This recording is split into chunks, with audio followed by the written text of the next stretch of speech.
So this creature right here is what's going to replace our, we had Intrepid Hero, then we put Catapult Master, but now we're going to put World Queller in. I was hoping to find some lore on Lore Queller. That's the only thing I don't like about Magic is I can't find individual lore for each individual card. I wish they did.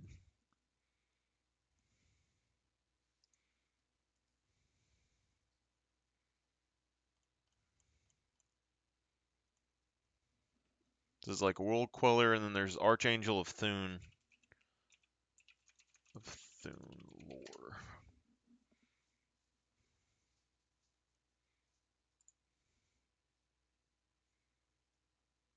No, there's just nothing on it.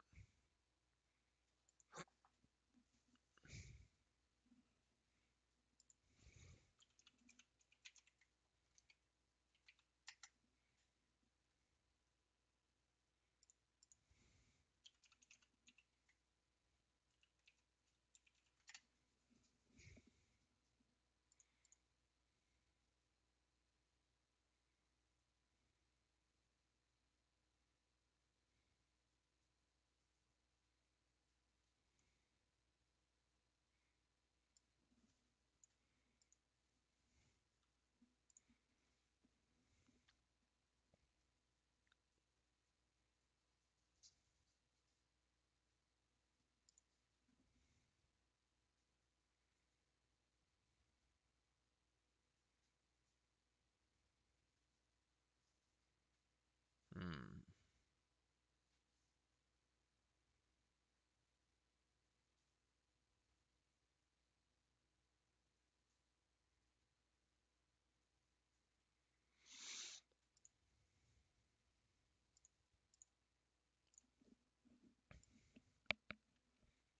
I haven't got the card draw and stuff, so my deck isn't finalized, but currently, okay, Darien King of Keldor, how everyone else plays him in Magic, is very simplified. It's always just focused around the commander. I think you got to build the deck around basically what Darien is. You don't need to build around the tokens. You don't need to build infinite combos with the tokens and all that stuff. You probably could fairly easily. I'm just gonna keep it honest. You probably could if you had enough card draw. You could definitely just dump all your mana into card draw and get a couple of pieces that you need for an infinite combo or something cool to happen. But I really think with mono white, you just need a very all around solid deck. I think mono white's like a really strong color in Magic that people don't give credit for. Because if you get an all around solid deck, you have. So, like, what is Darien, right? He's a 6 cost white creature, and if you take damage, you make that many tokens, alright? So, on the face of it, that's fairly simple, alright? So, if you build your deck around them, you can do all kinds of crazy stuff. But if people remove Darien or remove any of their pieces that you need, then you're out of luck. If you don't have enough mana, you can't read them back. So you need as much mana as possible. Mana rocks and stuff are not really super efficient. Okay. And Darien himself makes it to where you don't really need that many creatures. But mono white, I'm starting to learn over a period of time that it is made like creatures are the way to go there because they have a lot of creature resurrection and stuff like that. And then with Darien, I'm doing a sub theme of land destruction. So I kind of make combinations with the land destruction that work pretty well. But other than that, it's not that big of a deal. And instead of trying to do all this crazy stuff with Darien, like getting a walking ballista and like 2 other artifacts and stuff in there, just use things that are pretty solid. So before we play League again, I'll show you a couple of things I'm talking about. So everyone always does tribal soldiers or anything like that. We're not doing soldier tribal. We're not doing anything that. We're doing color. So Darien King of Keldor. This is my magic commander right here. Okay. Human Lord. This one says Human Lord. Mine says Human Soldier. So some discrepancies there because Lord could mean something else. But you see, with his dream of unification fulfilled, Darien became the last king of Keldor. Those who followed were known as the kings of New Argive. So Darien led his people through an ice age to develop a kingdom that turned into New Argive, and then it got basically destroyed directly after that, right? But this guy, 6 cost, really expensive, mono white. Theoretically, people say that it has a lot of weaknesses, especially when it comes to mana ramp. But I've found out through my time that that's not necessarily the case because Mono White's mana ramp, there are options that give you lands on the field, and that's why I think Mono White's abilities need to be stuck with their lands. All right, and let me look in here. So, and then you need things to bring back cards. So you want quite a few things to bring back cards. So Codex Shredder.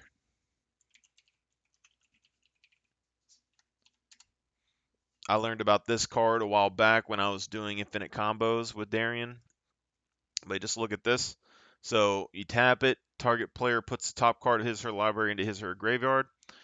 That's not necessarily good or bad. We could use it on ourselves to get something to our graveyard if we wanted to try and top deck something and bring it back with, say, Sun Titan. But then you pay 5 sacrifice codex and return target card from your graveyard to your hand.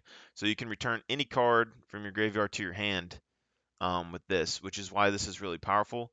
So 6 mana, you can return any card, bring it back, and play it again the next turn. So Daring is a 6 drop, so you want as much mana as you can, as quickly as you can, and renewable mana, whereas everyone else, they play Mana Crypt, Mana Vault, um, the the mana towers that you can use that like tap one time to get Darien on the field like turn 1 or 2. I don't think that's what you do with a Darien deck. It's you need to be more sneaky with what you're doing because if you do all that and you get Darien out early and then someone like destroys him or something before you can get him protected, it's just a huge waste and it kind of stalls you out. And if anyone destroys your, a lot of other colors don't have land destruction, so you need to protect yourself versus artifact removal, all that stuff becomes a pain. Okay, but I'm going to. But this is one card. Just know that it can get back any card, so including sorceries and stuff like that. And Darien has so much potential in the deck that you could use sorcery spells or whatever, anything that you can dump mana into to bring out a bunch of tokens if you wanted to, be very powerful. So you don't even need creatures in the deck. When you do a mono white deck correctly, as long as you build it kind of like I got my Darien deck, you could use any spell that you wanted. You could just sit here and recycle your spells if you wanted to. You could do stuff like Mentor of the Meek and then like Call to Arms, which brings in like 3 tokens and then pay 3 mana. So that's like a 1 or 2 cost spell or something, maybe a 3 cost spell. And then you would pay, 1 mana a piece with Mentor of the Meek, and boom, you could draw. It's a 3 drop spell that gives you 3 creatures that you could potentially draw 3 cards with, and that's where white really pops off. But then I'm running equipment, so I did have all of the legendary swords, but now I'm just running a couple of the basic ones like Sword of Light and Shadow. So creature you control gets +2/+2, has protection from white and black. Whenever equipped creature deals combat damage to a player, you gain 3 life, and you may return up to 1 target creature card from your graveyard to your hand. So white has a lot of creature recursion, um, and also has board wipe, so it has a lot of mass removal cards. It also has a decent bit of mass protection cards, so you can protect all your creatures and stuff from a board wipe as long as you have enough mana. And this is where white can win games. And then on top of that, white has a lot of land destruction cards, but most people don't allow you to play with those. So, like, if I wasn't allowed to use my land destruction in my deck, I could still use Darien, but he wouldn't be nearly as good. Um, and then people use stuff like, let me look. Let me see if my camera is doing well. Okay? Let me just see my camera real quick. So cam use, we're going to deactivate this and then reactivate it. And we're going to see if we can get this camera to work properly. Hopefully fairly decently without it messing up too bad. And I'll just go ahead and resize this real quick. Okay. So I want to see if you can see these cards. So this is a Wasteland card. It's probably not going to be the best thing for this, to be honest. But I have 3 Wastelands. I had 4, but I cut it down to Wasteland. Codex Shredder. So we can mill somebody or we can bring back a card from the graveyard. I think that's a really powerful card, and it's underrated. Also part of an infinite combo if you wanted to have an infinite combo in the deck. We have Sword of Light and Shadow, which lets us bring back a creature as well as gain some life. All right. This is important to note is that I noticed this a little while back and I was starting to add a couple of cards. There's apparently a new card coming in as well that has it's like Strionic Resignator, but it's a little bit better and I think it's an enchantment. So I might potentially try to get that card in the future as well. Because what I've learned is Strionic Resignator is whenever you have a triggered ability activate, you can pay 2, tap it, and you can have that ability activate again.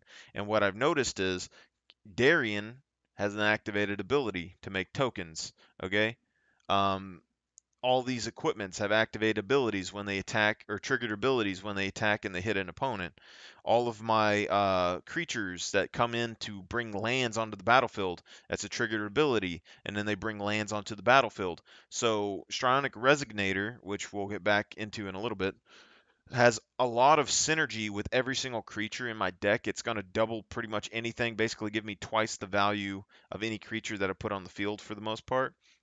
And then on top of that, um, twice the value of all my equipments, everything else, and it's also technically mana ramp because if I put in a creature that, say, brings in 2 lands to the battlefield, I could pay 2, tap it, bring 2 more lands into the battlefield, and ramp that way, and then potentially do that every turn or when I bring things back. But also the potential for me to bring it back is why I use Strionic Resignator instead of things like Anointed Procession. Even though Anointed Procession is good and it would go very well with many of the cards that are in my deck, because you'll see that I have quite a few sub-token creation cards. If I don't have any of those, then it's useless. Whereas Strionic Resignator, it's useful pretty much with any card that I summon. But I still have Anointed Procession that I could put in if I wanted to. All right. So we'll go through these a little bit. This is a commander deck, so there's 100 cards. I got a decent bit of lands. I've got it down to 20 planes currently, though, snow planes. Other than that, though, it's a commander deck, so it shouldn't be that bad. And I guess I'm just going to try and show them to the webcam as best I can. But this isn't meant to be super competitive. So I got a Tectonic Edge. Mainly, I got a few land destructions that are lands in here. I could replace these with pain lands. These are basically just fit in there for utility, but when I played online, basically what was happening was people were playing very, very powerful lands in their deck, and if you didn't get rid of them, they would just set around and eventually cause problems. So this right here gives me an option to get rid of some of those annoying lands. I could technically have 4 of these, but I brought it down to 3. And then on top of that, it allows me to say like sack this. I can destroy non-basic land, which a lot of multicolored decks have non-basic lands. Um, and then once I get my other cards on the field, I could bring this back and then keep doing it. So every turn, technically, I could just sit there and destroy somebody's lands over and over all game long, which would be pretty good if I wanted to kind of hate somebody out that was putting a bunch of lands down. Now, the next card that we have is Catapult Master, but this card I'm replacing. This was Intrepid Hero originally. I put Catapult Master in here because it had synergy with Darien, but I can't guarantee that we're going to get Darien on the field. I also have a couple of other cards. So I have like 3 or 4 other cards that make soldiers, but so this had more versatility. What's good about Catapult Master, it's a 5 cost for a 3/3, so it is a big card on its own. But you can tap 5 untapped soldiers you control and exile target creature, and this is a renewable thing. So these are the kinds of cards that you want in white, is that a renewable kind of multi-hit card that you can use every turn. It makes every card a big threat. This is a big threat that someone's going to get rid of. It's also a 3/3 with a good effect. So it's not completely helpless on its own. You could win a game with this if you wanted to. Especially with a lot of our equipment that's a 5/5 or a 6/6 with an effect placed onto it. So all that stuff's pretty good.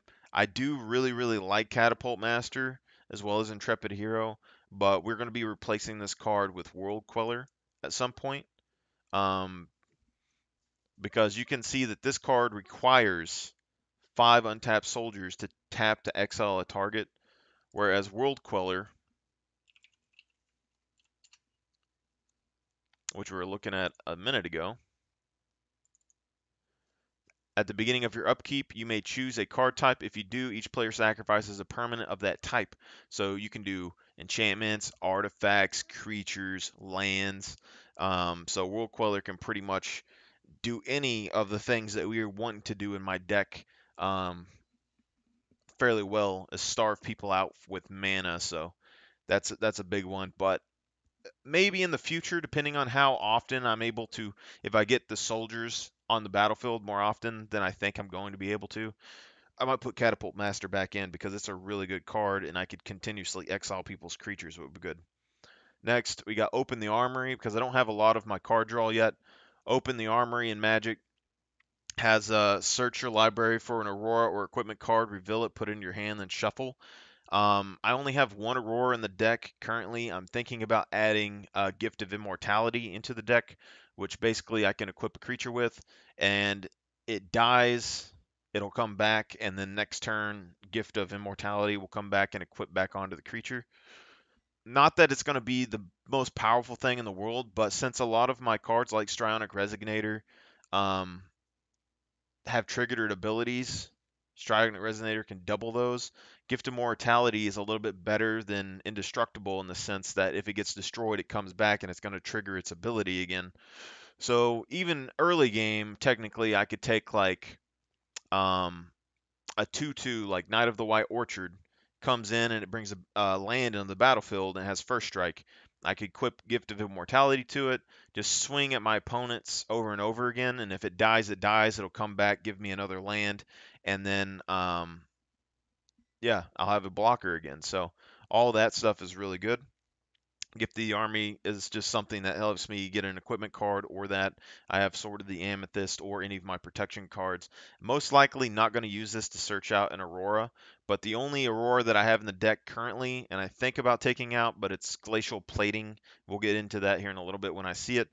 But Glacial Plating, basically you equip a creature, it has an upkeep cost every turn of 1 snow mana, and it gets 3/3 for each upkeep on it. So every turn you're getting 3/3. So any creature that I have can get massive off of that. The next card is Conqueror's Galleon. So this is a very good card. Have some good combos in the deck. It is a 2/10 vehicle artifact. You need a crew with 4 power to activate it. Then once it attacks and deals damage, you can exile it and then turn it into Conqueror's Foothold, which is a land. So this is just something that's additionally a land, but then you can pay 2, draw a card, then discard card. You can pay 4 to draw a card, or you can pay 6, return target card from your graveyard to your hand. So yes, everything in white so far is mana intensive, but this also returns a target card from graveyard to your hand for 6 mana.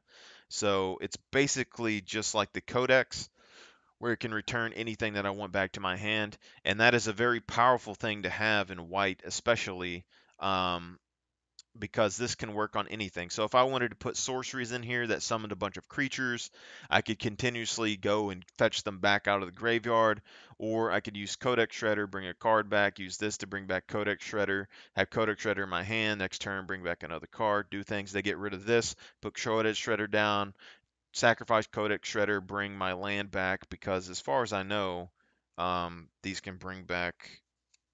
Any card? Yeah, just any card from your graveyard, so including lands.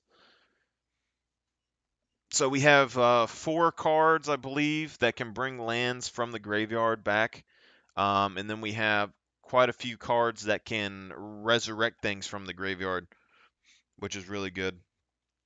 Next card, Sword of Feast and Famine. So we had all the legendary swords in here. We've cut it down to 5, I believe, with kind of specific colors. And then I have Mother of Ruins and Giver of Ruins, which are 2 that I can use to kind of give protection to any creature that I want, which is pretty good. So Sword of Feast and Famine. Equipped creature gets 2/2 and has protection from black and green. Whenever equipped creature deals combat damage to a player, that player discards a card and you untap all lands you control. So this is just basically a kind of mana ramp.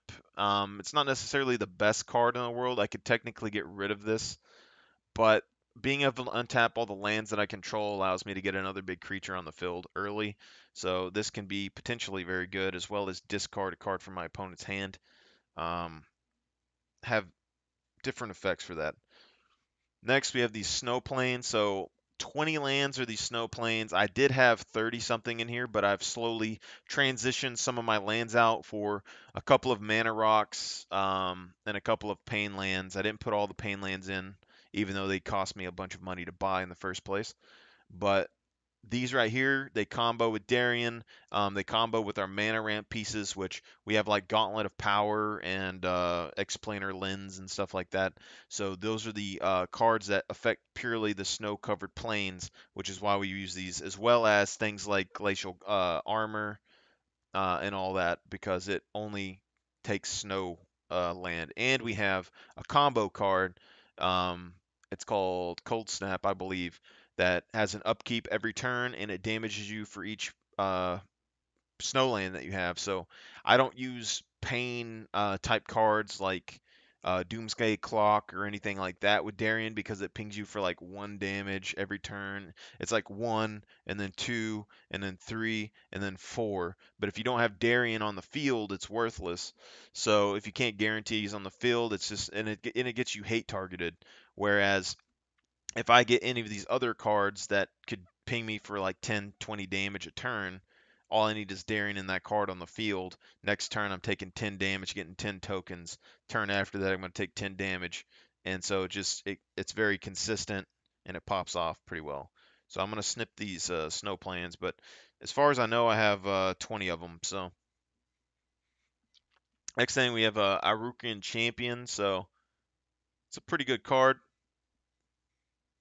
Protection from black and red. Whenever another creature enters the battlefield, you may gain 1 life. This is a 2 cost. So good card. Something I'm going to note with Darien. Most people use the Soul Sisters on Darien. I agree that Soul Sisters are really good. However, like Suture Priest or whatever that one is and stuff, I don't use those. And Healer of the Pride is a decent one, but I don't use that one either, mainly because it's more expensive and it only affects my creatures. But I've found that even though it isn't technically like the best thing in the world, if you have cards that give you life, whether or not that you have Darien on the field, that's just a better option. These just they benefit me from my opponents playing creatures. They benefit me from playing creatures, and you only want cards that are going to give you a net surplus of HP so that you don't die. So this is really good. The other thing is that with Strionic Resonator, we get dang double life off of this, which is really nice as well as get double the tokens. Um, yeah, and you'll see in this deck we have a common theme. So we have a little bit of life gain spread throughout. We have a little bit of token generation spread throughout. We have a little bit of protection spread throughout. So like this one, protection from black and red naturally. Whereas we have other cards that do. Originally, I wanted to do a protection deck with all the night creature cards that have natural like protection from green and red and stuff, and then you put like 1 equipment on them and they'd be invincible to everything. But it's not the best in the world. It kind of blocks things up. But there's a lot of things that you can do with Darien. So this is one of the original lands that I didn't take out, but it's Thawing Glacier. This kind of goes in with Darien's lore because he's kind of the king during the Ice Age, bringing all of his people back. But this comes into play tapped. You pay 1, you tap it, search your library for a basic land, put it into play tapped. This does not count towards your 1 land per turn limit. Shuffle your library afterwards at the end of the turn. Return Thawing Glacier to its owner's hand. So this is pretty good. I just use this to get more lands onto the battlefield. So you play it, land for turn. Next turn, you tap it. It's going to go back to your hand, and then it brings another land in that replaces it. And then you put an additional land down, and then the next turn you'll place it back down again. But just getting more lands out of my hand or out of my deck as fast as possible is what I'm finding, and trying to make white as efficient as we can getting cards in. Next card that we got is Karma. This is a very classic card. This is something that it's an enchantment, 4 mana. During each player's upkeep, Karma deals damage to that player equal or to that player an amount of damage equal to the number of swamps he or she controls. So if you're going up against a multicolored deck or a black swamp deck, this right here can completely destroy them, take them out of the game. But I also have Tomb of Yawgmoth in this deck, which is another land that doesn't really give me any benefit. But basically, when I play it, every land on the field turns into a swamp. So you get that just setting on the field. No one really pays much attention to it. I slip Darien in. I put this 4-drop down. And then basically, the next round, every one of my enemies would take however much damage for lands that they have each upkeep if they don't get rid of it. And then when it comes back around to me, I'm gonna get pinged for that damage, and then Darien would make a bunch of tokens, and then I would have a bunch of tokens. I think during upkeep they might have summoning stickness. So it might take 2 turns to get rid of them, but just interesting combos like this that people don't necessarily see.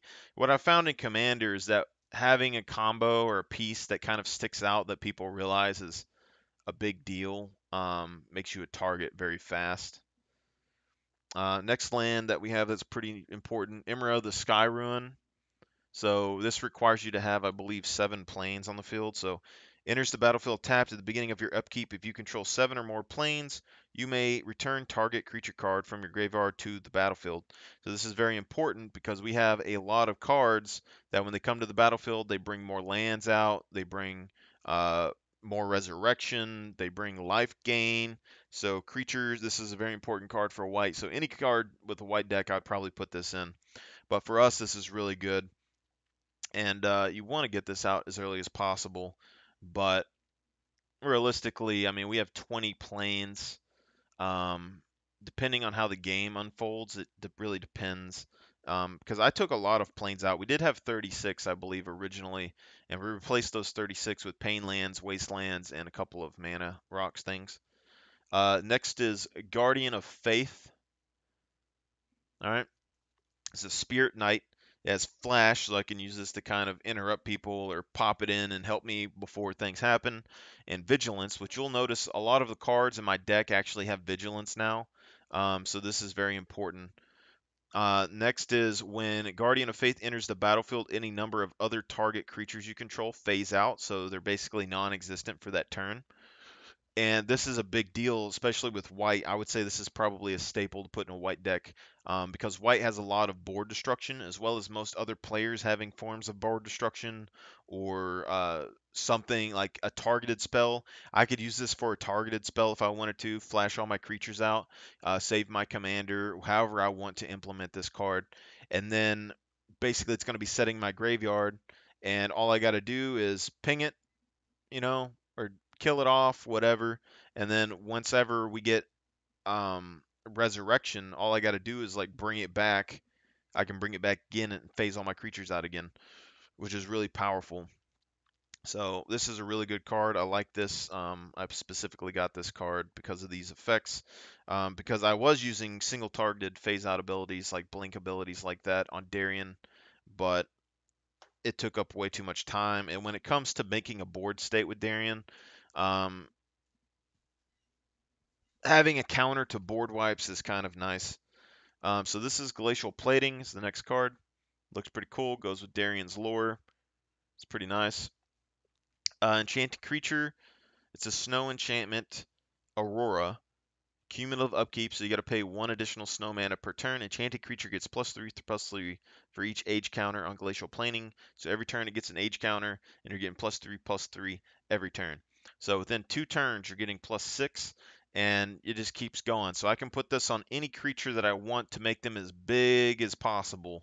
So very deadly combo to have in the deck, because this makes me a threat no matter what creature I got on the field. I could have a 1/1 token, stick this bad boy on there. In 4 turns, it's going to be a 13/13. All right, so as long as I have the mana to keep this going, it's a win condition card. It's pretty good. Next card we might be getting rid of at some point, but it's Spear of Heliod. It's a pretty decent card, but I don't know if it's really necessarily worth it. It's a legendary enchantment artifact. I could potentially, if I wanted to just keep an enchantment, this is a removal, like a repetitive removal that I can use, which is why I like it. But Circle of Loyalty would give me like another Anthem effect, like this one does, as well as give me a mana outlet to create night tokens, which I think would be pretty nice. And it also reduces the cost of my night creatures, which I have, you know, 3, 4 night creatures or something in the deck that, probably wouldn't hurt. But this is Spirit Filiad, legendary enchantment artifact. Creatures you control get +1/+1, and then you can pay 3 and tap it to destroy target creature that dealt damage to you this turn. So this is pretty good, but it is a destroy effect. It is a 1 cost, and it does take 3 mana.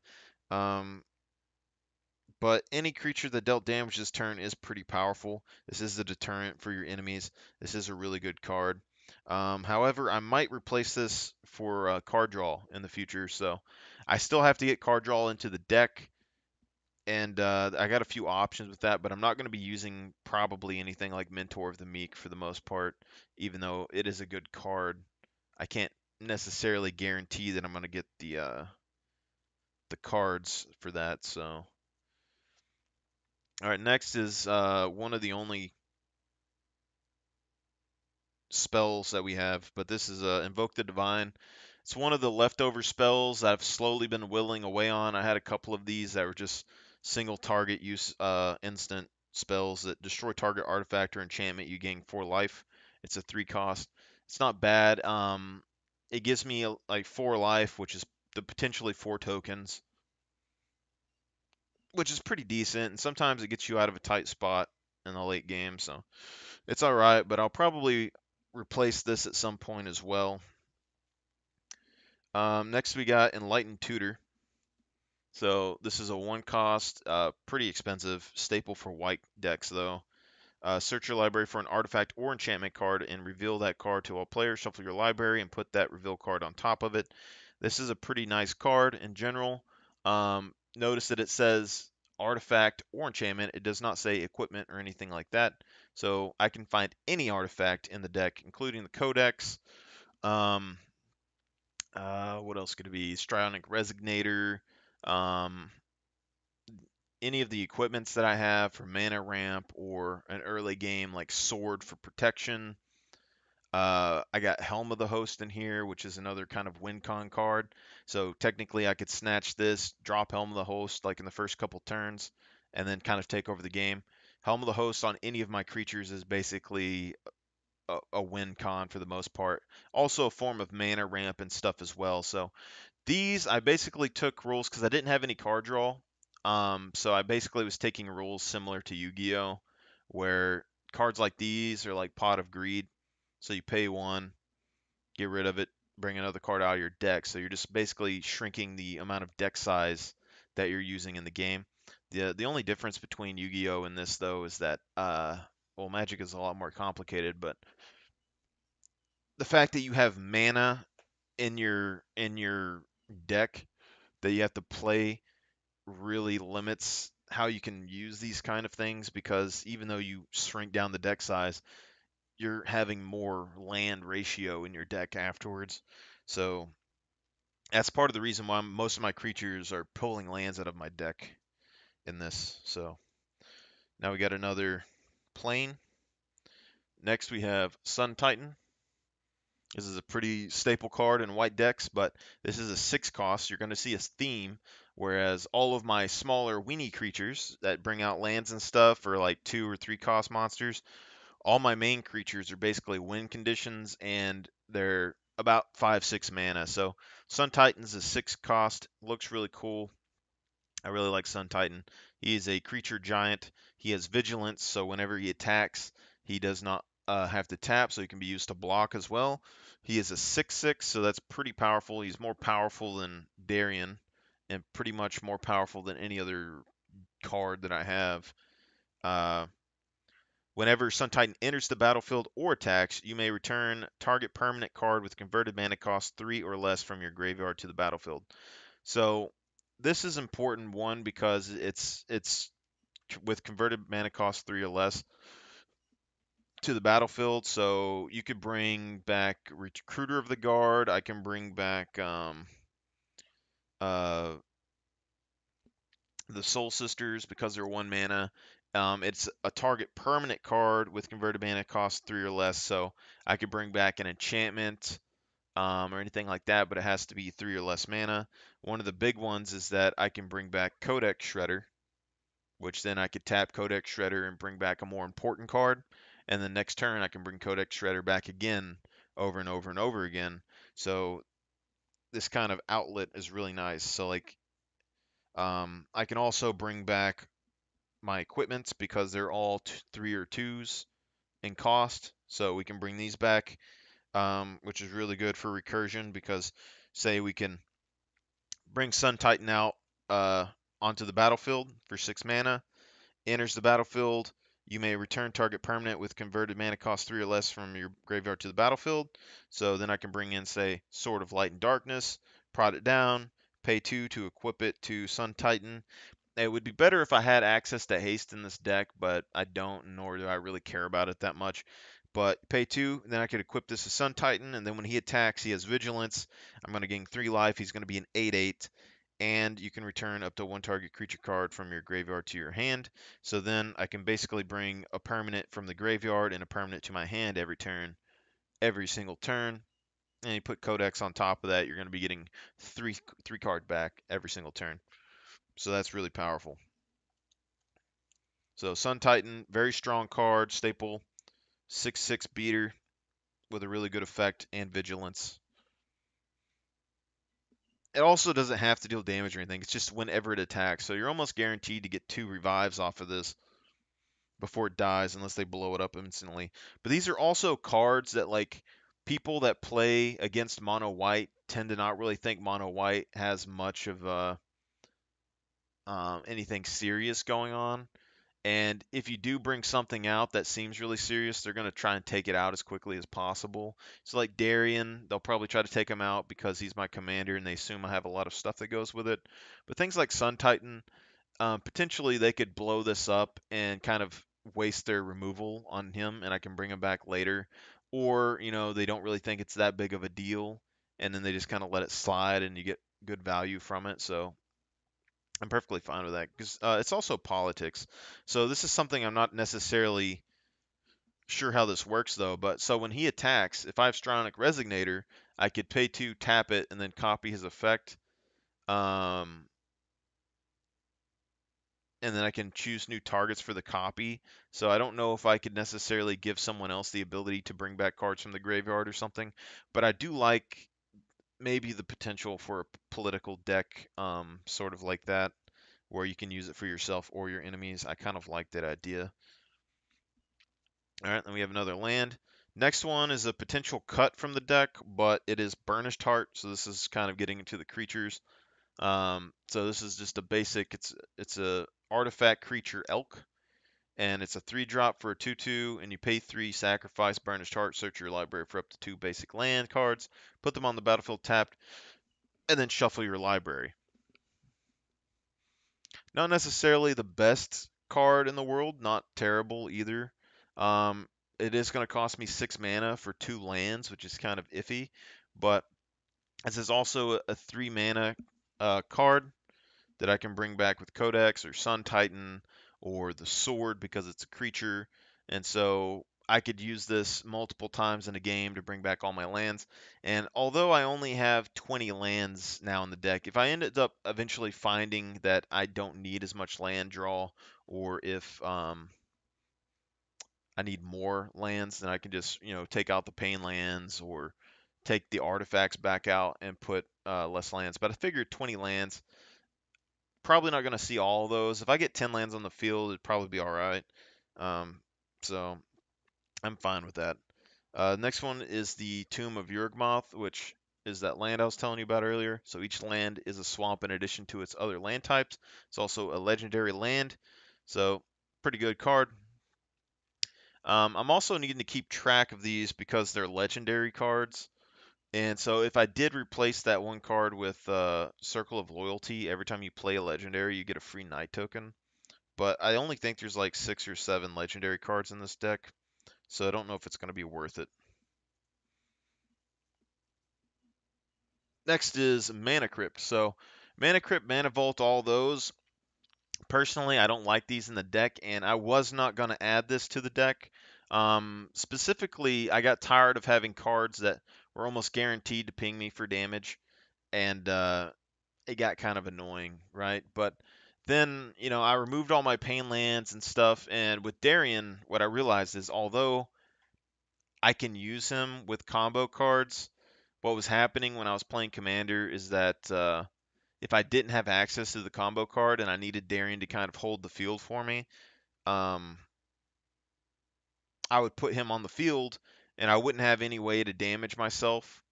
And at that point, he just kind of sits there because no one really wants to attack you. So he does kind of play the defense, but I would like to be able to build a board presence because eventually they kind of hit you and you lose a lot. So I might put Mana Crypt and Mana Vault back in at some point, but right now it's just Mana Crypt. So this gives, at the beginning of your upkeep, flip a coin. If you lose the flip, Mana Vault deals 3 damage to you. I like this more than the other ones because it's not guaranteed. Also, the other Mana Crypts and stuff, the Mana Vaults, you have to pay mana to untap it. Otherwise it deals damage to you every turn. So it's a good effect for the effect that it kind of gives you damage, but this is also a 0 cost, so I can put this in for 0 cost and instantly get 2 mana for no pay, which is pretty good. But this is Mana Crypt. I'll show you Mana Vault real quick. So these are cards that everyone that was building Darien was like telling you to buy, and it's okay, but it's not. See, Mana Vault doesn't untap during your untap step. At the beginning of your upkeep, you may pay 4 if you do untap Mana Vault. At the beginning of your draw step, if Mana Vault is tapped, it deals 1 damage to you. So with this, I mean, you can tap it and get 3 mana out of nowhere, which is good, but you have to pay 4 to untap it during one of your turns, which I would prefer just use that for card draw or something. And then it's dealing 1 damage to you. So if Darien's on the field, it's not going to really do much unless you have a bunch of cards on the field that can kind of take advantage with like a bunch of 1 damage ping, but not super good. I don't like it, so I didn't add it. All right, so we got another couple lands here. Next card we also removed things like Still Shaper Apprentice and stuff like that. So I had a couple of cards that were good for finding equipments.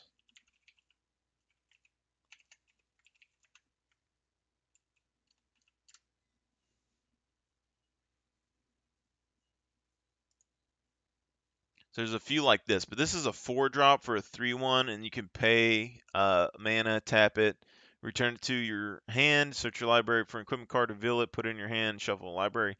So I have these cards, but I took it out of the deck, specifically because it's a 4 cost, and it's kind of more my lower end effect. So I have other cards that I kept in the deck. So I got Stonehewer Giant, and I got this one, which is Stoneforge Mystic, which is a pretty powerful white card.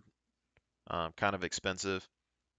This one, when it enters the battlefield, you may search your library for an equipment card, reveal it, put it into your hand, and then shuffle your library. And you can pay 2 and tap this. You may put an equipment card from your hand onto the battlefield. Two really good effects.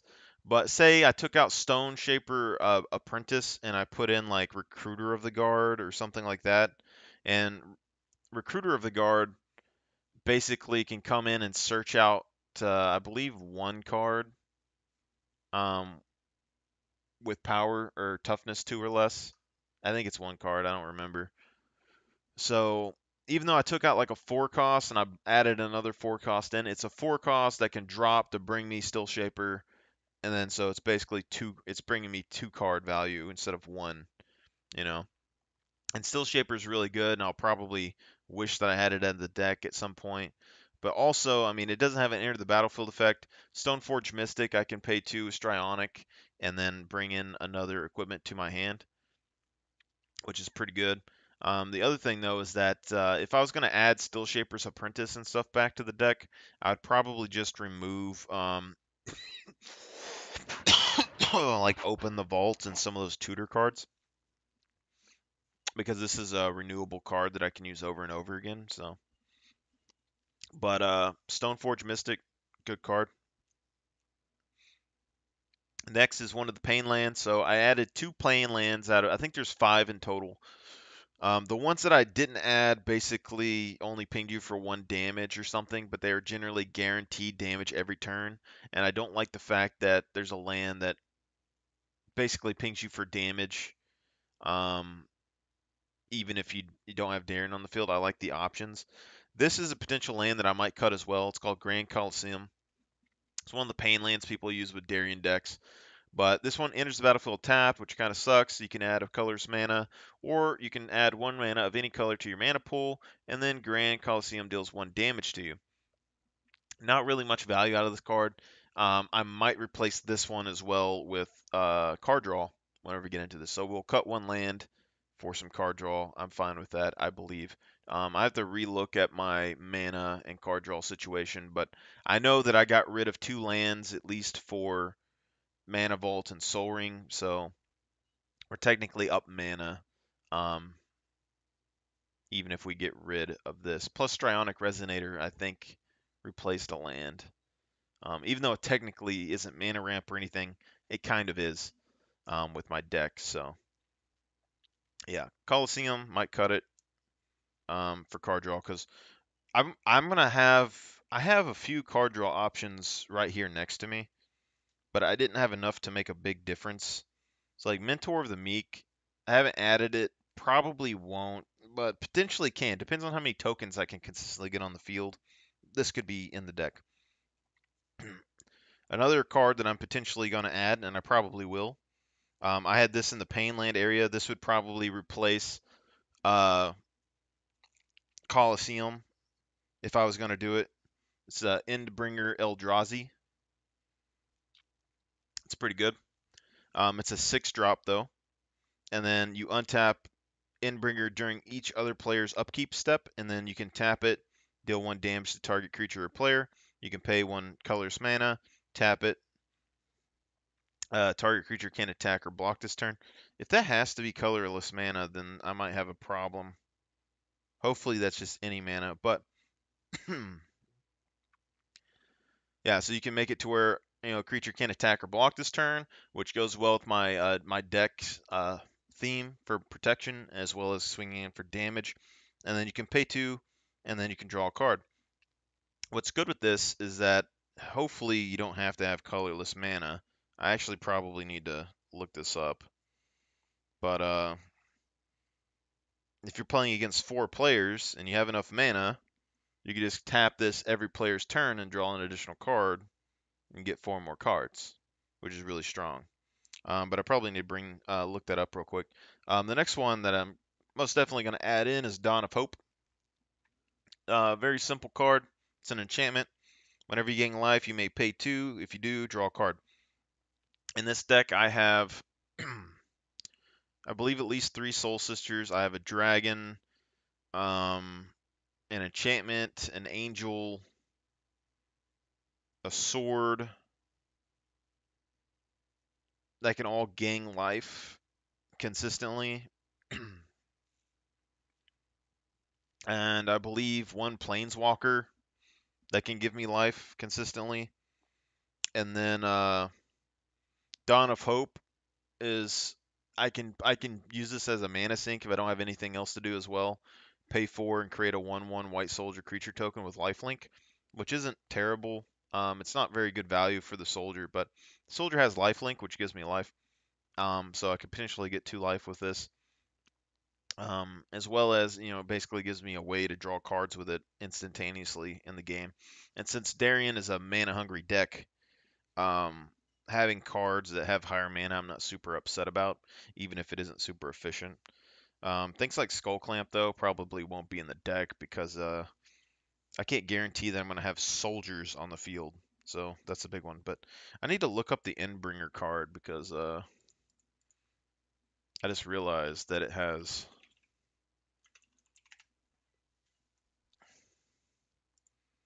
I need some rulings here.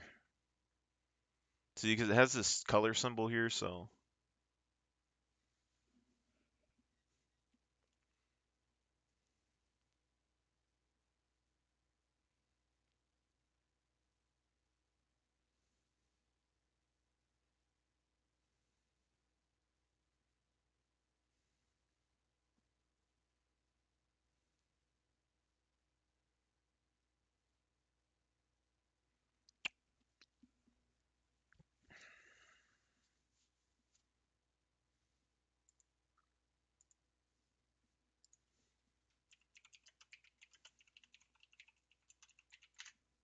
I know it's colorless mana, I just don't.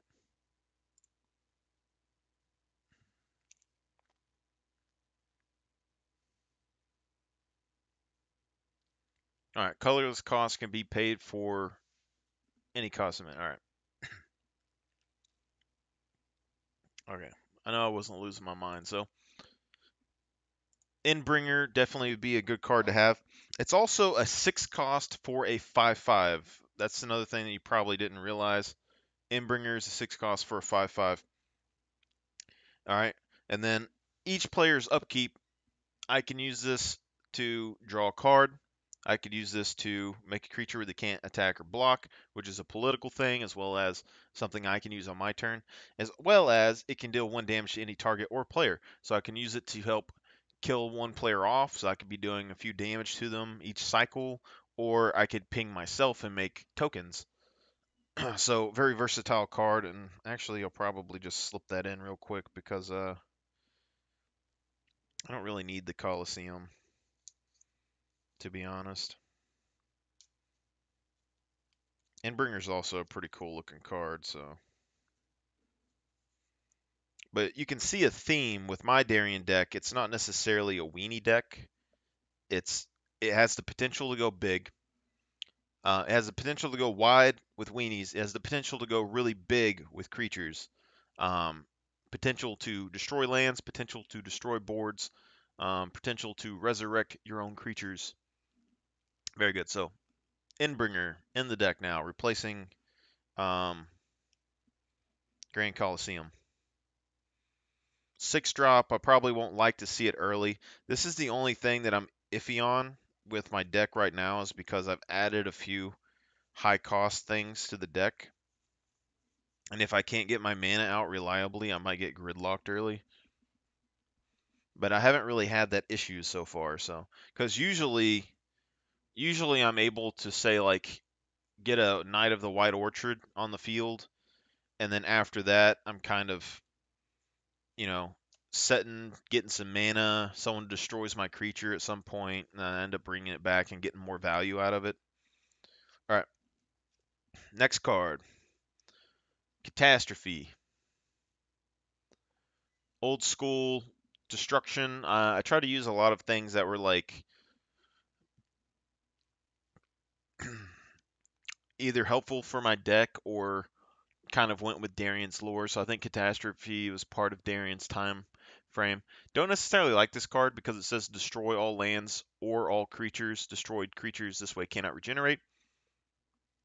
I'm iffy on it because it's a destroy effect. So if they have, invincibility or something, it's not going to affect them.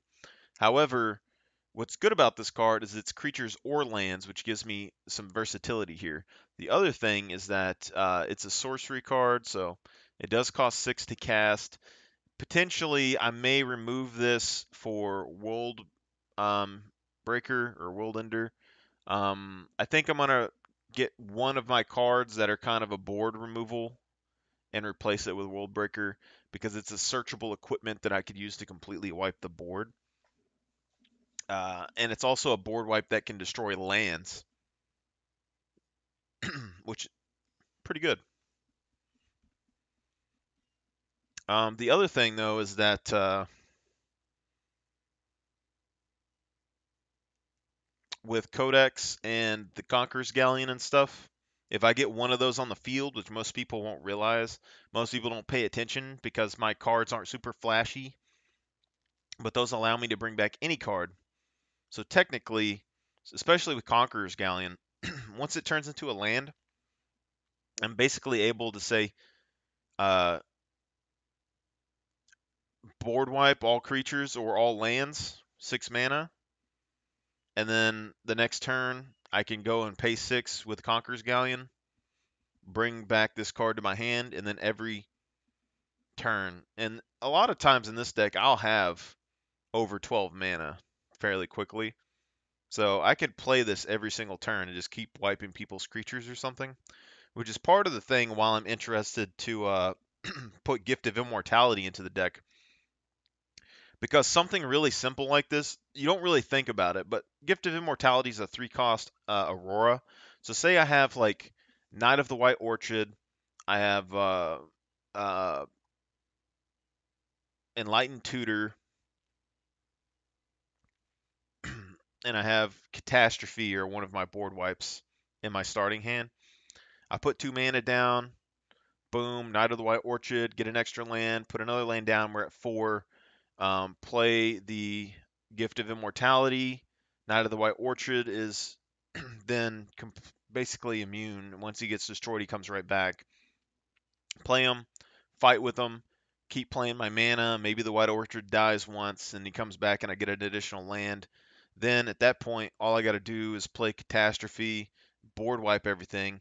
Knight of the White Orchid will come right back. All right, and then eventually, um, I can play throughout the game. If the White Orchid dies, he'll just keep coming back, keep coming back, keep coming back, keep giving me more value, and I'll find something that's going to bring back this card at some point. So I'm not super worried about it.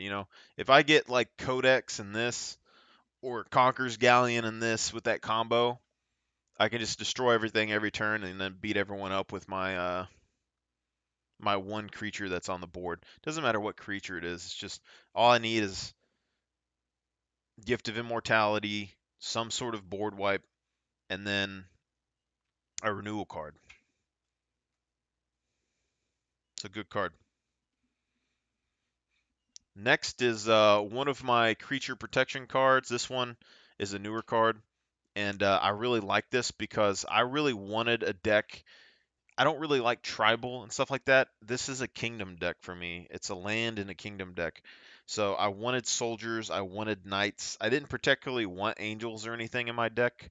Um, I could potentially add them currently if I wanted to, but I'm not super worried about it. I don't want to go wide with flyers. It's kind of annoying, and I don't really like the artwork of all the angels, but soldiers and knights I like. So this is Besri's Commander. It's just a dude on a horse, pretty nice. So this is a 4-drop for a 3/4 knight, human knight. It has vigilance and protection from multicolored. So again, another card that has protection, and particularly from multicolor. So not super useful, but it does mean that I'm going to be able to swing through some creatures with this, which is a big deal in Magic, where there's potentially openings for something like World Breaker or anything like that. But this, I consider it a protection card, even though it doesn't necessarily flash things out like Spirit of Faith. It doesn't protect all my creatures. But basically, when this comes onto the battlefield, you put a 1/1 counter of target creature you control. if I have Strionic Resonator, then I can put 2/1/1 counters on something. And then, so this is basically a 4-drop for a 4/5. Potentially, um, if not anything else, then a 5/6. But then whenever this card or another creature you control dies, if it had a 1/1 counter on it, create a 2/2 White Knight creature token with Vigilance. So this is really powerful because, say, if I have something like Cathar's Crusade and this on the field, um, basically I play this card. Cathar's Crusade would put, say, a counter, a 1/1 counter at all of my creature tokens, so like all my soldiers. And then if I swing in with my soldiers and they die, a 2/2 Knight is going to come in, and then it's going to re-trigger Cathar's Crusade and put another line of it on it. So my creatures won't necessarily get big off of it by themselves, but they would be able to instantly renew themselves. And then if someone destroyed the board, as far as I know, this would trigger and they all die, and then I would have a bunch of knights on the board, even though that the whole field got destroyed. So it's just kind of a way to protect myself versus board wipes. And I have quite a few of these kind of cards, so I might cut some of them in the future, but some of them only bring back lands, and I got it because it brings back basic lands, which helps me if I get it.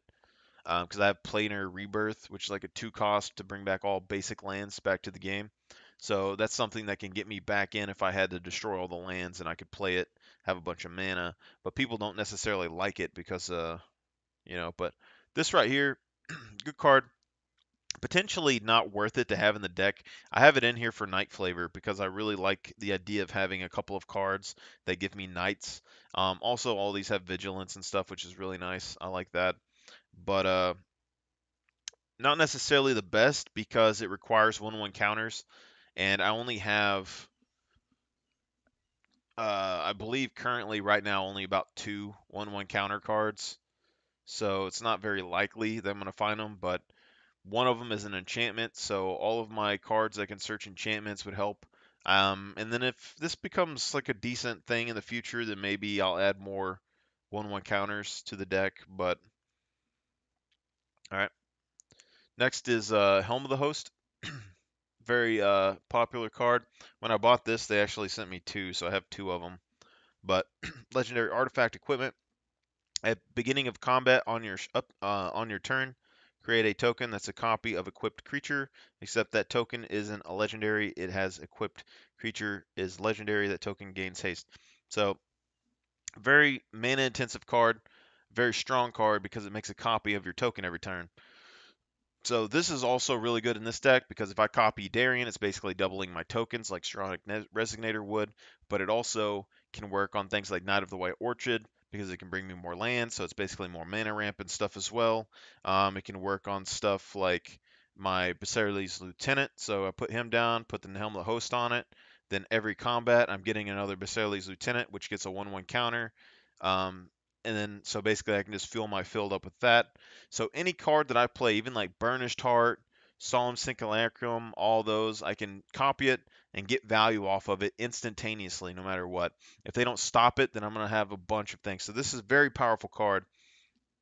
And also something that I can pull out very early to kind of scare people.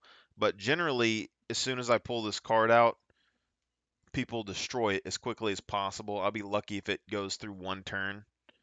Um, so kind of important to keep this kind of card um, played at a specific time. But that's what you'll see with this deck is that my deck has a lot of decently costed cards that kind of they can end games on their own. I don't need an infinite combo. It's very blunt in your face that hey, if you don't deal with this, something's gonna happen. All right, but I think it's fair. All right, for the most part. Next card, Scare Tiller. So, is an artifact creature Scarecrow. Whenever Scarecrow becomes tapped, choose one. You may put a land card from your hand onto the battlefield tapped, or return target land card from your graveyard to the battlefield tapped. So this is another way for me to get lands out of my graveyard and the battlefield, and then also I can use this for land advantage, putting extra lands onto the thing. But also, Whenever Scare Tiller becomes tapped, choose one. So it's a triggered ability. So if I have Strionic Resignator, I can bring in 2 lands or put 2 lands from my hand and thing. So very powerful effect, very powerful card. It's also a 1/4 for 4, so I mean it's decently tanky. Not that it's going to help you a whole lot, but it is enough to kind of count. This is quite interesting though, and a lot of people don't like that my deck has land destruction in it. But my thing is that land destruction is a core thing to Magic. All right, for white decks, land destruction has always been a core feature of white decks, but it's never been allowed very much in Commander because people don't like playing all their mana turn 3 and then someone destroying all their mana and then they're out of the game because they played all their mana. But I think that adds even more strategy into your deck building, as well as keeps people from doing these infinite combos that you see in Commander all the time. Because people come in, they try to do an infinite combo, all right, and then if you destroyed all their lands, and they're out of the game, all right. But that's basically what they were doing to you. And then if they add cards to bring lands back from their grave, then it takes up room in their deck. Their deck would become less efficient. They wouldn't be able to infinite combo as easy. So as far as I'm concerned, it's completely fair to make people have to spec their decks in a way that they can't pop off infinite combo-ly. Like my deck doesn't have infinite combo. None of these are super crazy powerful infinite combos, but they are very powerful and they're able to beat infinite combo decks as long as I play my stuff right. Speaking of which, next one, it's a new addition, Silverwing Squadron. So basically this deck used to only have one flyer in it because, as you know, I'm Dragon Lord. So I have one dragon in this deck, and it's actually a very helpful, useful dragon. Usually when it comes on the board, I get a lot of value off of it, and it's Sunscorched Dragon. Sunscorched Dragon. Um, but Silverwing Squadron is a 6-drop, so same cost as Darien. Has flying and vigilance. As you see, vigilance, very important. But also, Silverwing Squadron's power and toughness are equal to the number of creatures you control, which means with Darien, every token that I put down is going to be a buff to Silverwing Squadron. So if I take 10 damage, Silverwing Squadron is going to turn into a 10/10 and beat your ass. Other than that, it's a flyer. It also doesn't have any power or toughness. So things like Recruiter of the Guard, which can search out a card that has toughness 2 or less, can search this card out, even though it's a 6-drop. So if I get Recruiter in the Guard onto the field, which is part of the reason why I took out like Still Shaper's Gift, that's a 4-drop that gave me equipment. I replace it with Recruiter of the Guard, which is like a 3 or 4-drop that searches out 1 or 2 creatures with power 2 or less. And then boom, I can search this out if I want it. I could search out my life gen if I want it. I could search out um, my equipment search card if I wanted it. So I have the potential within the first couple turns of the game to pull this card out and play it and get value. So the other effect of this is whenever Silverwing Squadron attacks, create a number of 2/2 White Knight creature tokens with vigilance equal to the number of opponents you have. So this is part of the thing that I've been slowly adding more and more token generation to the deck. And once Dawn of Hope gets in here, I think we have 2 planeswalkers that give tokens. Darien gives tokens. Silverwing Squadron gives tokens. Technically, Bathari's Lieutenant gives tokens. Um, I can't think of much anything else that gives token in the deck, but that's already 5 cards. And then that's why I'm iffy on putting Mentor with a Meek in here, though, because I don't necessarily have that many cards that make tokens, but if he was on the field when I had one of those, and Darian's a commander, so I have access to one pretty consistently, so I could take advantage of Mentor the Meek. Also, my land generation and all my creature revival would bring more value with him, but I don't know if it's consistent enough. And things like Mind's Eye or something like that, I'm not opposed to.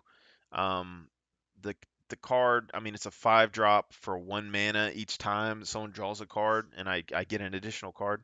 So I'm not opposed to paying 4 or 5 mana in a turn to get me 4 or 5 cards, especially in white. Seems really good.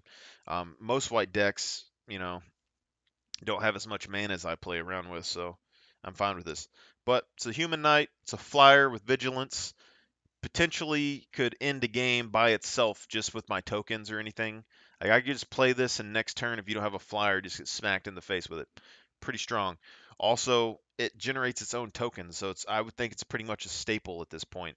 All right. And if anyone plays Warhammer, very good effect to this, like with Total War Warhammer, because this is like a flying Griffin Knight squadron, and there's summoning Knight tokens, so I kind of like the thematic stuff of that a little bit.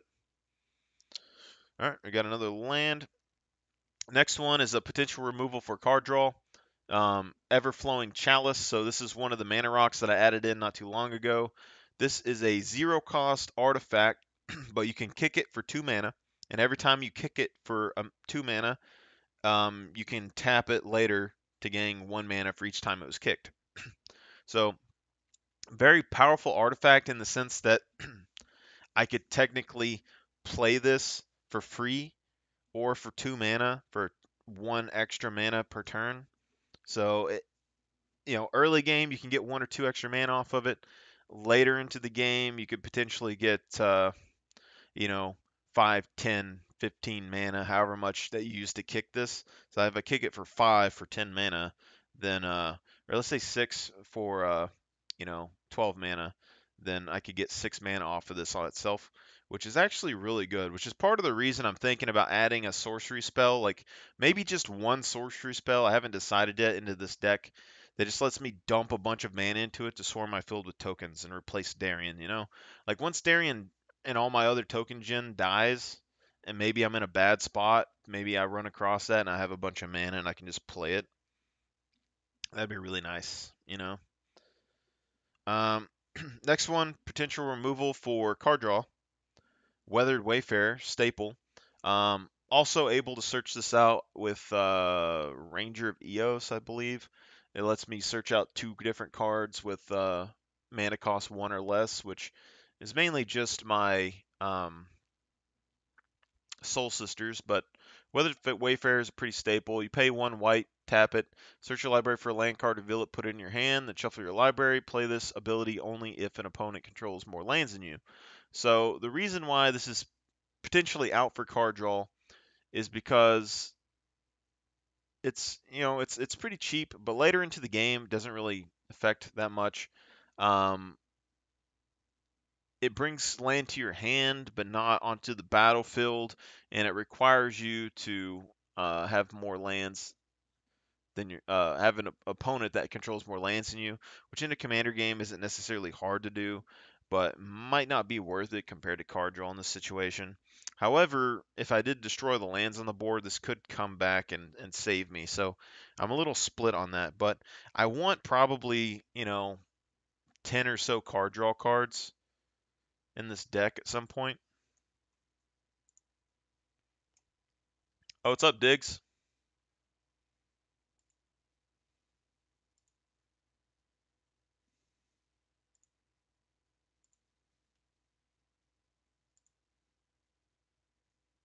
I apologize. I was not watching the Twitch thing. All right, so then we got another land, another plains, and then we had Thespian Stage. So this one's kind of important. So it's just a land that can copy. You can pay 1, or you tap it, add 1 mana to your mana pool, or you can pay 2, and Thespian Stage becomes a copy of targeted land and gains this ability. So pretty interesting card. I like it because you can copy your enemy's lands and you can copy your own. So things like Thawing Glacier, I could technically pay 2, tap this to copy it into it, and then next turn I could tap it and then search out another land, bring it out, and then return this to my hand, I believe, which probably isn't the best thing in the world, but it's something I could do. I can also use this to copy a wasteland and then tap it to sacrifice it and then destroy someone else's land, which is really nice, which potentially means that I had 5 wasteland cards on my deck, but also I can use this to copy my pain lands. So things like that Colossus earlier or Ancient Tomb, I could copy the land, turn it into this, or I could have this on the field. Somebody wants to destroy my Tomb of Yawgmoth or something, I can pay to tap this, turn it into Tomb of Yawgmoth, and then I will still have my combo piece for Karma. So very important land, like it, very good. Next is a creature that I took out one of my sorcery removal spells for. New card, Lorien of the Third Path. So this is a pretty good card. It's a new card. It's a 3-cost white legendary creature human artificer. So actually, this is another legendary card that I added to the deck. So we might actually have to try that Circle of Loyalty because that gives us another mana sink for night creature tokens with vigilance as well as a buff. Even if we lose the Spear of Heliod, um, I like the ability to create tokens, so it might be pretty good. But this creature has vigilance. So another card with vigilance. As you can see, we have a lot of cards in this deck that have vigilance. Uh, Whenever Lorien of the Third Path enters the battlefield, destroy up to one target artifact or enchantment. So this is replacing another card that I had that did the same thing basically, but it was a spell. The main thing with this is that it's easier for me to bring back creatures than it is for me to bring back spells in this deck. This is also a 3 mana or less permanent card that Sun Titan can bring back. So I have a form of renewable removal for my opponent's stuff for the most part. And you'll also see in this deck, sometimes I destroy my own creatures with a board wipe just to get these things in the graveyard and then resurrect them later to bring them back and get extra benefit from them. So that's something to keep note. The other thing with this card is that you can tap it for free and you and target opponent each draw a card.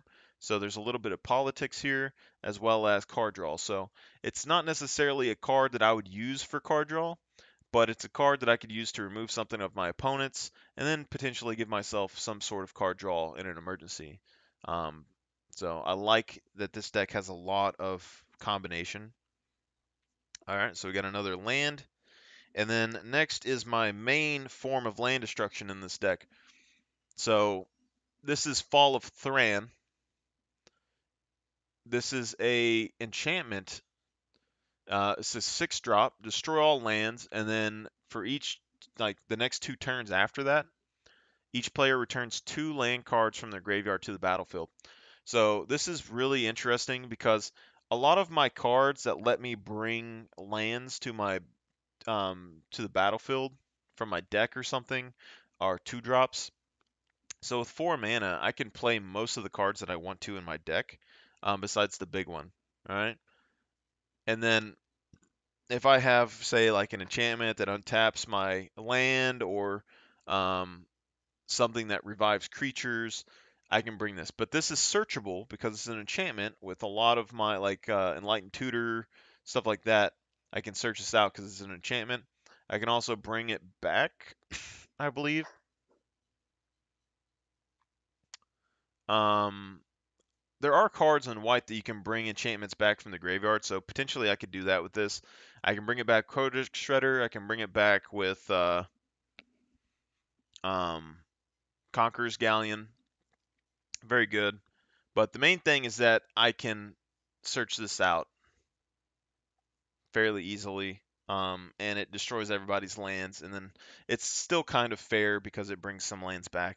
But you'll see that I'm using land destruction in this deck as a form of damage combo with Darien. So I have 2 cards that deal 2 damage, one for whenever a land leaves the battlefield, and one whenever it comes into the battlefield. So you could potentially take 4 damage per land on something like this. So if you have 10 lands and I use Fall of Thran, your lands all get destroyed. You're taking 20 damage. That's halving your life total. If I have Darien on the field, then I'm going to be gaining 20 soldiers. All right. And then once the 2 lands come back each turn, if the other artifact that I have on the field is there, you're going to be taking uh, 4 damage both of those turns, which is potentially another 8 soldier tokens for me if I did this. And this is renewable. So that's what you got to learn with this is that my combo with my Darien is land destruction in this deck. Everything has to do with lands. And so if you're going to remove anything from my field, you're going to want to remove my combo pieces that deal land damage, but they're really cheap and inexpensive. And if you do that, you're going to be wasting your removal. Next thing is Stonehewer's Giant. This is a card that's a pretty good white card, but it is very expensive and something that I don't personally like using. But this is a 5-drop white creature, giant warrior with vigilance. Again, another card with vigilance. And it's a 4/4, so it's a pretty big creature. One of my biggest annoyances with white is that you have something that's very small and you can't deal anything with these guys that have big, massive creatures that are like 6/6s or 8/8s. But with something like this in an equipment, you have a shot. Probably not going to win, but you have a shot. Then you can pay 2, search your library for an equipment card, and put it into play, attach it to a creature you control. So this is good because you get to search out any equipment.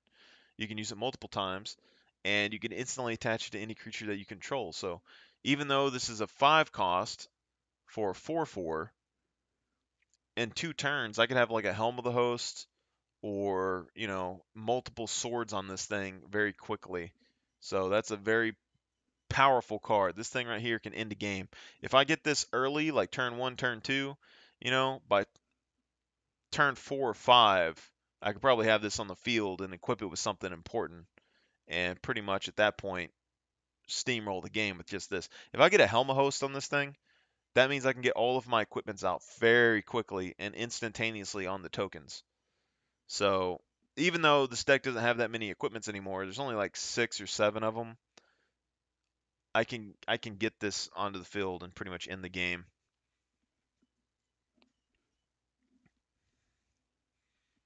Next creature is Soul Warden. It's one of the Soul Sisters, probably one of the most important ones.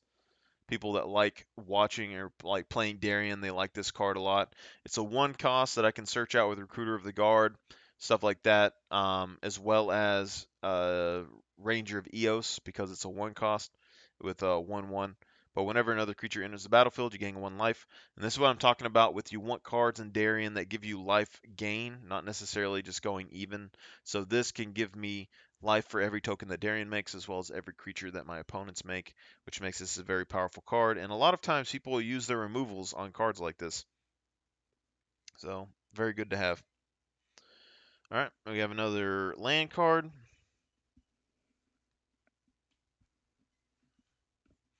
So, the next card is one of the only 2 cards that I have that can actually give 1/1 counters to creatures. So, I probably need to add something to the deck to increase this at some point.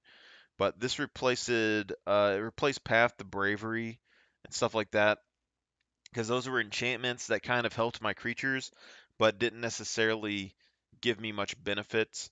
Whereas like Cathar's Crusade is basically a game-ending card. Within a couple of turns, I can have massive creatures in the game with that card. This is Archangel of Thune. Pretty expensive card still. It's like $30, something like that. But 5 cost, again, you can see pretty big, hefty price tag on these cards.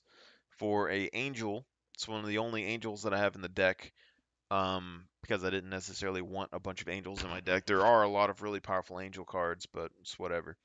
Flying Lifelink. So another potential way to gain life in the deck, not directly related to making tokens or anything like this. So I put this in my life gain category, the same as my Soul Sisters, because with a Soul Sister, you might get 4 to 8 something life per turn or something. Archangel of Thune, whenever you gain life, put a 1/1 counter on target creature you control. So, like, within 1 turn, this is already going to get a 1/1 counter as long as it can swing. But it's a 3/4 flying with lifelink, um, for a 5-drop.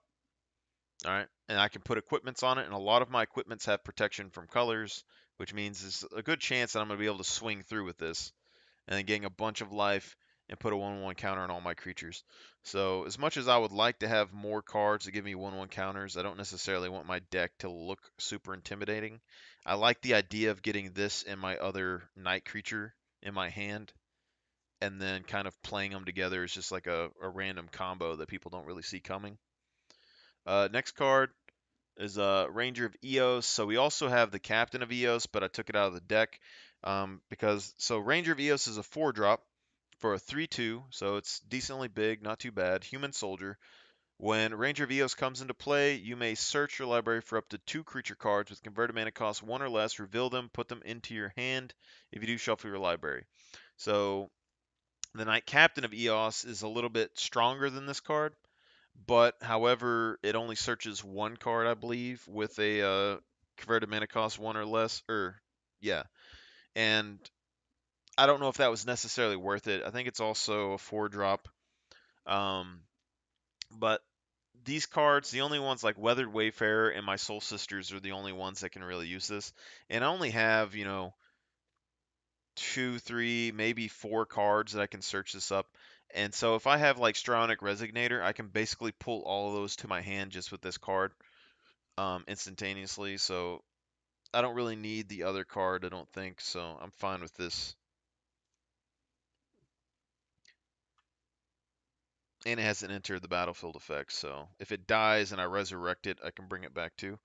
Next card is one of the land destruction cards. So Akira of Mishra, a very old card. Nobody uses this thing. Really cheap. This is why I was saying everyone's been playing Darien wrong since the beginning of time. He's a land deck, 100%. All right, so Akira does 2 damage to anyone who puts a new land into play. This is a 2-drop artifact. I can bring this out at the very beginning of the game, turn 2, and you're going to take 2 damage for every single land that you put onto the field. This can drastically hurt green decks, especially early into the game. Because if you put this turn 2, or even turn 1, and then a green deck pops off and puts like 10 lands onto the field, this is doing 20 damage to them for free. All right. This could hate you out, but like not everyone's going to be completely upset about this. All right. And potentially this could be a cut for my deck, however, but it does help with Darien a little bit because I can play it, play Darien, and then basically get free lands, things all the time. And since I can bring things from the graveyard, I mean, this is 2 to 4 tokens or whatever a turn, which is pretty decent. Um, the main issue with this is that it's only when lands enter the battlefield, so kind of hard to pull off unless I use like planar cleansing, which can bring all the land. That's part of the reason I have this in here. It's like a board destruct. I find this, put it on the field, get my hands on planar cleansing, bring all my lands back, damage myself, get a bunch of mana. I have a bunch of creatures on the field, and I can kind of do something and win the game that way. We're using actual actual card strategy, not infinite combos. So pretty good. So now we got some more snow-colored plains. Next card is Godsend. This is a very classic card. It is a legendary artifact equipment for a 3-drop. Equipped creature gets a +3/+3. So this is really good for all of the creatures that we've seen. Most of them are 3 to 4, 3 to 5 power. So we're looking at 6 to 8 power with something like this attached. Also very strong early, very strong late. Whenever equipped creature becomes blocked or it blocks by 1 or more creatures, you're able to exile one of those creatures. Opponents can't cast cards with the same name as the card exiled with Godsend. So Commander, this is really strong. One, because if you happen to have 2 opponents with the same deck cards in their deck, this can keep them from playing the same card multiple times. But also, whenever it blocks or becomes blocked, you can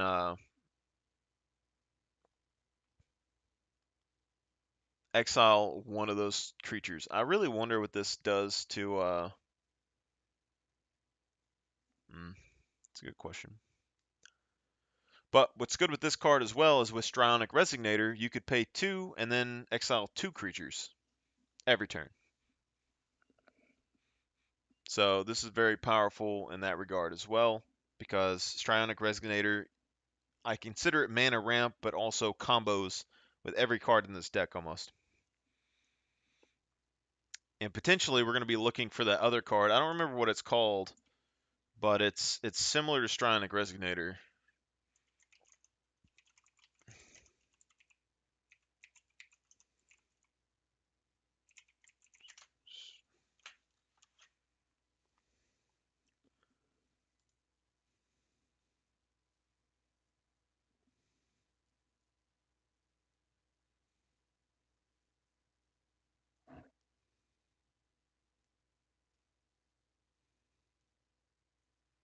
I know it's a white card and it just came out.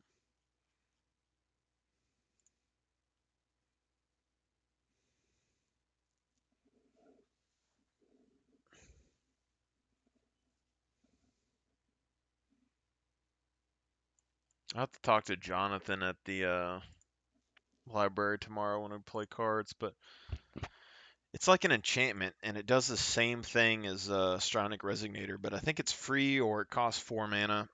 If that's the case, I'm going to put it in the deck for sure, because that's going to give me the potential to double my doubles as well as double my lands and double everything else if it works the same. But, yeah. So Godsend, very good. You can see everything in this deck starts working together. So now we have another land. Next card, Soul Attendant. This is another Soul Sister, so whenever another creature enters the battlefield, you may gain 1 life. Thing is, you may gain, so in case somebody's damaging you when you gain life or something, you don't necessarily have to. It's kind of important. 1 cost for a 1/1, searchable. Next card, Dingus Egg. So this is the other card that goes with the Shrine of Akra. Whenever a land is put into a graveyard from play, Dingus Egg deals 2 damage to that land's controller. So this is the preferred card that I want to use, and it's also an artifact that I can search out with Enlightened Tutor, stuff like that, because this is going to allow me to detonate the board and deal a bunch of damage to everybody, including myself. So with Darien, I could technically detonate the board, then have a bunch of tokens, kind of win the game. So it's kind of a win con. I prefer win cons more than like infinite mana, to be honest. Um,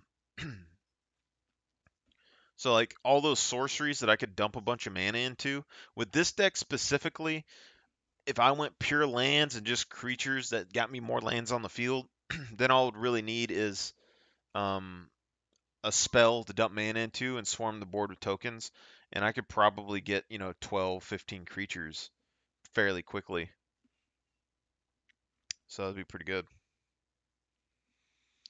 Next one is Tarnished Citadel. So this is one of the Pain lands, one of the original Pain lands. Uh, this you can add 1 colorless mana to your mana pool, or you can tap it, add 1 mana of any color to your mana pool, and then Tarnished Citadel does 3 damage to you. So I like these because it's not just 1 damage, it's 3, and it's optional, so I don't have to. So if Darian's on the field, I can get 3 tokens, and then if he's not on the field, then I can just give me a regular colorless mana, and then I can potentially damage myself to get the rest if I need a white mana or something for some reason. But 3 tokens a turn is pretty good in general. Um, so I'm not opposed to that. Cathar's Crusade or anything on top of that, that's a pretty big buff. And this is something that can just be setting in the background and people kind of forget about it. Next card, Surveyor's Scope. So not necessarily the best card, but it's pretty good. It's kind of like Burnished Heart. So this is a 2 cost for an artifact, but you can tap it, exile for Surveyor's Scope, search your library for up to X basic land cards, where X is the number of players who control at least 2 more lands than you. Put those cards onto the battlefield and shuffle your library. So this, especially early, it's a 2-drop. I consider this mana ramp because you put it down for 2, you wait until your opponents have at least 2 more lands than you, tap it, sack it, and then you can bring out, you know, 3 lands. It'd basically catch you up if you needed to. But even if you only get 1 land out of this, I think it's still worth it. It's 2 costs for one land. And then you can bring it back later, with Codex or even Sun Titan, because this is a 2 mana permanent. So Very good card. Next card is Teferi's Protection. So actually, this is out of the first commander deck that I ever built, a Teferi box, and I happened to beat a dude. I have a very strong connection with this card in particular because with that Teferi deck, it was just a bunch of meshed up cards that I got out of a box, and I had a healer chick that was a 2 cost that brought a planeswalker to my hand from the graveyard or my deck every turn. And the first commander game I ever played was against a guy with a fourth. I think he spent like $14,000 or something on his angel deck, and I beat him with the deck that I built out of this box from Walmart. And just because I happened to have cards that tapped all creatures on the field and stuff, so it was pretty nice. And then Teferi gave me extra turns and things as well. But Teferi's Protection, it's a 3 cost spell, instant. Until your next turn, your life total can't change, and you have protection from everything. All permanents you control phase out, and then you exile Teferi's Protection. So this is a one-use thing.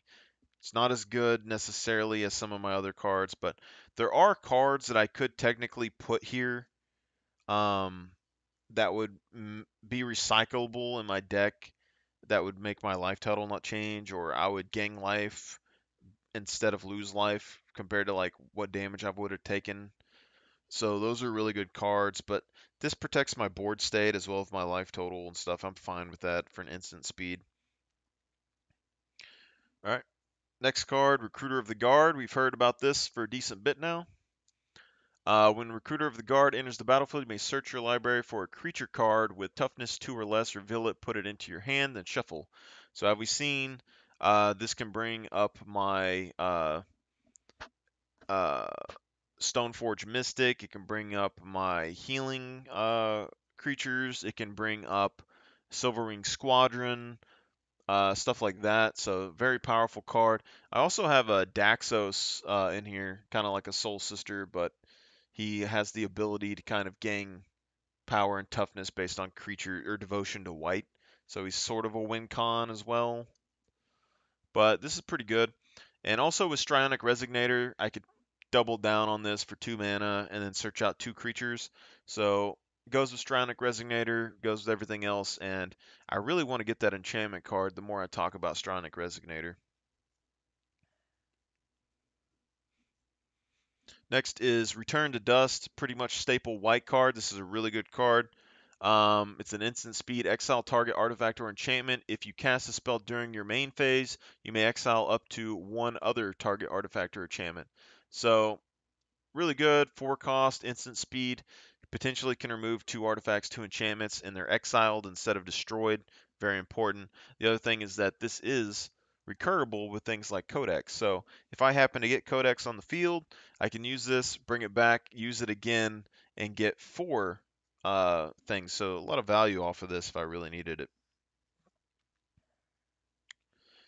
Next is the piece itself, Stronic Resignator.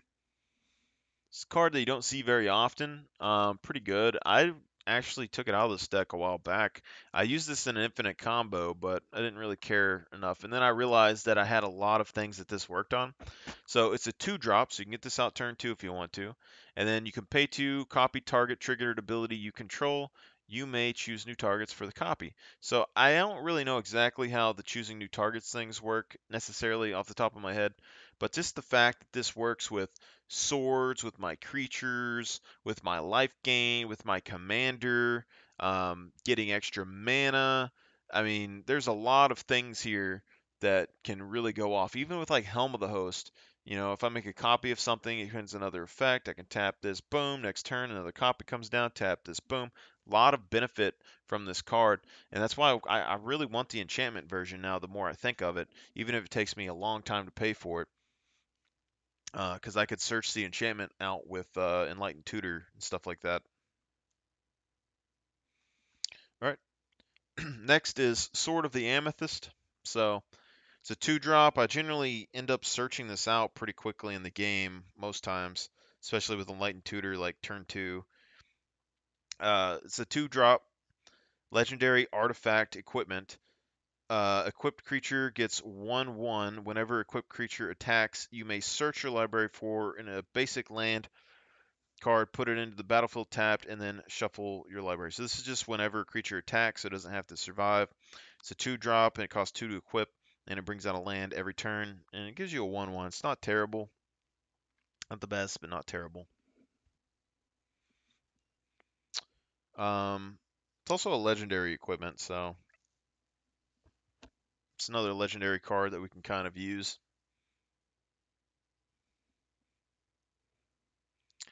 Next card that we have is Still Shaper's Gift. So this is a 1-cost. Search your library for an equipment card, reveal that card, put it into your hand, and shuffle your library. Not necessarily needing this card, but it does help a little bit. And I think once I get card draw in this deck, this would be a very nice card to have, to be honest. But it only search out equipment, so it's not necessarily the best thing in the world.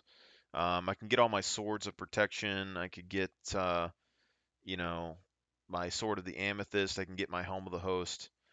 But later into the game, it probably won't be worth it to have. But early, it seems okay. So we got another land. Next, we have Sword of Sinew and Steel. So another one of the legendary swords. I believe we only kept 5 of them or so. This has equipped creature gets 2/2 and has protection from black and red. Whenever equipped creature deals combat damage to a player, destroy up to 1 target planeswalker and up to 1 target artifact. So this is artifact destruction, planeswalker destruction. You can attack a different player and destroy someone else's stuff, which is a little bit politic. Like this can be really good. So I could technically search this out at the very beginning of the game. Someone has an artifact deck, and then just kind of waylay on somebody to keep destroying his artifacts, which kind of keep them out of the game, which is pretty nice. The other thing I didn't think about is that I have Mother of Ruins and Givers of Ruin in the deck, so that's the other couple of cards that Recruiter of the Guard and Ranger of Eos can actually search out. So those can give protections from any color, even though it's only tappable. So I can only use it for offense or defense.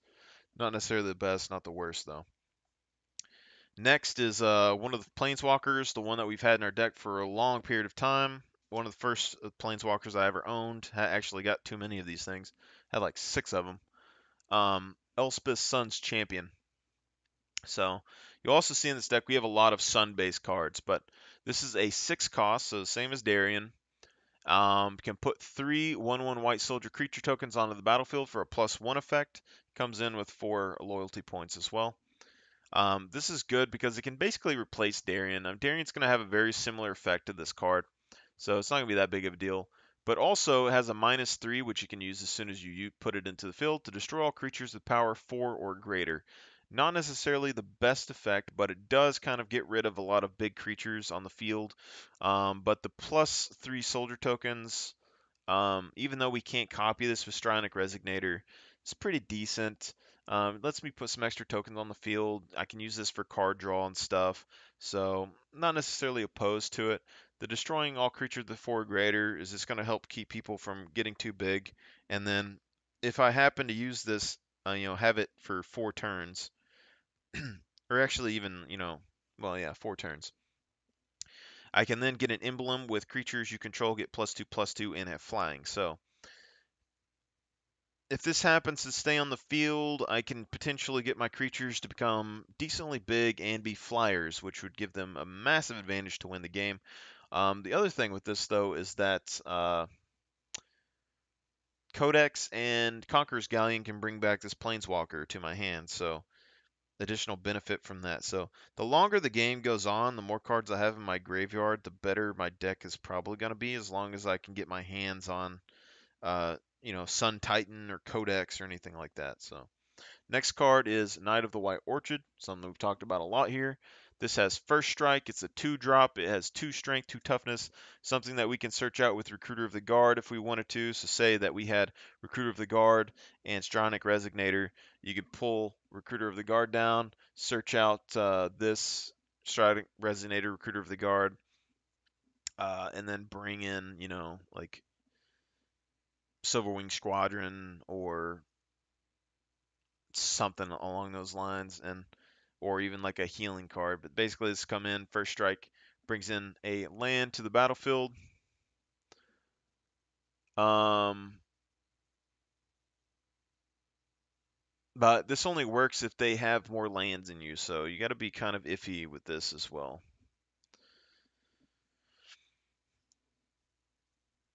It's a good card early. It's just a lot of times in this deck, especially, we tend to get more lands. Like I've been out ramping green decks with this so far.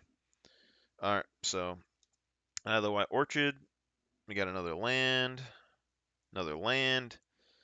Next is a very nice card that we have, Cavalier of the Dawn. As you can see, a lot of our creatures. The thing with white, especially with less card draw, you need all your creatures to be multifunctional. So, Knight of the White Orchid, the equipments basically are what make those creatures multifunctional. So, in a white deck, equipments are your basic kind of thing that you have in the deck, right? I have 5 or 6, maybe 7 equipments total, and then I have, 4 or 5 cards that could potentially search them out. Maybe not even that. I mean, well, actually, yeah, we got like 5. We got like 3 spells and 2 creatures that can search them out. So you're already looking at a good potential of getting some sort of equipment draw um, in a 60 card deck. So as long as you're able to filter out our lands, you got the potential of getting your equipments out. Because you don't want to have a bunch of equipments where you can't find everything, but you want a good assortment of equipments and then a good assortment of things to take the equipments out and search them. So you have a good chance of running across them.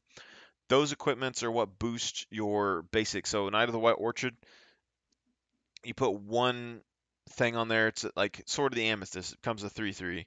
All right. You put any of the swords, the legendary swords. It's going to become like a 6/6 or like a 5. It'd probably be like a 4/4 or 5/5. That's pretty good for like a 4 cost, right? So that's kind of the key to these white decks. But other than that, you want them to be kind of multi-purpose cards. So this is Cavalier of the Dawn, really good removal. This is a 5 cost, so it's going to be very similar to Darien. It has Vigilance, which is really good. It is a 4/6 Elemental Knight, so it's very beefy, very big. You can win the game with this.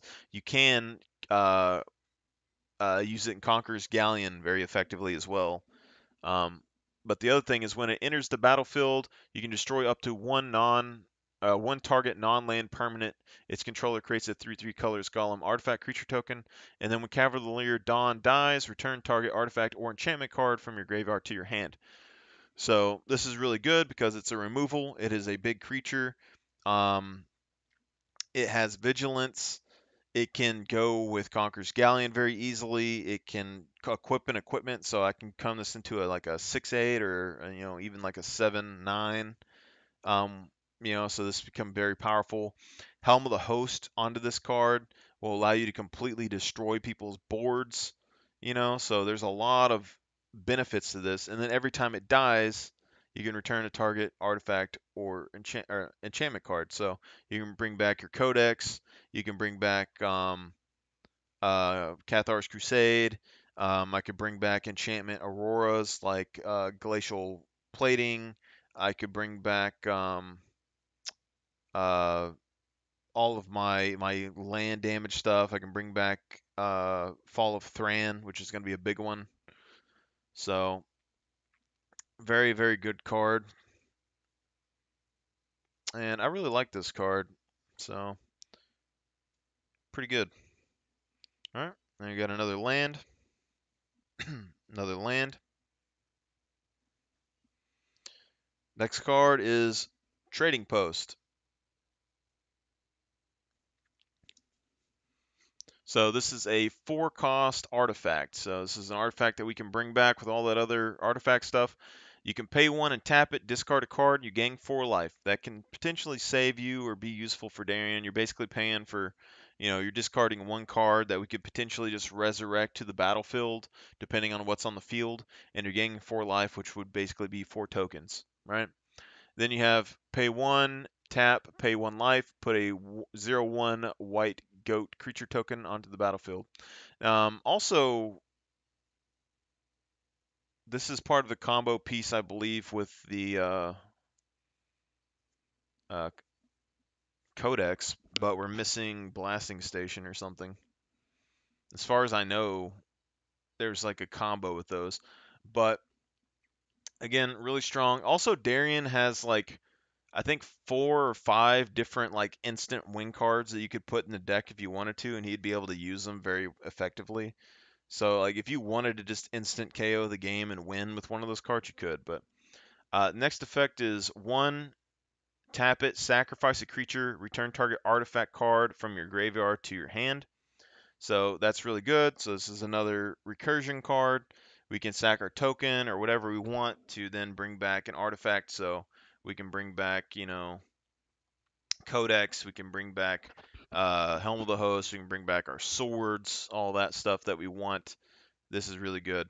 And you don't necessarily even need swords in the deck. It's just, whatever equipments that you want, the deck would still work. You just wouldn't have as much protection. And then the last effect on this card is you pay 1, tap it, sacrifice an artifact, and you draw a card.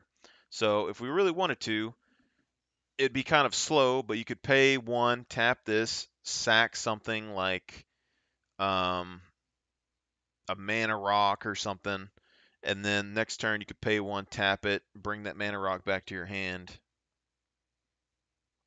you know.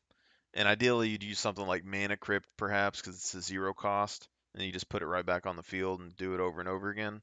But you could use this to get a little bit of card draw, a little bit of life. You can bring back cards with it.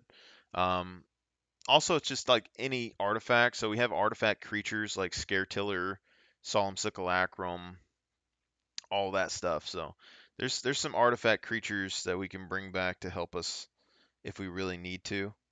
It's not just completely useless. Next is some of the cards that we've kind of been thinking about removing but haven't yet. So face reward is one of the better ones, I believe. So this is a 4 cost instant spell. Return to the battlefield all permanent cards in your graveyard that were put there from the battlefield this turn. So this is one of the cards that I use to protect my creatures. It's basically similar to a phase out card, except for it's not going to save my tokens. But this also works for my lands and stuff like that. So if I decide to destroy the lands on the board or anything like that, or just even if I use like World Breaker and I smack somebody with it and destroyed everything on the board, but I saved enough mana to cast this spell afterwards, I would basically have everything back on the field, including my mana, and I would win the game just from sheer value. So this is pretty interesting. I like this one a lot because it's only affecting me and it's pretty nice. The next one that I have is Planar Birth. So it's an older card. This is a 2 cost. Put all basic lands from all graveyards into play under their owner's control. So this is good because a lot of people aren't playing about a lot of basic lands, especially in my group. A lot of them have multicolored decks, 5-color decks, 3-color decks. So destroying all their lands generally just destroys their deck. They're not able to do much of anything at that point, which is fine by me. But a lot of them, I don't just destroy people's lands 24/7. Don't get me wrong. Like this deck isn't popping off like that, where I'm just going to destroy people's lands every turn. I could, but I generally don't. Um, but Planar Birth allows me to get all of my basic lands back, which can be very important for a lot of my combos in case somebody else has land destruction. It's also a sorcery spell. But see, if I get a couple of my renewal cards, especially like Codex, I can bring this card back up to my hand and then get something like Fall of Thran and just keep detonate everybody's board and keep them stuck. Like if I have Conqueror's Galleon, I can pull a Fall of Thran um, every time that it despawns, and then if I have like Codex, I can bring Planar Cleansing or Planar Birth back over and over again, and I could just continuously recycle all my lands, and they'd be stuck at 4 mana. So that's pretty interesting stuff there. Um, but anytime I do that, like it's infinite combo, but it's not infinite. Like it's gonna take turns, and if someone has like an interrupt spell or something, things like that. Planar Birth though, pretty good. Next, Giver of Ruins. So this one is a 1 cost for a 1/2. It's a core cleric. You can tap it. Another target creature you control gains protection from colorless or from the color of your choice until the end of turn. Good card. Something I can search out. Something that can protect me from Eldrazi and artifact decks. which my other protections cannot do. So that is the major weak point of this deck, is colorless removal and stuff like that. Um, Luckily, a lot of people don't really run that, so yeah. The other thing is that this is not really protected from board wipes, but it does protect versus like target removal, as well as allows me to kind of dictate who blocks my creatures, which things with like glacial plating and my swords want to do combat damage, so giving them protection to swing in helps a lot. All right, next card, Cathar's Crusade. So this is the other one that we have that gives us 1/1 counters. Probably need more cards in this deck to have 1/1 counters, but we have, I think, at least one other card that searches up enchantments. So it's not likely I'm going to run across these, but these are like my win con cards, so I'm not super upset about it. But whenever a creature enters the battlefield under your control, put a 1/1 counter on each creature you control. So very powerful. Potentially, I could get like minimum 2 counters a turn with like uh, Ancient Tomb and Darien. But with any of my cards that make tokens, I mean, this is going to be big in general. This plus any of those cards, you want to keep all your combos down to basically 2 cards. But this plus any of those token gen cards, basically game winning right there. I mean, that's a threat on the board someone's going to have to deal with. Next is Crucible of Worlds. So this is the original card that I used to bring back lands in this deck. It is a 3 cost, so I can bring this back with Sun Titan, very important, as well as all my other artifact bring back cards, which can be really good if you happen to really be in a pinch and you need to get some lands back. So you may play land cards from your graveyard as though they were in your hand. So very good card, especially if you want to keep your lands consistent. And sometimes if I get this card in a wasteland, I'll just sit there and sack a wasteland and then bring the wasteland back every turn, and then slowly just gain a land advantage over my opponent because they eventually run out of lands. So that is a potential combo piece for this, as well as like things with Dingus Egg and stuff. If I have those on the field and Crucible, and I'm like sacrificing one of my wastelands, for instance, I'll be taking 2 damage on the exit, 2 damage on the end, so that's going to be 4 tokens, potentially 4 life. And then my opponent would be taking 2 damage and then 4 damage. So that's, you know, good value. Good value, I think. Now we're getting into the original mana ramp of the deck that we had. So this one is Extraplanar Lens. These are the things that I recommend running in mono white. I do not think that you need mana ramp cards in mono white. Your card draw is hard enough. You need cards that pull more lands out of your deck. So say you had like 30, 32, not even that. Say you had like 30 lands and then you had Gauntlet of Power and stuff like that. You'd have like 35 mana cards or whatever. Then you have like, 5, 10 creatures that bring lands out of your deck. That's plenty of mana ramp and creatures and things that you can use, and it frees up a lot of space. So things like this are very important. But basically, Extraplanar Lens lets anybody make extra mana. So that's why you have like snow plains and stuff like that, because no one else in my group plays with snow plains. So this does not allow them to get extra mana off me. But basically, you exile a land, whatever that land is, whenever you tap another one for mana, this will give you extra mana. The weak point of this is if you keep bringing this back into the field, um,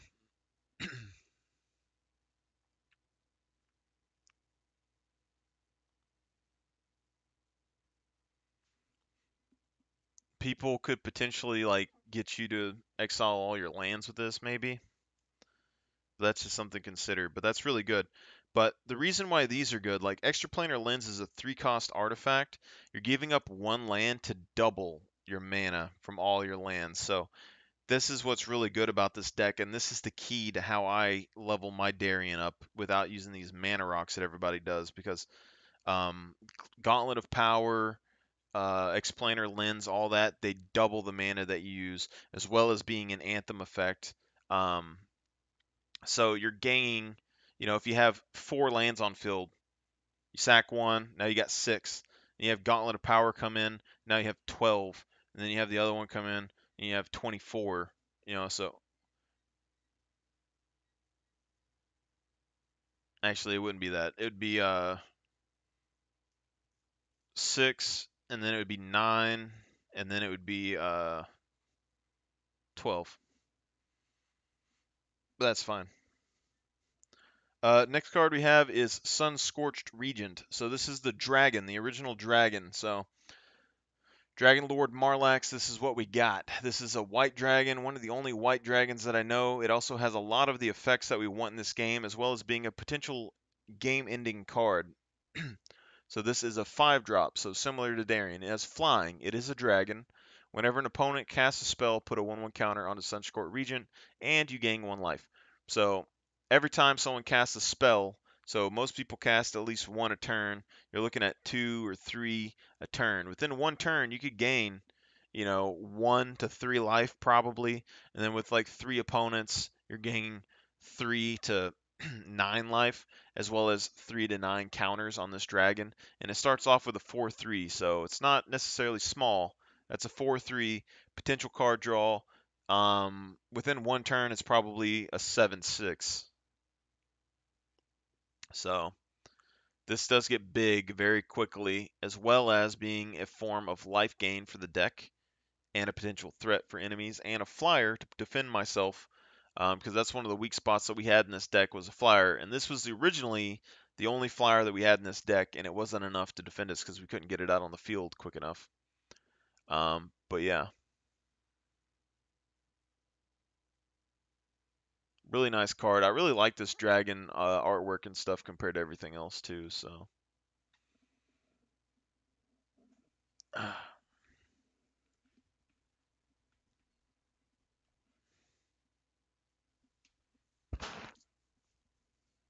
right,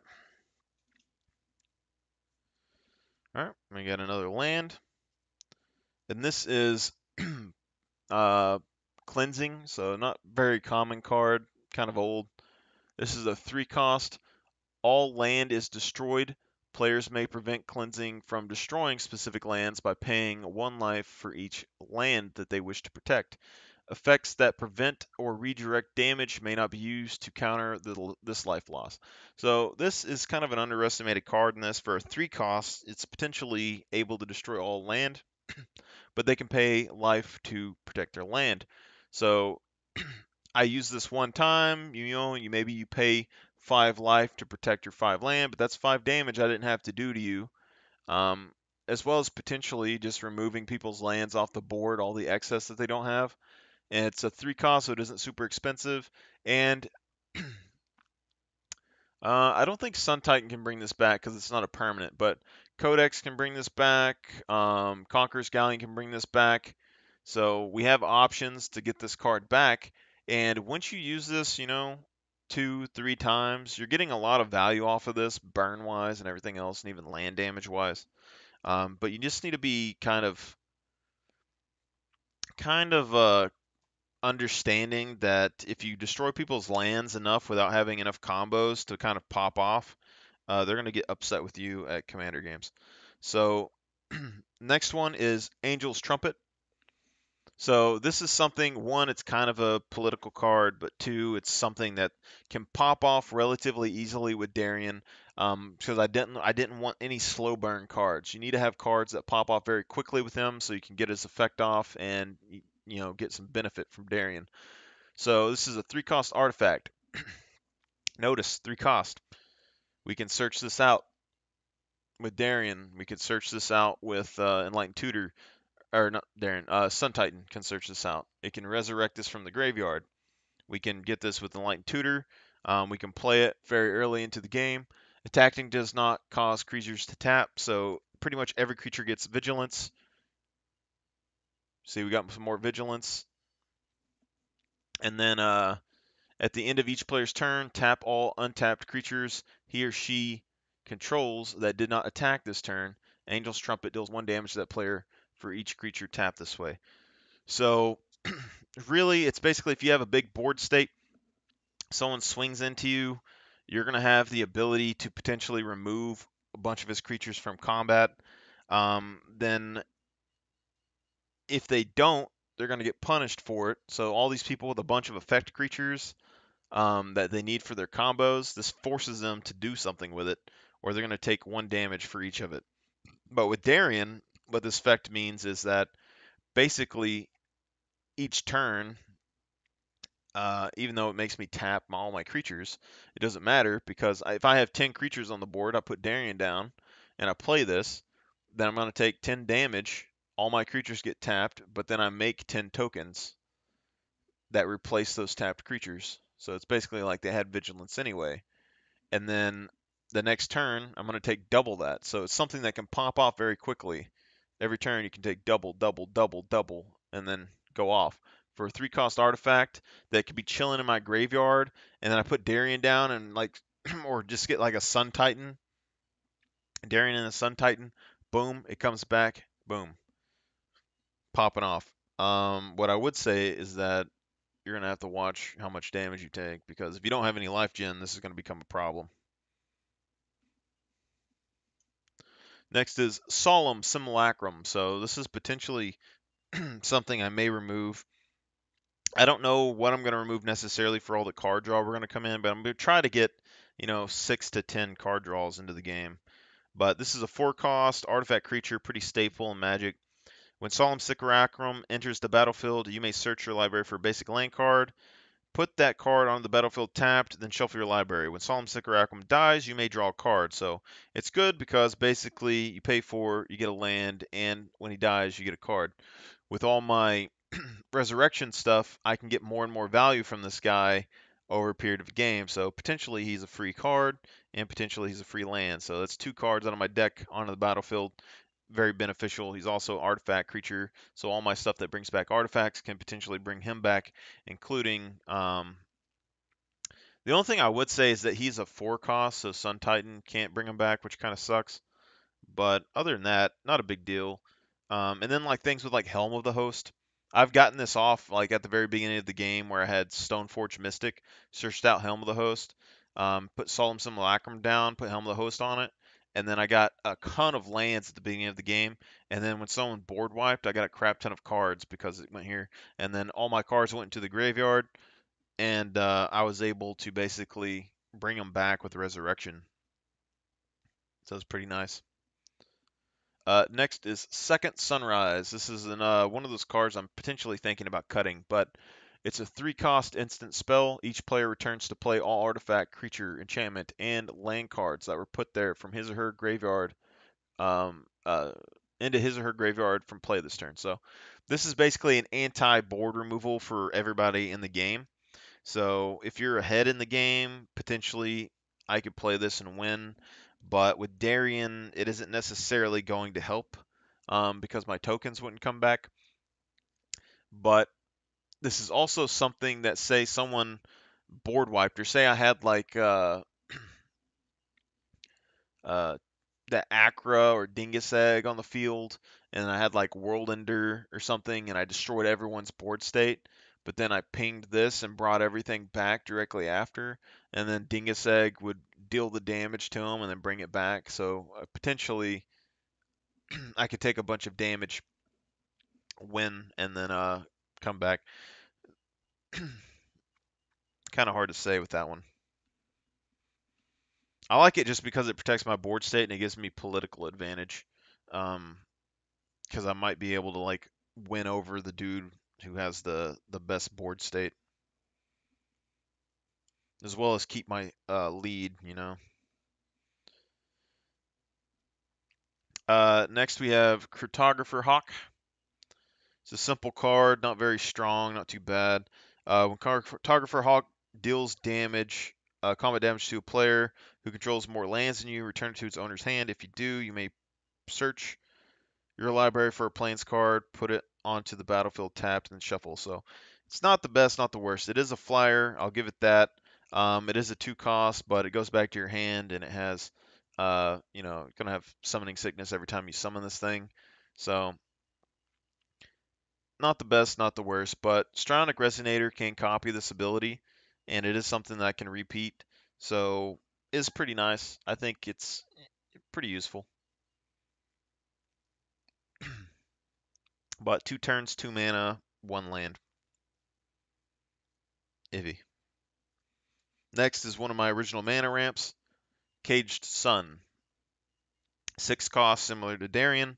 As Caged Sun enters, you choose a color. Creatures you control the chosen color get +1/+1. Whenever a land ability adds 1 or more mana of the chosen color to your mana pool, add 1 additional mana to that color. So it's an anthem, and it gives you additional mana. Really good. Potentially our 1/1s can be like 3/3s or 4/4s with all of our anthems, I think. Something like that. So that alone's pretty good. And if we happen to get knights on top of that, you're looking at 5/5 knights.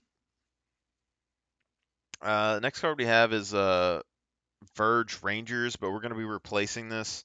This is a 3 cost Human Scout First Strike. You may look at the top card of your library anytime as long as an opponent controls more lands than you. You may play lands from the top of your library.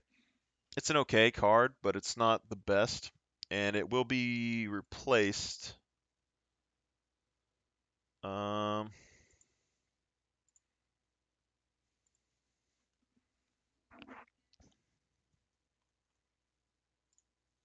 Let me see real quick.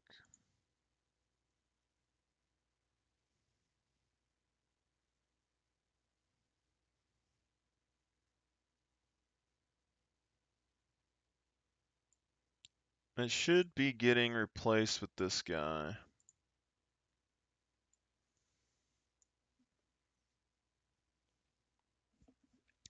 So this was a newer card that came out. So this is Keeper of the Accord, so it's a 4-drop. So it's going to cost 1 more mana, but it is a 3/4, which is basically the same power, a little bit tougher. But at the beginning of each opponent's end step, if that player controls more creatures than you, you create a 1/1 white soldier creature token. So it has the ability to make tokens, which has the potential of, say, proccing our card draw, which is good, as well as giving us a token. And it's also a pretty decently sized creature itself. Has pretty nice artwork, which I like. Um, Also, the dragons in the background. And then at the beginning of each player or each opponent's end step, if that player controls more lands than you, you may search your library for a basic plains card, put it onto the battlefield tapped, and then shuffle library.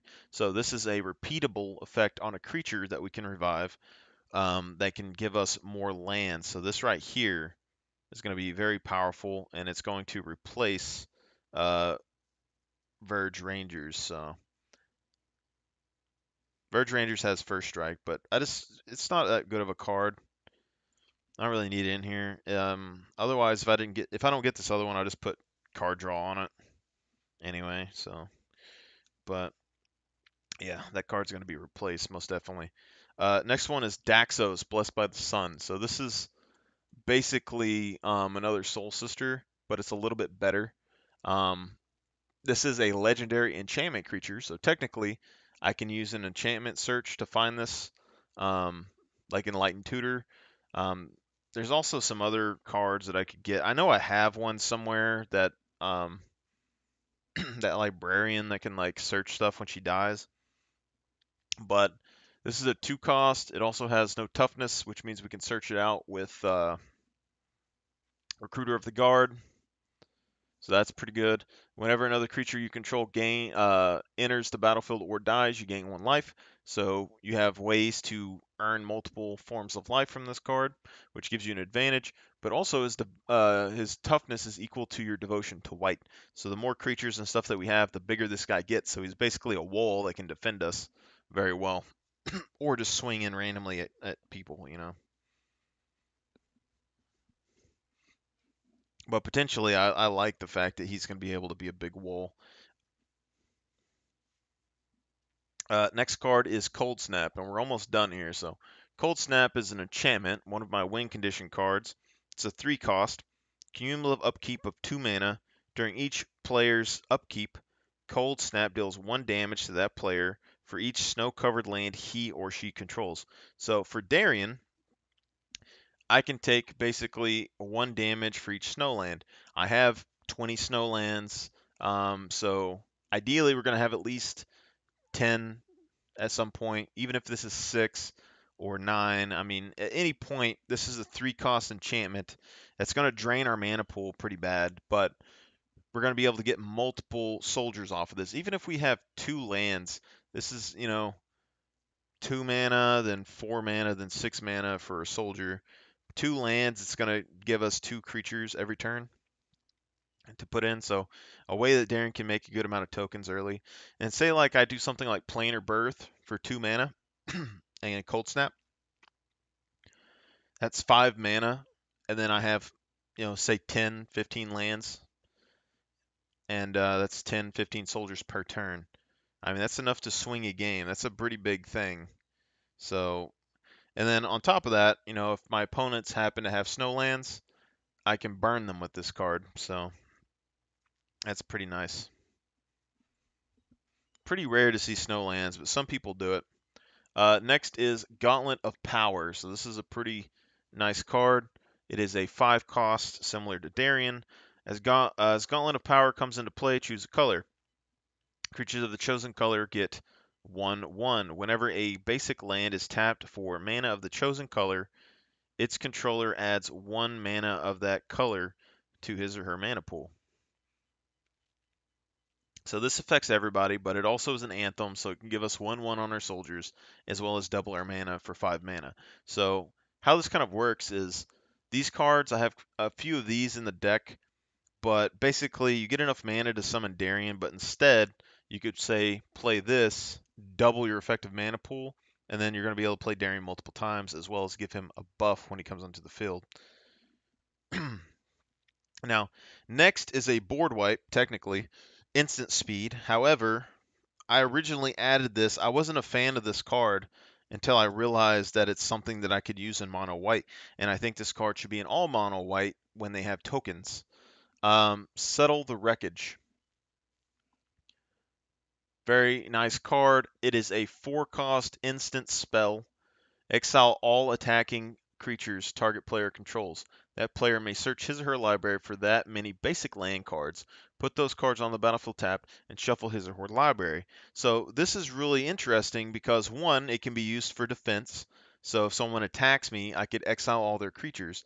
Two, if they are in a multicolored deck and they don't run a bunch of basic lands, they're not necessarily going to get the value of the basic lands. But three, if I am a mono white, say I get Darien down, and then say I put if I had Darien down and somebody attacked me, um, and I got like 5 or 6 tokens, or if I had uh, Ancient Tomb or any of my damage lands or Mana Crypt, Mana Vault, I could potentially get 6 to 10 lands or something with this Settle the Wreckage very quickly. So for 4 mana, like I could attack with my tokens one turn, like 6 tokens, settle the wreckage, exile all my 1/1 tokens, and then get 6 lands for 4 mana. So it's a form of ramp, it's a form of defense. Um, so yeah, and it's recyclable with Codex and Conqueror's Galleon. So if I got those, like if I had Codex on the field early, and I had this card, I could technically like get all of my lands at the very beginning of the game pretty quickly. So very versatile card. I do like it. It also is something that's kind of political, where maybe somebody needs some lands. Like say I destroyed their lands, and they had creatures left over. I could be like, hey, if you attack, then I could say give you some lands for however many creatures you want to get rid of, and then you could kind of swing a game in somebody's favor that way. Next card, something that I replaced the land for, Soul Ring. So it's 1 cost for 2 mana. I put a couple of mana rocks in the deck. I didn't really want to run mana rocks, but I decided to. Basically, I figured I'm taking 1 land out, gaining 2 mana, so it's kind of better. I can also play these with a turn, but I don't want a bunch of mana rocks. Okay, we already have the 3 artifacts that double our land value. Then we have Soul Ring, Mana Crypt. Then we have Conqueror's Galleon, which turns into a land. So we're already at, 6 additional cards, I believe. So it's just kind of enough. But being able to get Darien out a little bit quicker, it wouldn't be too bad. And then extra mana, you know. And then when I destroy all my lands, being able to have like some extra mana held back for something, even though it's colorless, could potentially help. Next is Commander's Plate. So along with my protection cards, this is the final protection card that I had. So this is a 1 cost equipment. It's a 5 to equip or a 3 to equip to your commander. Equipped creature gets +3/+3 and has protection from each color that's not in your commander's color identity. So even if I put this on a token, where are you getting this wood from, pup? Did you pull this out of the back door? You did, didn't you? Yeah, you better look away. Why are you being bad? Just destroying stuff. Jesus.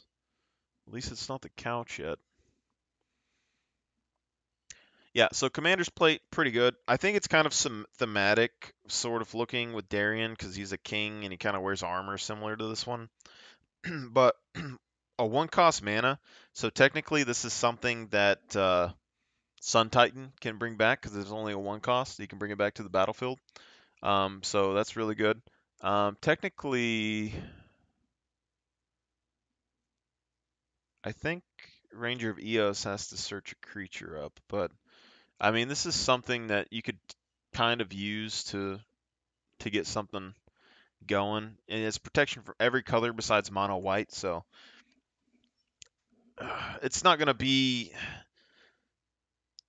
anything that's not having white in their deck. This is going to be really powerful against, but a lot of people run things like Sword of Plowshares, which kind of sucks.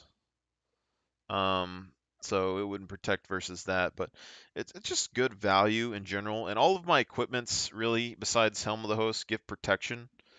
So, oh, that and Sword of the Amethyst. So Helm of the Host and Sword of the Amethyst are just kind of situational cards that give me benefit. And then I have, I think, 4 or 5 swords, or maybe 4 swords in this. I don't remember. There's 4 or 5. Well, actually, there's 5 or 6 protection equipments. So really good. And 3/3, I mean, in protection from all colors but white is pretty good in my eyes for the most part, even if it does cost 5 mana. Now for second Planeswalker, Elspeth Tyrell. This was a card that I kind of put in and took out multiple times, but it's a 4-drop Planeswalker with 4 loyalty, and then you can +2. You gain 1 life for each creature you control. So this is really good because it's basically like a Soul Sister, except for it's repeatable every turn for a plus. So I think this is a very strong card for our deck. Then you can -2, put 3 1/1 white soldier creature tokens on the battlefield, which is pretty good. But basically, within 2 turns, you're going to be able to do the -5, destroy all other permanents except for lands and tokens. So this is going to be something that, unless they have invincibility, then you're just going to be able to completely wipe their board state, and then all your tokens are still going to be on the field, and it's going to be basically your tokens versus them. And then you can gain life for every token that you had, and then reset your board later. So, pretty powerful. I think it's going to be worth it. It's going to be pretty good. Ginger,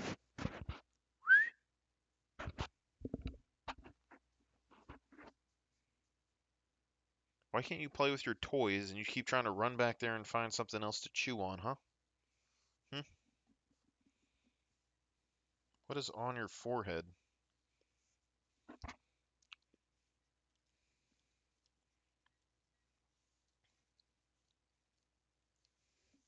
Yeah, you've been getting in something that's staying in your forehead, Missy. All right.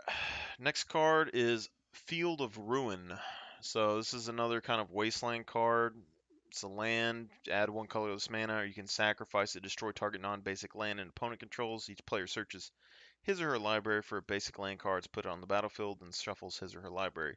So I gotta pay 2 to sack it, so it's not the best. But say if I have Crucible of Worlds or Scare Tiller or something on the field, I could technically say pay 2, destroy somebody's land, give me and everyone a land on the battlefield. So I'm basically going to be giving 2 other people the advantage for the most part, land-wise. But they have to be basic lands, and then I can just bring this back from the graveyard onto the battlefield the next turn and just keep doing it until I force everyone to get their lands out of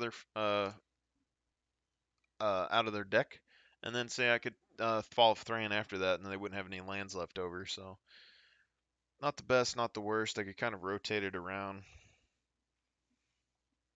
Next one is Sword of Fire and Ice. So protection from red and blue. Whenever equipped creature deals combat damage to a player, Sword of Fire and Ice deals 2 damage to target creature or player, and then you draw a card. So this is good because it's card draw. It's a triggered ability, so if I have Strionic Resignator, I could pay 2 and copy the effect. And so it's basically almost like a damage land as well. So say I could put this on Darien, swing and attack a player, and then ping the damage back to myself, which would then make 2 creatures, and then I could draw a card, Strionic Resignator it, give myself 4 damage, 4 soldiers, and then draw 2 cards for 2 mana. So that's pretty good value, as well as protection from red and blue. So we got the swords that basically give us protection from the main colors. Next is a True Conviction, which is an enchantment. This is another form of life gen in the deck, which is what I consider um, life gain. So I don't want any life gain in this deck that is going even. I want things that can give me excess life, not necessarily with Darien needing to be in the field. So True Conviction is a 6-cost enchantment, so about the same cost as Darien.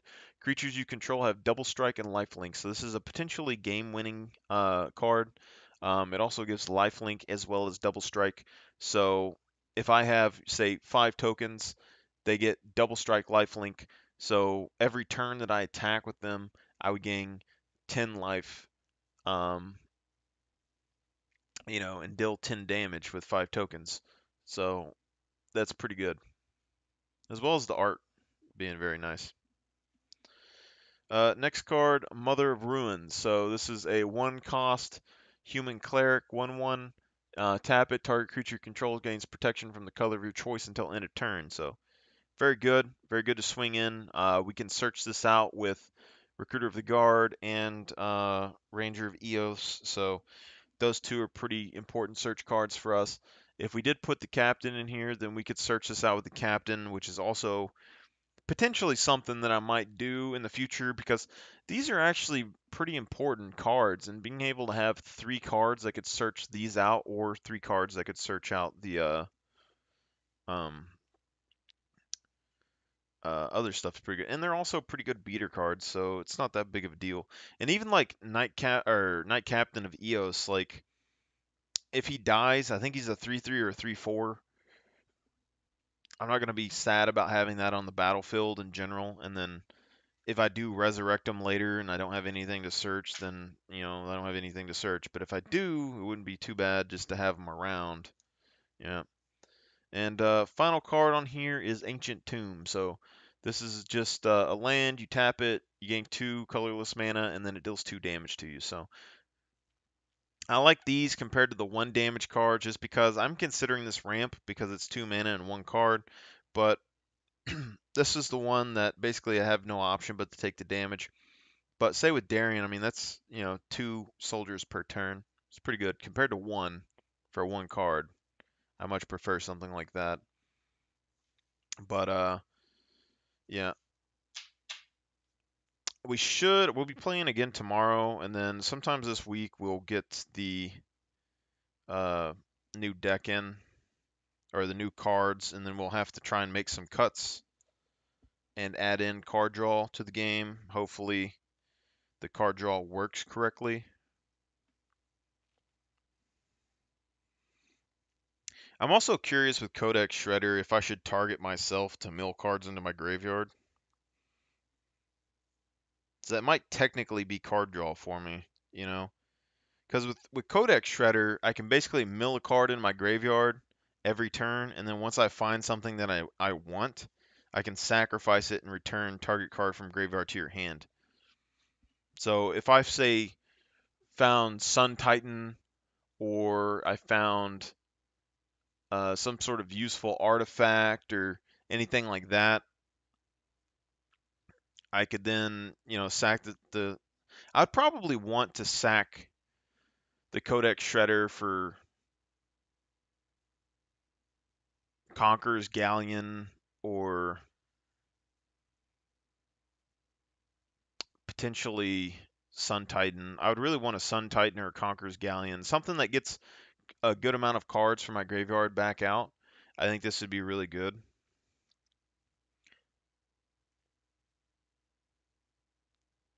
It's basically card draw, but it's like a discard every card that you have to find one and then sack it.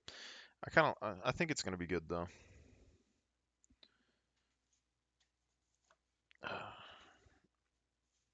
That Endbringer alone is like a big addition to this deck because Endbringer, a lot of potential there. But Mentor the Meek, Dawn of Hope is going to be good. Whenever you gain life, pay 2 if you do draw a card. I mean, we probably need to go ahead and put Dawn of Hope in, and I want to put Gift of Immortality in, but I already know that's going to be rough.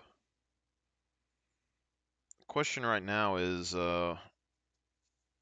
what should we take out for Dawn of Hope? Gain life, you can pay 2 and draw a card, or you can pay 4. We could do Invoke the Divine.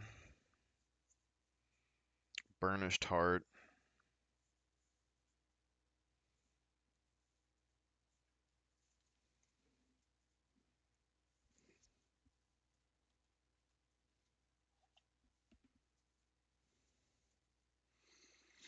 Everflowing Chalice would be good as well. Weathered Wayfarer.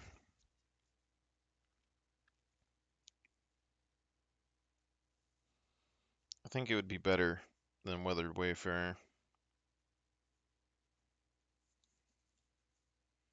Even though we can search Weathered Wayfarer, I just think it'd probably be better.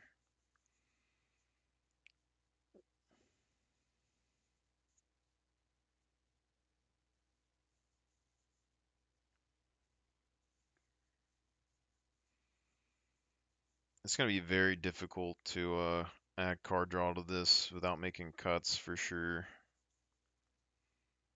Potentially we would use something like Face Reward.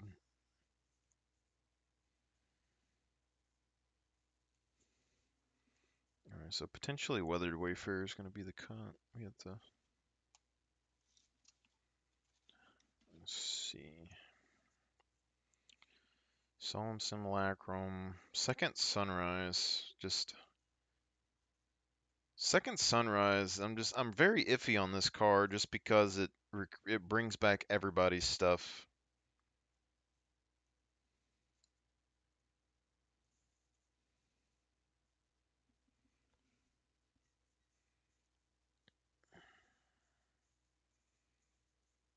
I'm gonna end up like removing the Soul Ring or something to get card drawn here. I can already tell. All right.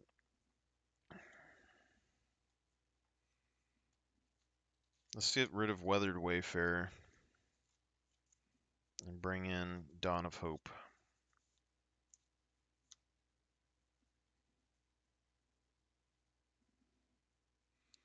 The other thing that I'm iffy with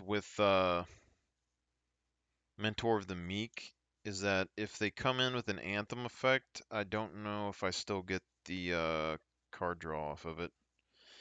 But I want to look at... Alright, so Soaker of Loyalty, 6 cost, legendary artifact. This spell costs 1 less to cast for each knight you control. So potentially, if we have another knight on the field, we already have a few. So we have Knight Squadron, we have Basilia's Lieutenant, we have any knight tokens that Basilia's Lieutenant makes or Knight Squadron makes. We have Spirit Knight and Elemental Knight. So any of those would reduce the cost of Circle of Loyalty, which would be good. Creatures you control get +1/+1, which is a good benefit. Whenever you cast a legendary spell, create a 2/2 White Knight creature token with Vigilance. So Potentially, Circle of Loyalty comes with the 2/2 Knight. I don't know. But then you can pay 4 and tap it and create a 2/2 White Knight creature token with Vigilance. That alone is good because like a Knight token, like a Soldier token is good with an equipment. Don't get me wrong. That's like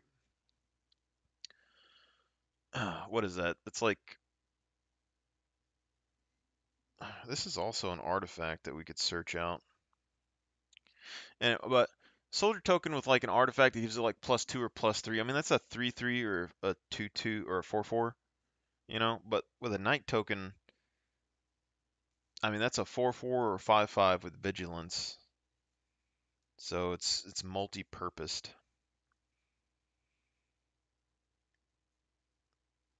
You can also with Strionic Resignator, you could copy the effect when you cast a legendary and get 2 knights for 2 mana, which is pretty nice.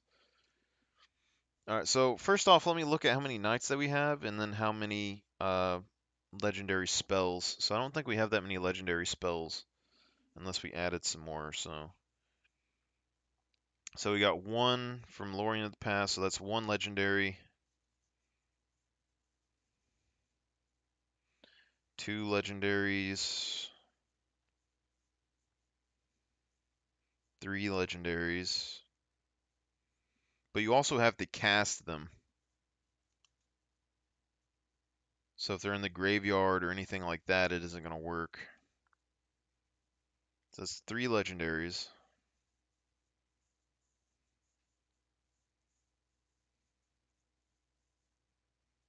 Okay. It'd probably help if Darien was a legendary, to be honest. Oh, he actually is. So that's 3 legendaries, so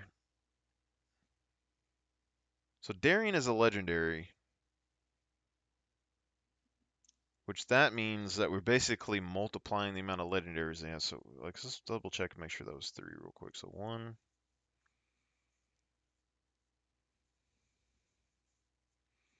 2,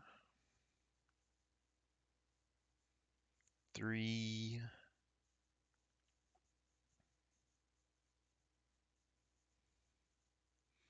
All right, so that's 3. Darien would be 4, potentially repeatable.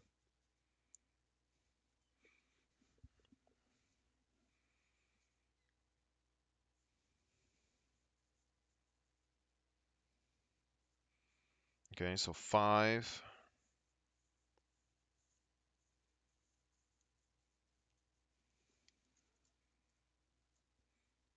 We also have cards that bring things back to our hand, but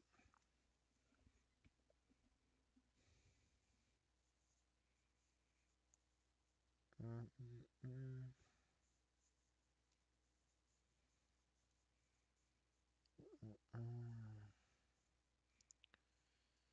mm, 6 if we kept Spear of Heliod in, but I don't think that we would. I mean, it is a low cost. It would give us a knight that would basically be a 4/4 entering the field. So we're at 5 or 6, depending how we do this right now. Legendary land, I don't believe counts. Okay. So we're at 6 to 7, depending what we do. Now, the question is that is it worth it? Because Circle of Loyalty is a 6 cost that has the potential of having reduced cost. Spear of Heliod and Circle of Loyalty together would make the Knights a 4/4 that we could create consistently every turn. That alone is very powerful. Circle of Loyalty with Gauntlet of Power or any of our other anthems is already a 3/3 to a 4/4 to a 5/5 to a 6/6 a turn with Vigilance, which is very powerful, as well as being a legendary artifact.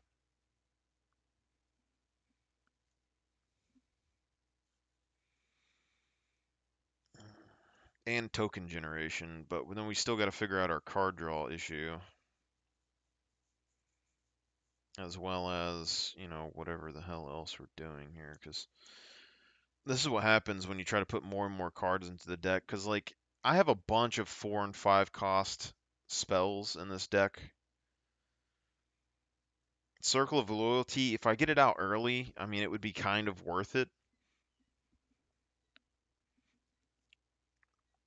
But you also have to cast the spells, but even being able to make tokens consistently, I mean, that's a 4 cost for like a knight.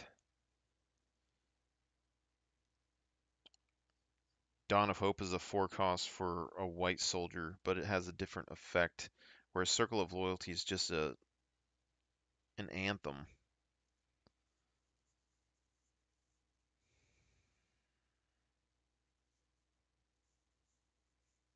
Look at this.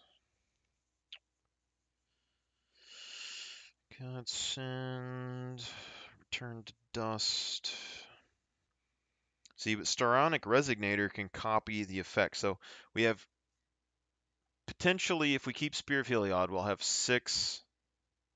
If we keep Spear of Heliod, we'll have 7 uh, legendary spells. And then we'll have additional legendary spells every time we recast Darien. And then with Staronic Resignator, we could copy those and even get more. So you're looking at the potential of 14 to 20 knights with Strionic Resignator activated during that period. So it's weird. Like things like Still Shaper's Gift, I mean, I don't know if we necessarily need it if we have card draw. That's where things are going to get hard between like tutor cards and card draw cards.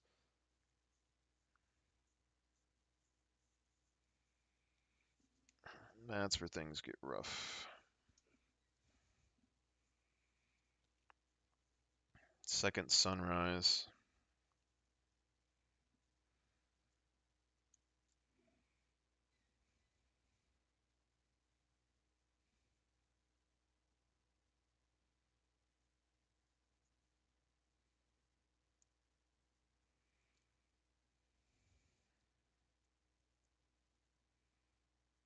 I guess potentially we could get rid of Second Sunrise.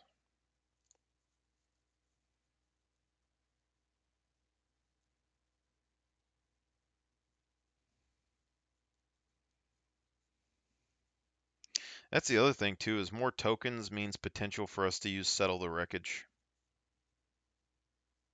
to get more mana. Second Sunrise is good though, but it only works on everybody.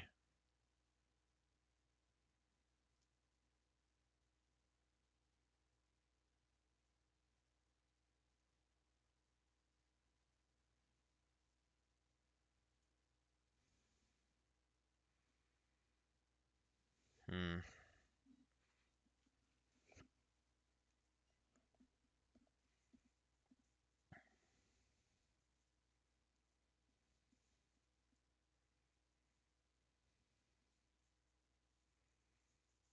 I guess we could just take out a card that we're planning to already take out until we get our other cards just for tomorrow.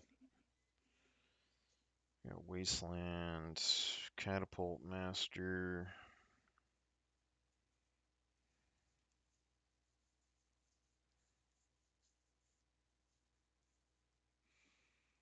I mean, if we take Spear of Heliod out, we're still at 6 legendaries, I believe.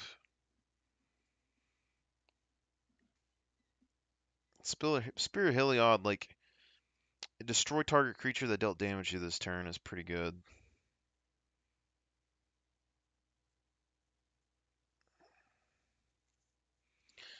Invoke the Divine is an instant spell removal, but it's not necessarily gonna like win the game for me compared to like card draw.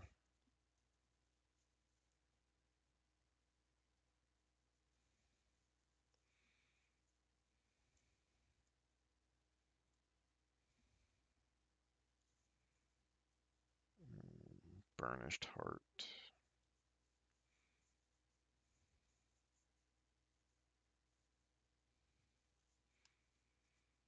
There's not anything that I necessarily want to take out for it is the question. The other thing though is that Destroying a creature that attacks me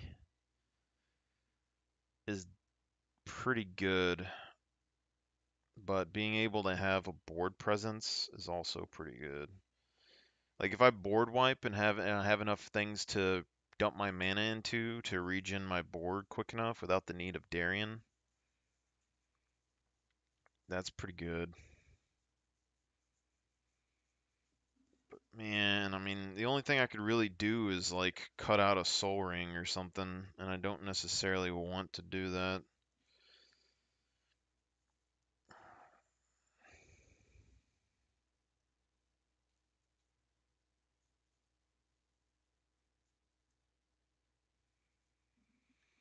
Alright, so second sunrise, 3 cost instant. Each player returns to play all artifact, creature, enchantment, and land cards that were put into his or her graveyard from play this turn.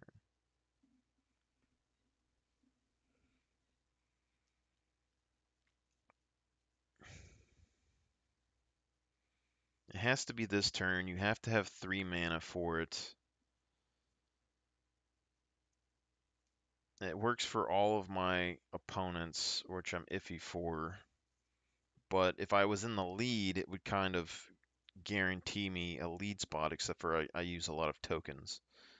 It basically could completely rebuild my board state, though. But not that many people destroy all enchantments or all artifacts, you know. And we don't have a lot of like those that we necessarily need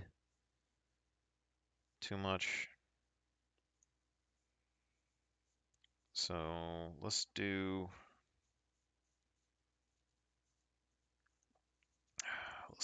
replace Second Sunrise for now. We still have Planar Birth, and we'll have the other one that just affects me, I believe.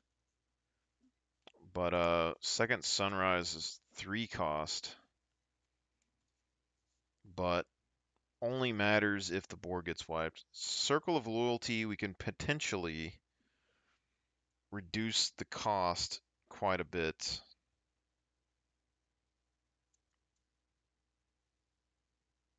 If we were able to get like Silverwing Squadron down and like 1 attack off, then this would be cost like 2 mana. And that's 2 mana for, a 1/1 buff, and then you gain, you know, Knight token every time that, like, when Darien comes in, he's going to come in with a Knight next to him. That's pretty nice. But I guess we'll see how powerful it is tomorrow. I'm not likely to run into it, but if we do, I think Gift of Immortality would probably be better in general, but it is what it is.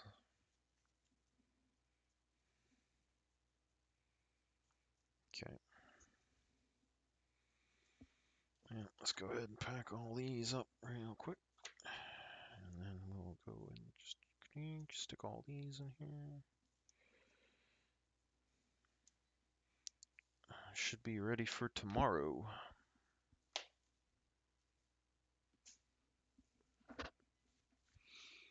I do want to look at Circle of Loyalty real quick. So Circle of Loyal.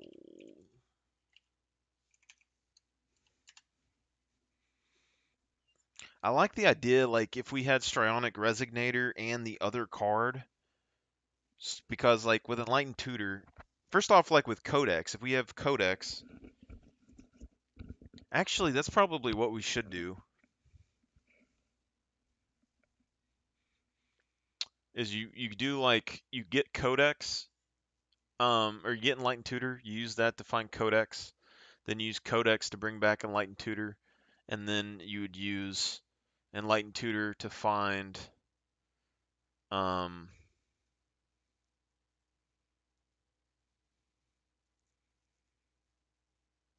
what would it be? I mean, actually, if we put in, because I'm thinking about making this deck extremely mana hungry, to be honest. It's really been crossing my mind a lot because I already have a bunch of cards that take a lot of mana. So I'm thinking like Planar Bridge, stuff like that. We can't bring it back with Sun Titan is the only issue. So we want cards that Sun Titan can bring back for sure. But Planar Bridge, every turn you could tutor a card out of your deck, which would be really, really powerful. And I could replace. That's the other thing. Like if I was gonna build another pure white deck, that means I would save a lot of money too. So like Planar Bridge, like just look online at how much these cost. They're like $3, and then you look at Enlightened Tutor.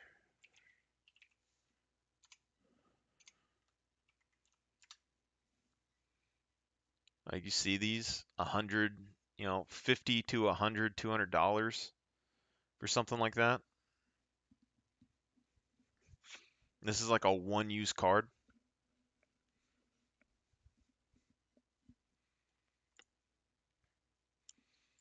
And then we run into if we had planar bridges, then I could maybe justify using, what is it? The basalt monuments and stuff like that, because then it's like, okay, instead of like turn 2 putting down Darien, like turn 2 you put down a planar bridge, turn 3 you just search out some card that you need, and then you put it directly onto the battlefield, and then you summon Darien, and then every turn you just bring another card from your deck directly onto the battlefield for 8 mana. Like that's pretty strong. Because like right now, like a lot of times in this deck right now, I'm able to get, you know, 10, 12 mana fairly consistently. I put a planar bridge in there. It's going to drain a lot of my stuff, but it's technically card draw, even if it's only one card. But it's something that you don't have to guess at. It's instantaneously there. It's also a legendary artifact, which would double up with the Knight's um, circle. And if we replace our search spells with this, then that means that we would have less potential loss for like Codex. Also, with something like this, say you got Enlightened Tutor, you could search out Planar Bridge instantaneously, then drop Planar Bridge down and search out your other stuff every turn, which would be really nice. Because say it costs 8 mana to get Planar Bridge working. Okay, so I'm able to put down like Solemn Simulacrum, Knight of the White Orchid. I'm able to get me like 6 lands or something. I get Darien down. I run into Enlightened Tutor, or I'm using like mana to card draw, and then I use like Enlightened Tutor to find Planar Bridge down, use Planar Bridge to get like Gauntlet of Power or something on the field, double all my tokens up, double my mana, then I'd basically be able to play Planar Bridge for free, because my mana doubled off of that other card, and I could find like extra Planar Lens, and then double my mana again, and I would just have so much mana that I could just do whatever I wanted out of my deck, and then all my extra mana I could just go and use whenever I want. So I think if you get the mana, because like a lot of decks just don't use things like Planar Bridge.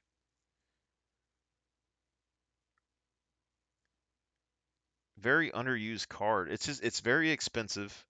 A lot of decks have trouble like ramping besides like green decks, and I guess green decks just don't care about searching out special particular cards.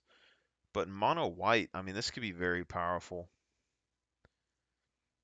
But the other thing though is that with 8 mana here, like I could get a Mind's Eye, you know, five drop, and you pay 1 mana for each turn, like minimum, and you're getting, 3, 4 cards out of it every turn.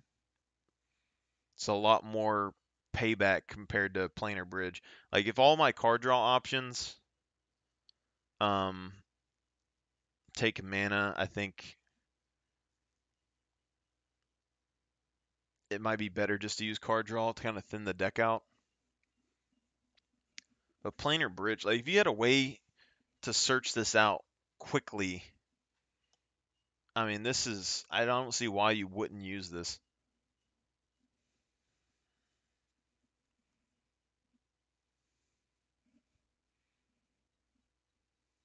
Terrain generator.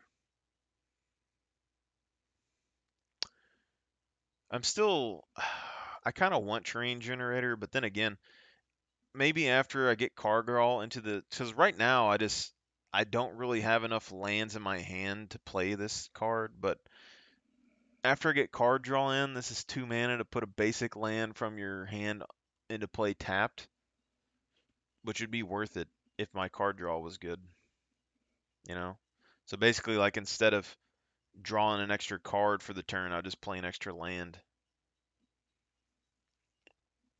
I think I have one of these somewhere too. I'm just not sure. Let me look. So we were looking at Circle of Loyalty. We needed to look at the rules on this card. So Legendary Artifact. I want to know if a Knight comes in when you summon the card, because that's going to make it that much better.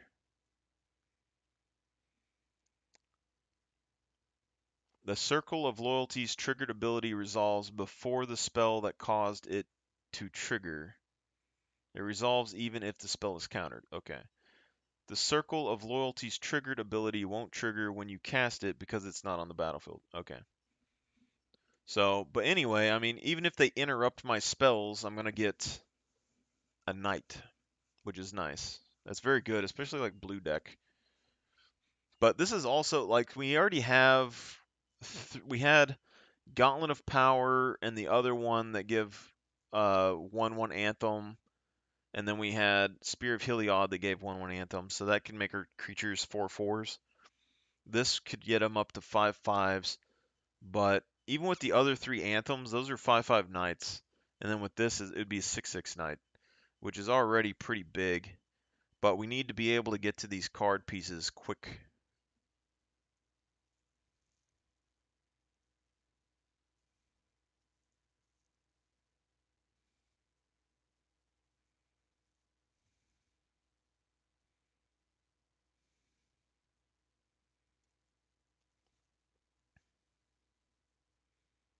This is good, though.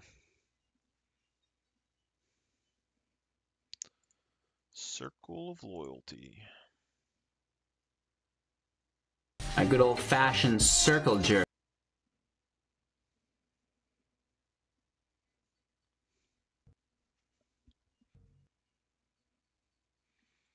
The thing is, though, is that Spear of Heliod, it's cheaper at 3 mana. It gives an Anthem. And you can pay 3 to destroy a creature that dealt damage to you this turn. I mean, that's a pretty good overall ability for anything. And it doesn't even need a creature attached to it. And Circle of Loyalty is twice as much mana, potentially. Same Anthem. Potentially an extra creature on Legendary cast. And then 4 mana for 2/2 Knight.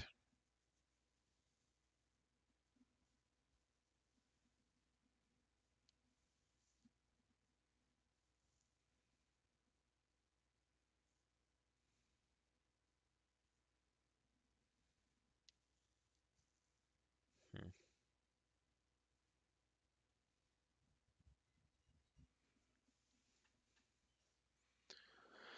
Alright, we're thinking too hard.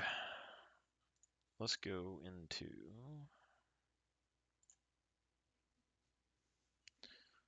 League of Legends.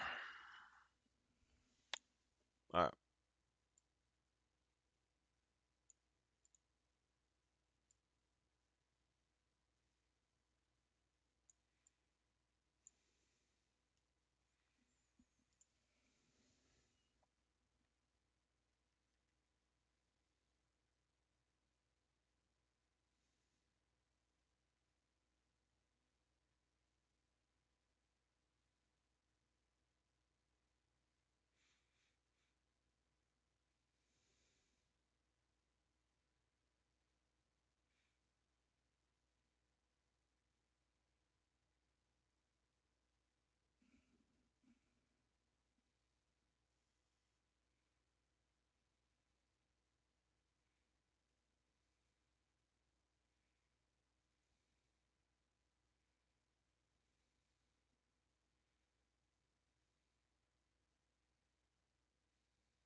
getting fat, pupper.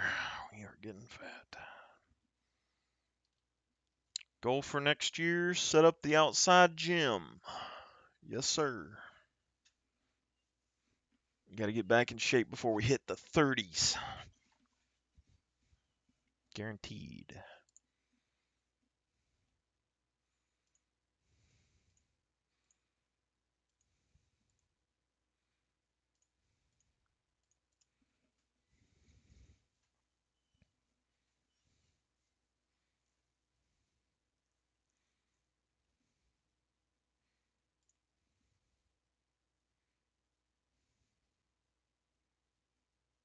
Where the heck?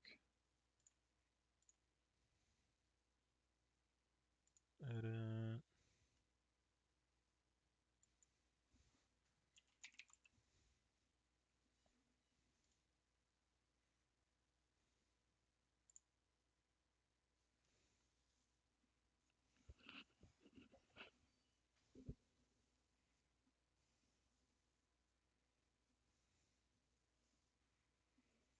Pizza deliveries. I actually kind of like we don't have Ignite, which kind of sucks, but the ADC has Cleanse and I have Heal, so we're not necessarily losing.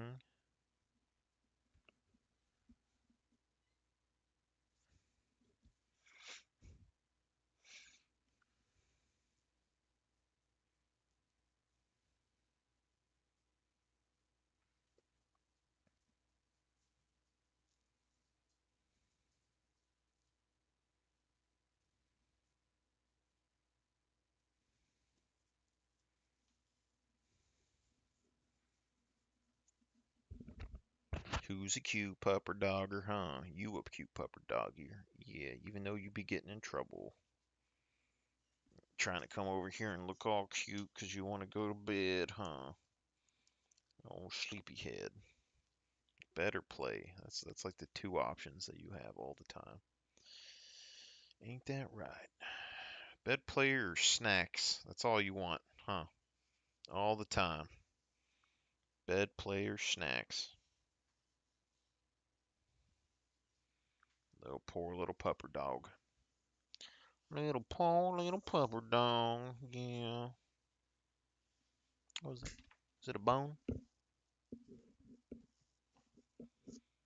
Look at that. Here's a bone.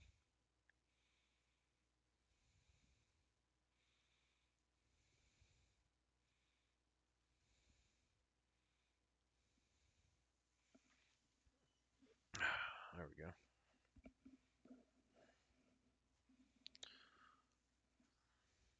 There's a bone. It's already Thursday, man.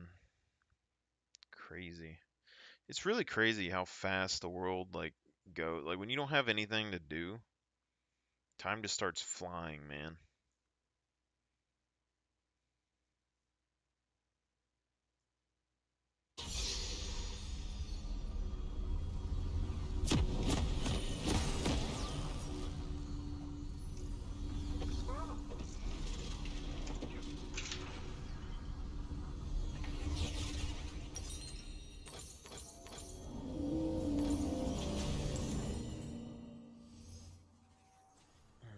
R versus Mordekaiser, but I think we need to get the Lux with the assistance.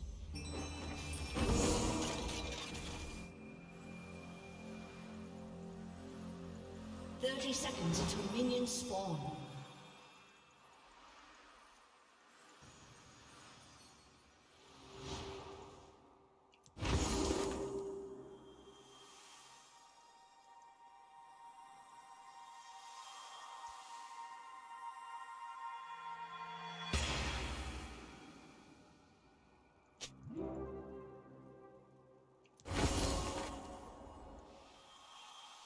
Minions have spawned.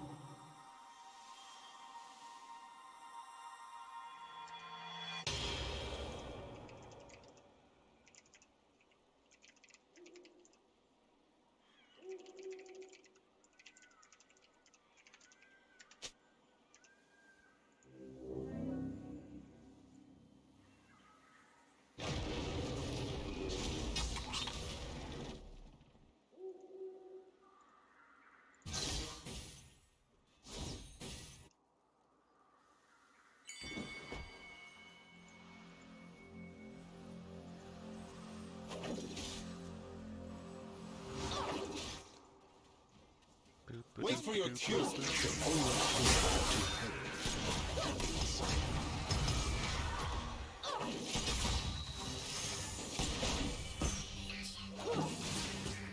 Oh yeah, we're gonna beat her ass right here, boys.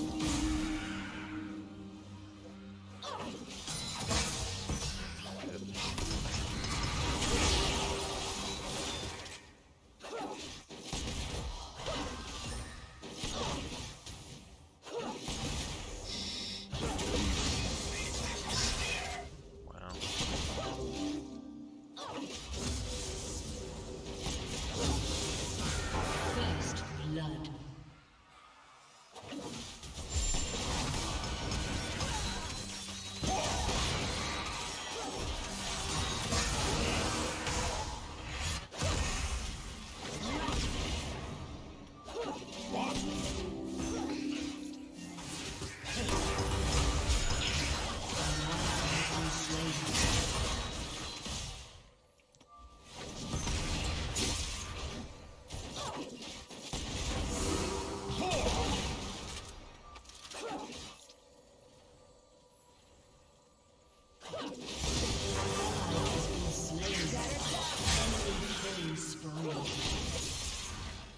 No way she still died. That's such BS.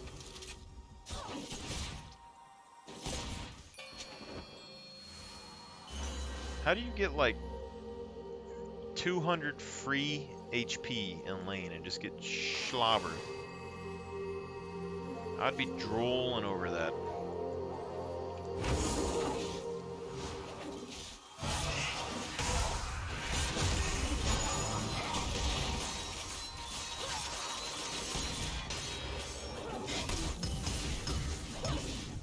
Look at that. Look at that gold value. Bro,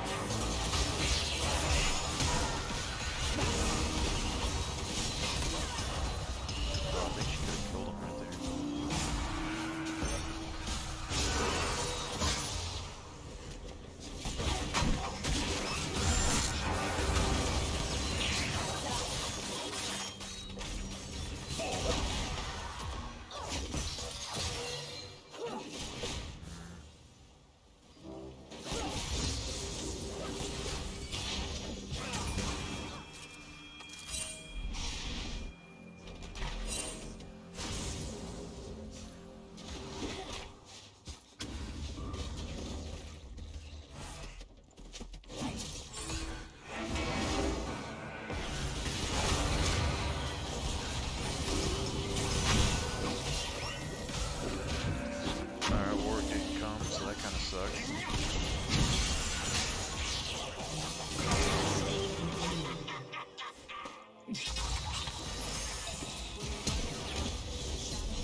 Oh crap.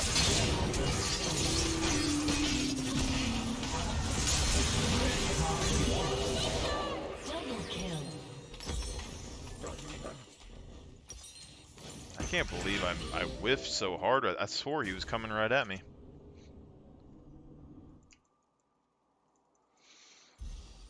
So it goes from 66 to 103. So you're gaining what, you're gaining like 40 additional life per right there.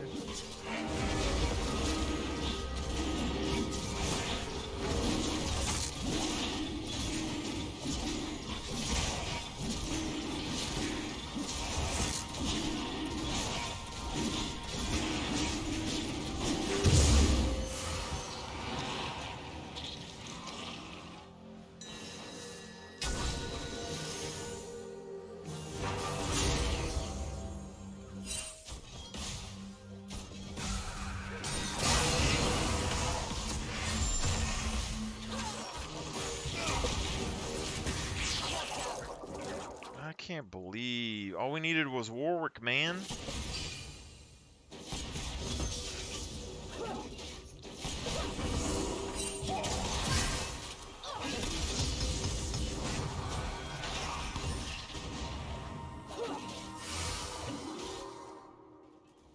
So base heal, so now it's doing 140.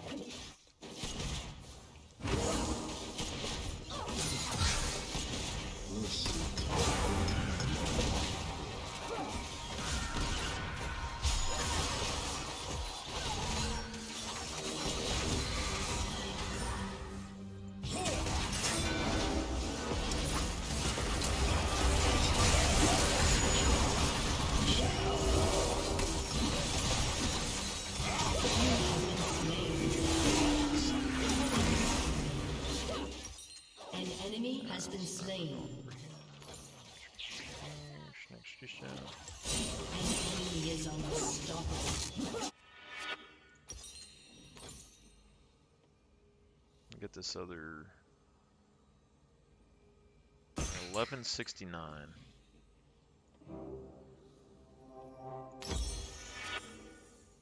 So it only went up 50.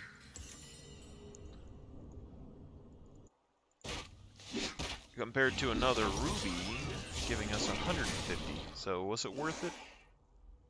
I really don't know.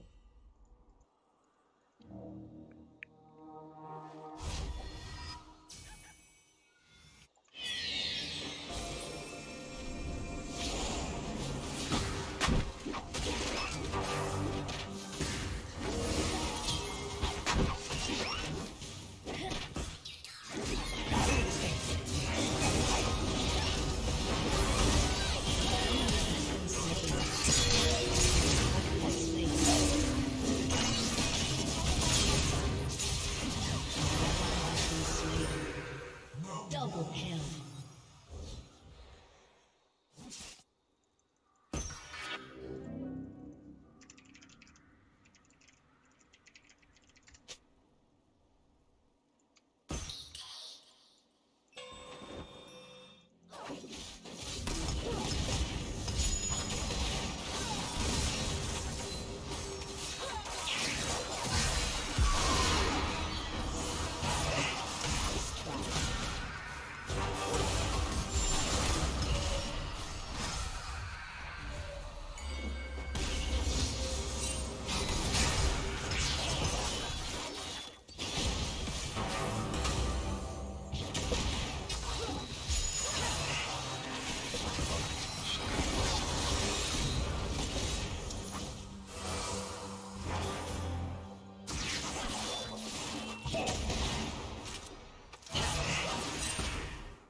Your turret has been destroyed. Turret plating will soon fall.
Holy shit. No matter what you do, man. No matter what you do. An enemy is legendary.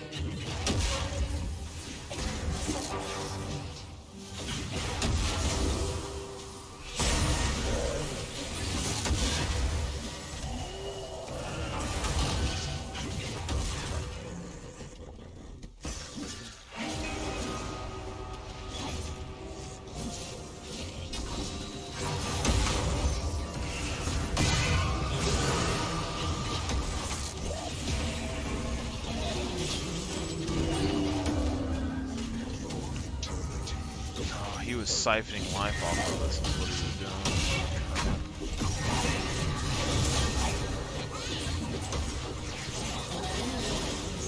Better charge up your stuff, Nard.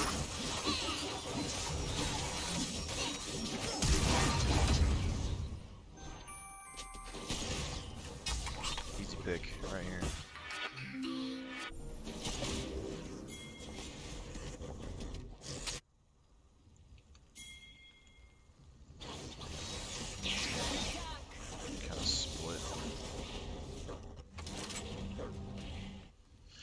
He's doing Herald. He's on Herald right now. As long as we're able to keep this cleared, we have a chance.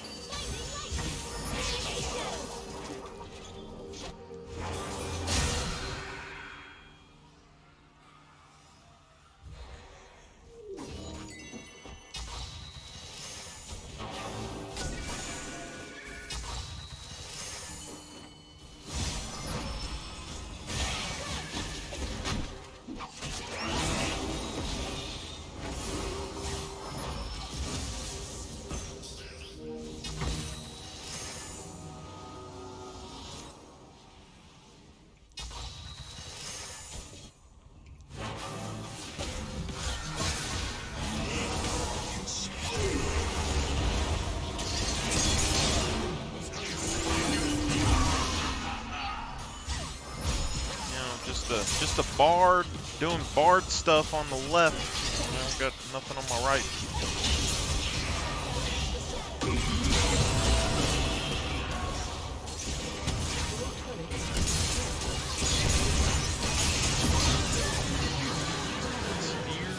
Got a bit more. Why don't people just ban all the champions that are like winning games dominantly in the low elos? You got, I mean, honestly, Master Yi, like everyone says Master Yi, but Mord's really strong right now.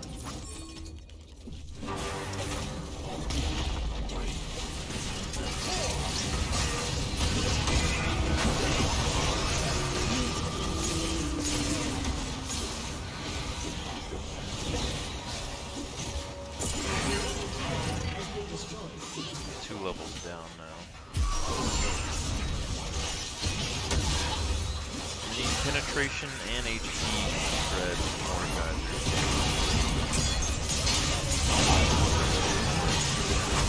Silas is strong, but he's not that bad. An enemy has been slain.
So anti-heal, it's cheaper, 5% grievous wound.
Enemy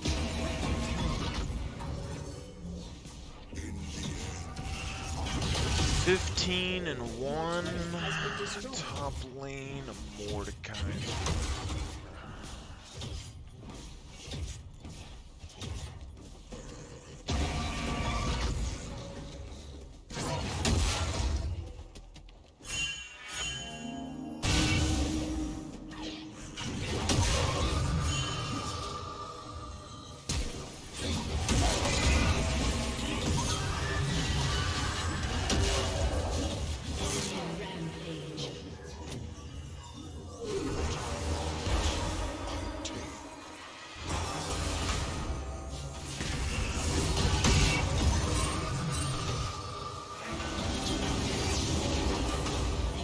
Oh, his AoE. Crap.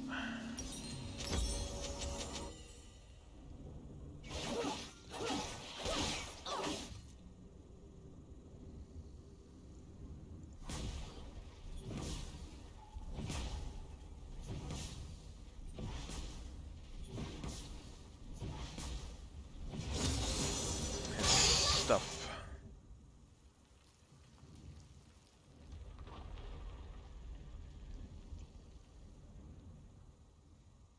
It really just comes down to us peeling him out of the fight, mostly, but we have a Moo to deal with as well, which is a problem.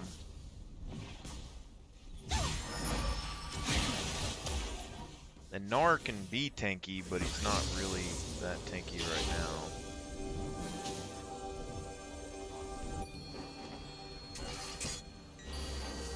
Your inhibitor is respawning soon.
has been destroyed. Your turret has been destroyed. Your turret has been destroyed.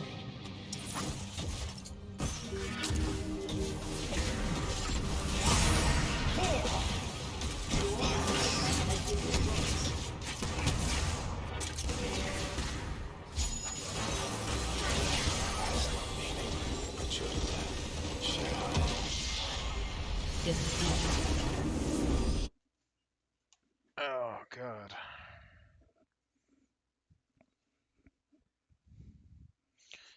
My little bardness, 15 and 1 Mordecai. How do you even 15 and 1? Like, how do you? Whew.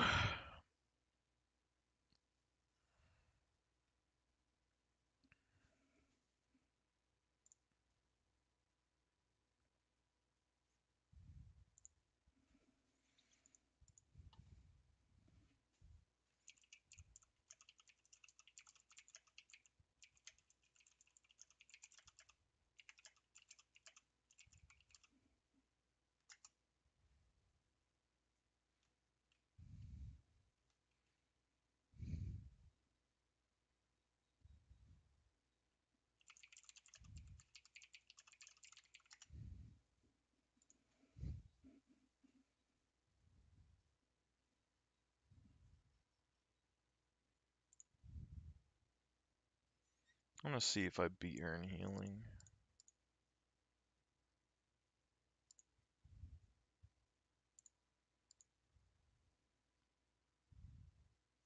I did 16,000. Senna did 14. So we're doing pretty good.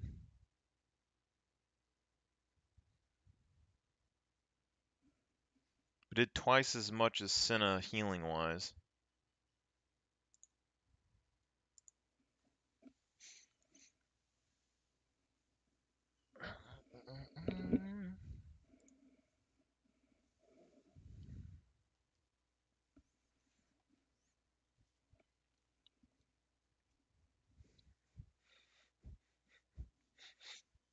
I mean, maybe we should do, I don't even remember what we were building second item. We had first item healing, second item was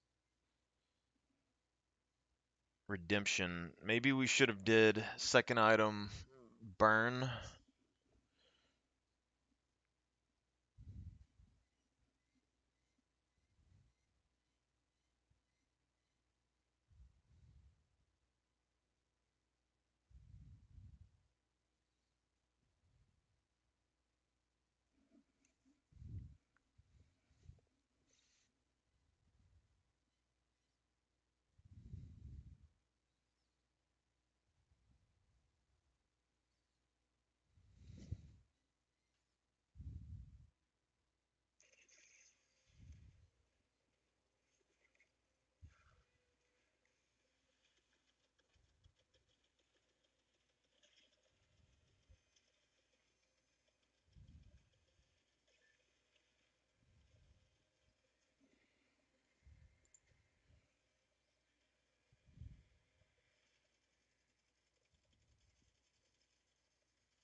I guess we would get more shielding if we used this second item. Well, actually, not really, because the other one gives us 16%. So, I don't know.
See, it's a Cassidon mid. Every time that we've seen Cassidon mid so far, it's always like 1 and 16 later into the game.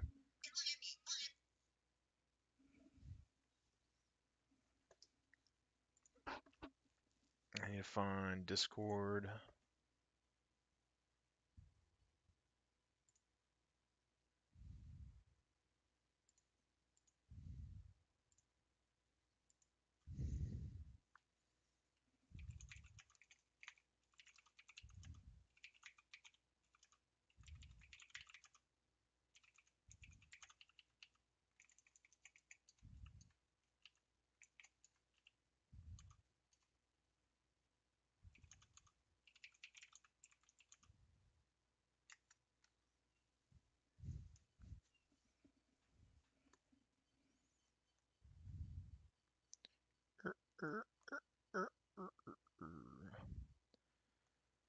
Oh, baby, you got what I need. And you say it's Bart support. And you're good sports. Oh, baby, you.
We make a video game where you program an AI and it does everything for you. So it's just people's AIs fighting each other, so you don't actually have to play the game. That could be interesting.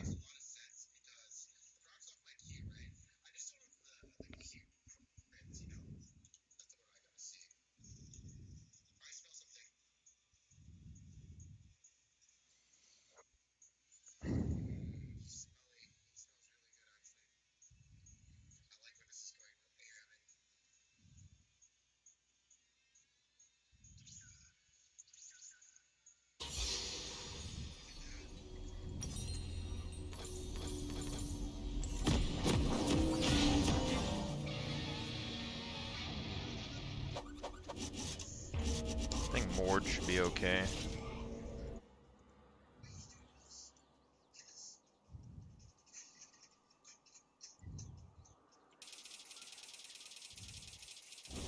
Welcome to Summoner's Rift. What the hell is that? 30 seconds until minions spawn.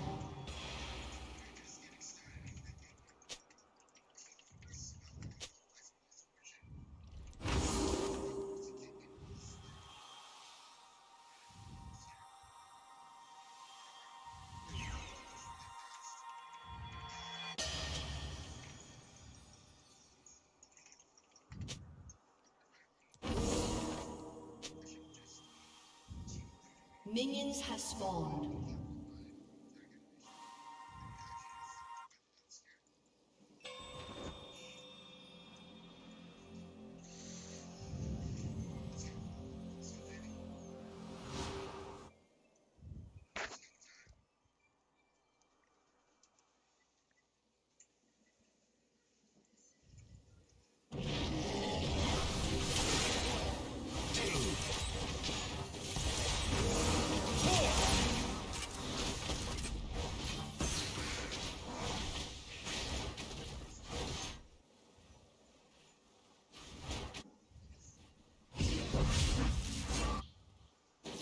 Got a Cassidin that actually plays safe on the enemy team. What's up with that? Look at that, 40 gold, 60 gold. I like it.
Fair enough. You will learn what beauty.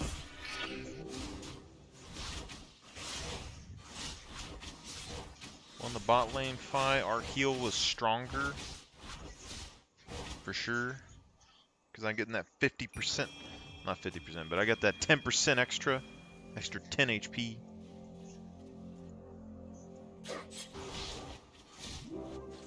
Let's get over here and put some shrines down for Teemo real quick.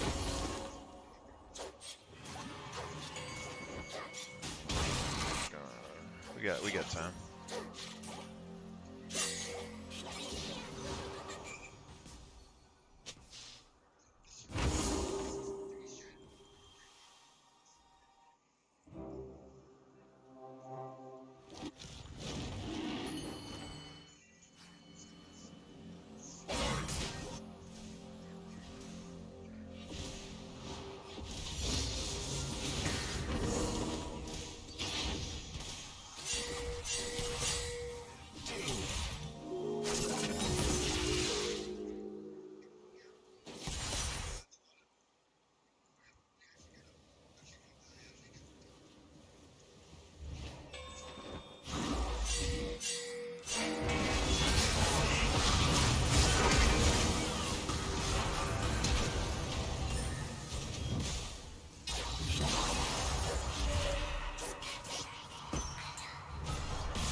That's what I thought.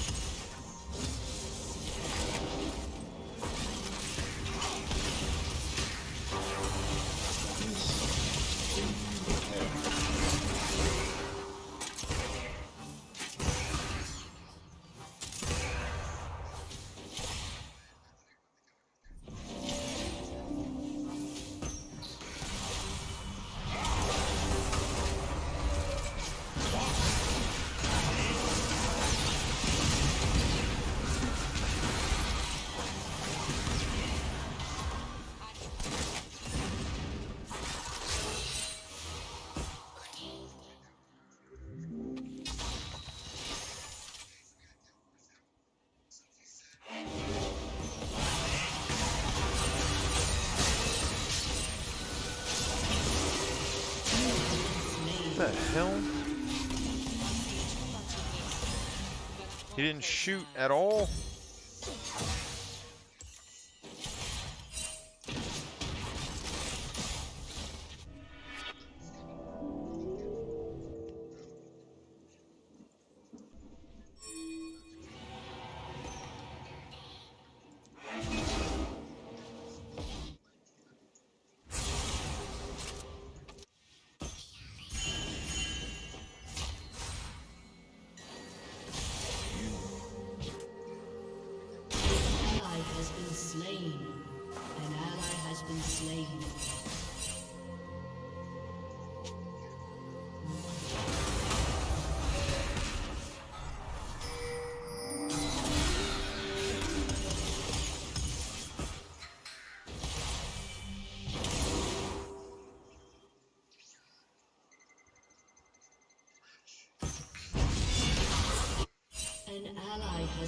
Look at this. Enemy team popping off now.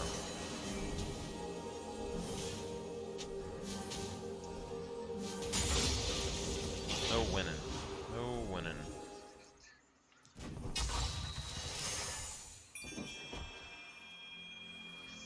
No winning these days.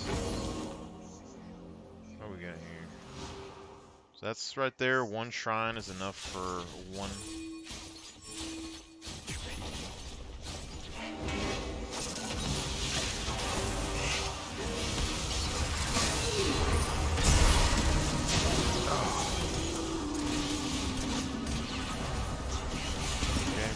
She can ult in stasis apparently. Apparently that's just the thing. Now I don't have ult to stop Cho'Gath. Sadly.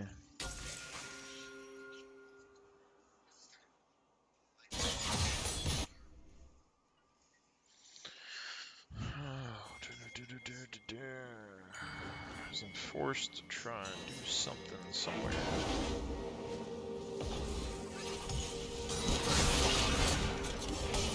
Has been slain.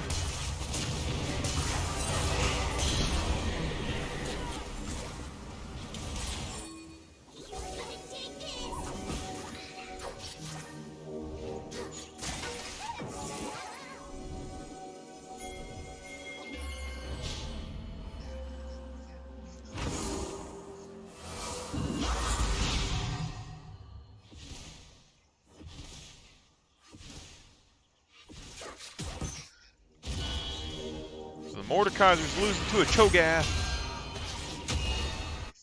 That's a thing. 100% a thing right now. An ally has been slain.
An enemy has been slain.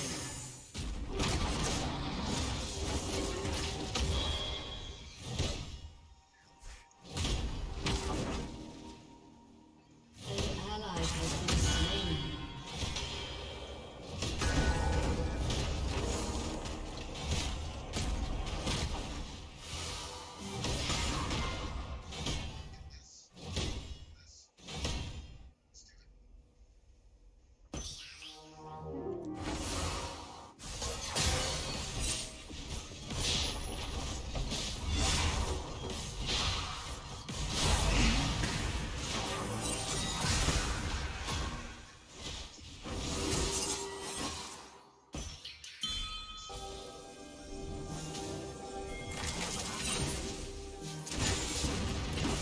Turret station will fall soon.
Enemy double kill. Shut down.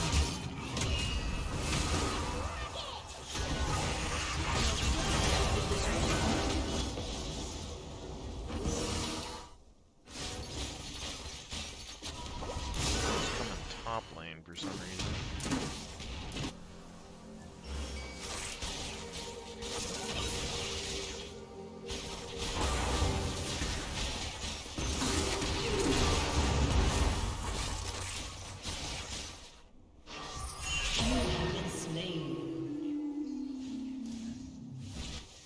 Well, we tried, fellas. We tried. Mordekaiser's still getting his ass beat.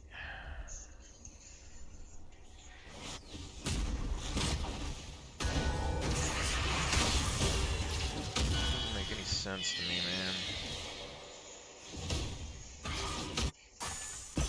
man. Now we don't have Herald again. If he Herald's mid lane or something, we're boned. They'll probably dive Mordekaiser here.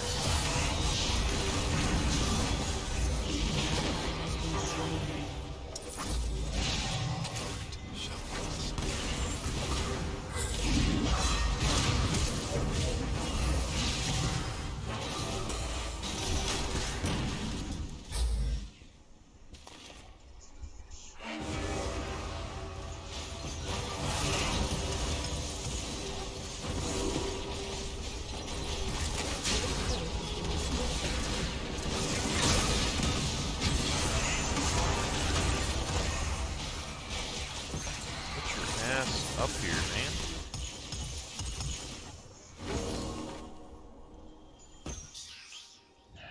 Everyone's so scared of everything. It's crazy.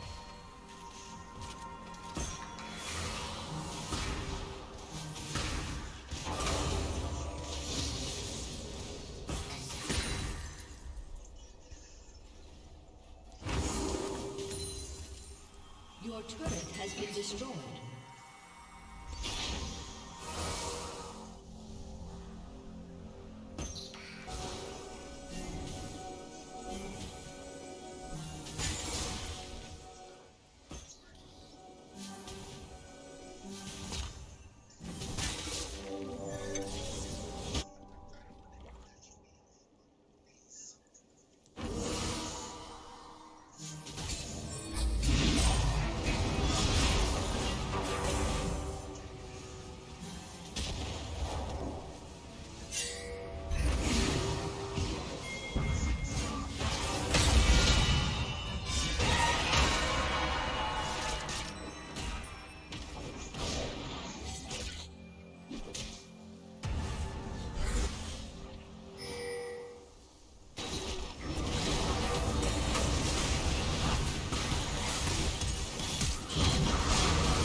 Teemo can't hold the Jinx.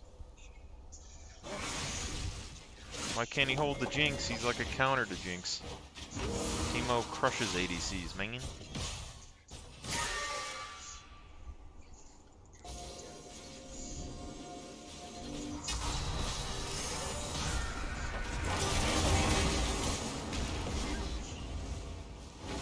Diagonally.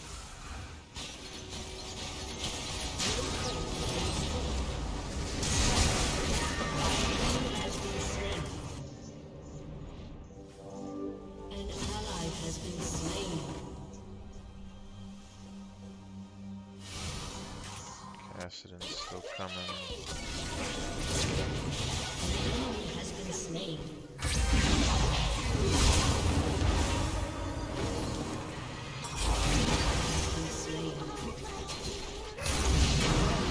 Why can't it? I can portal there, but I just can't get it to work ever. Most frustrating thing on Bard. I don't understand.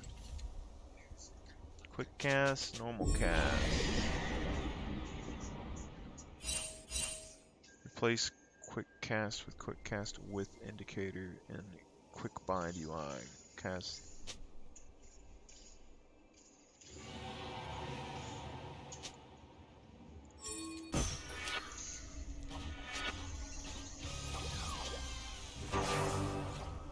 Okay, that's better.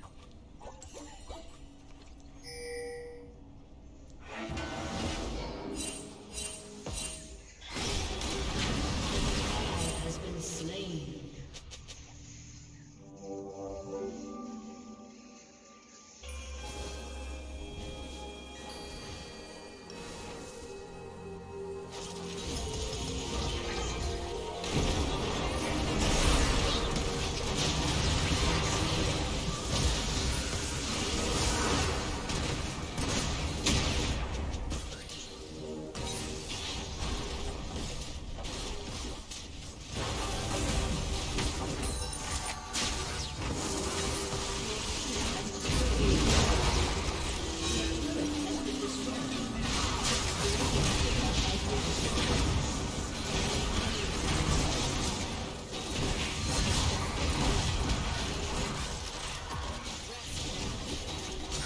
Life of a support, you know, where every game that you play, every lane gets super fed.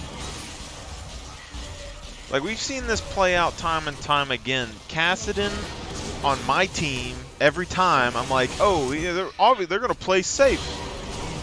And then you'll look back and they would have died 15 times by 3 minutes, alright? Mordekaiser, every game that we've played so far, he's been able to dumpster everybody. Why isn't it? I'm a little split on this quick cast thing because I'm pushing it and my abilities aren't activating.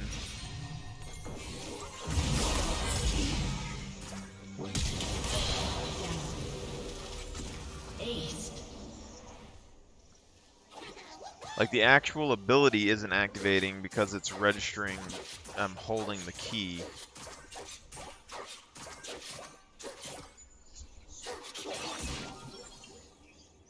I need like a button I can hold to activate the toggle or something.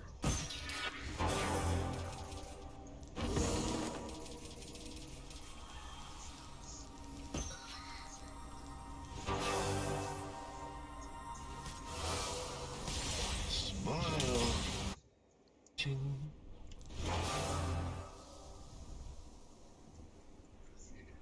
I don't know how I feel about this.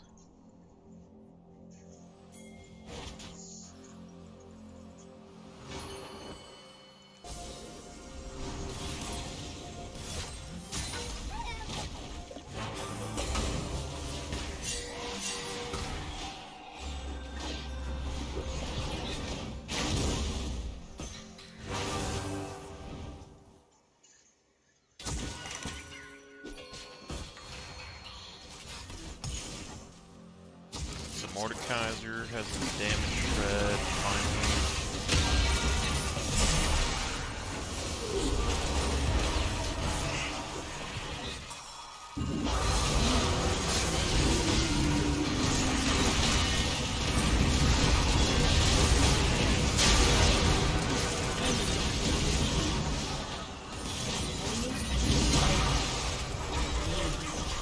That's one way to end the game.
See, why don't they have guy commanders like this? Magic has the thing where like they make girl commanders really strong like this. Your opponent can't cast any spells or activate abilities of artifacts, creatures, enchantments during your turn.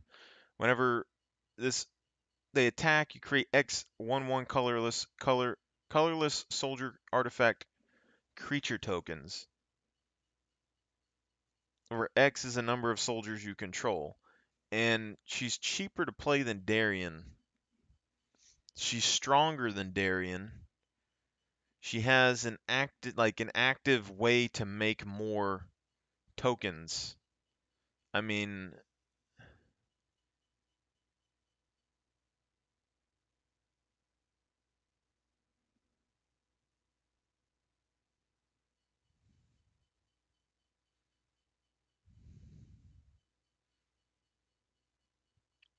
this is interesting. Power is equal to the number of creatures you control. Whenever you attack for each opponent, create a 1/1 white human creature token that's tapped and attacking that player or planeswalker they control. It's a pretty solid card. Three cost. This, I mean, turn 3 popping this out, and then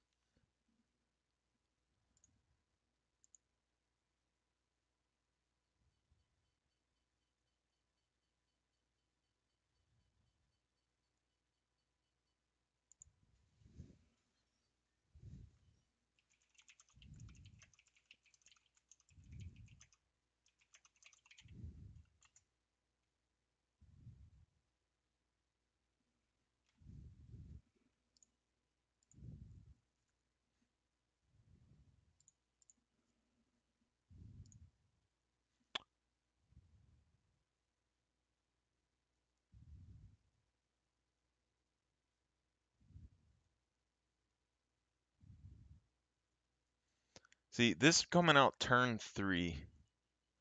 Vigilance. I mean, the first attack, it's not going to do anything. But then, if you're playing against 3 people, this is a 3/4. The next turn, 6/4. I mean, that's like without even any equipment. So say that you run just an equipment Voltron deck with this. I mean, thing is though, is this more powerful than this?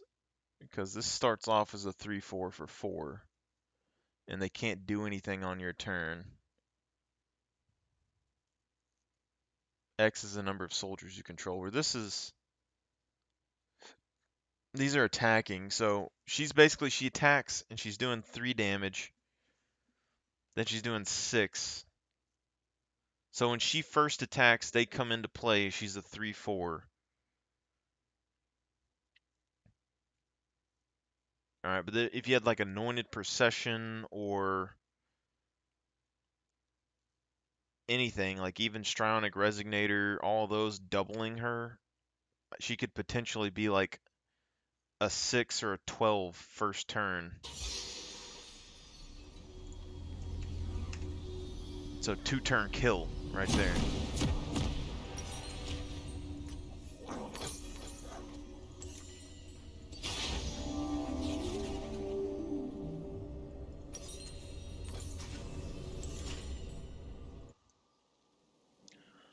So what we got going on here?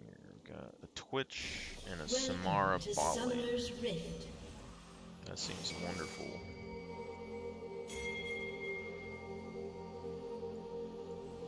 "30 seconds until minions spawn."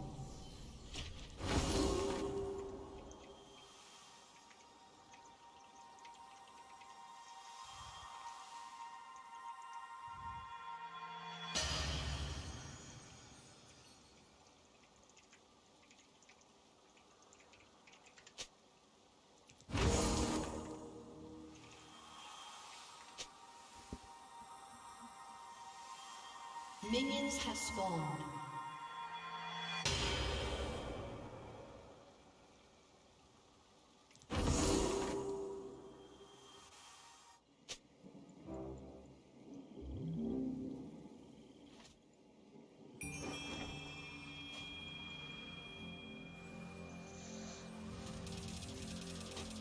I'm not tilted, but I am slightly annoyed.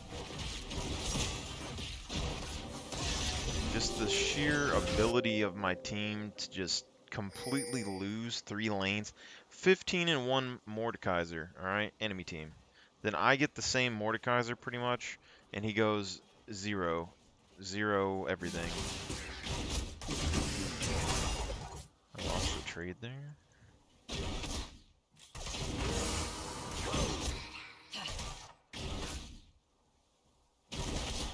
Step up to my bush.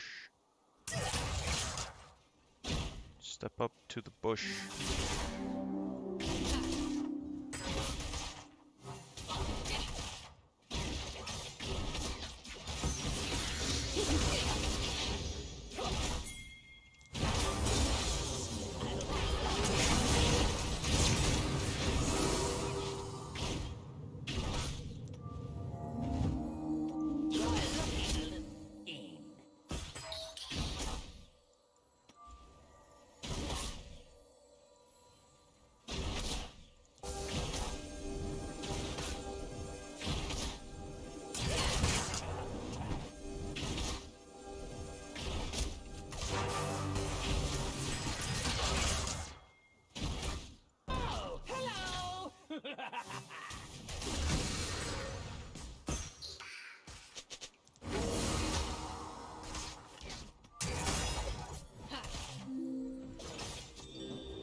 First blood.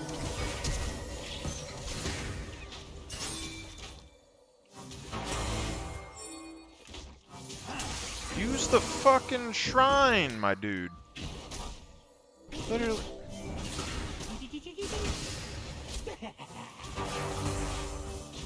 Has slain an enemy.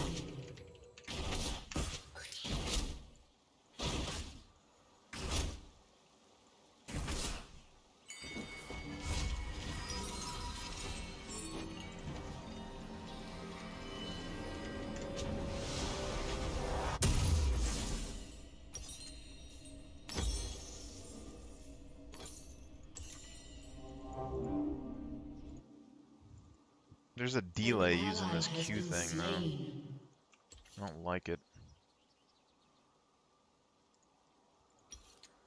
An enemy has been slain.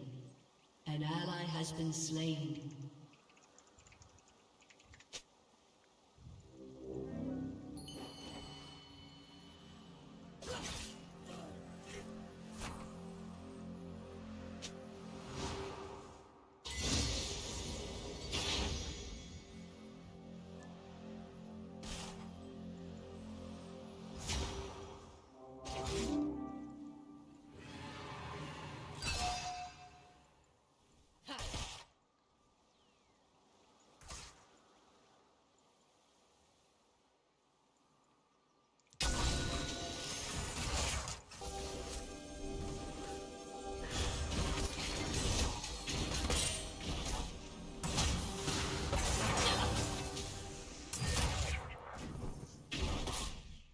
An ally has been slain.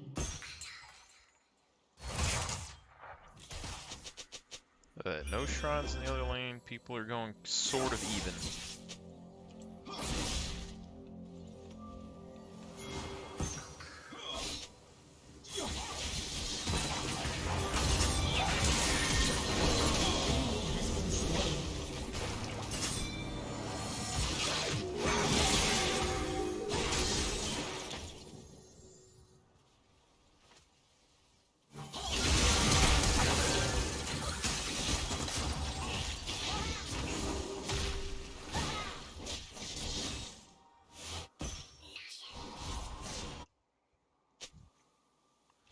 It's just, I think Bard is just too complex of a champ for other people to use properly. It just doesn't seem to work very well.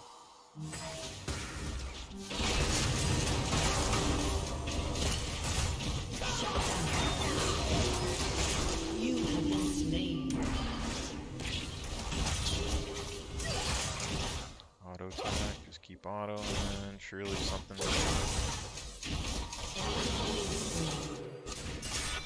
No.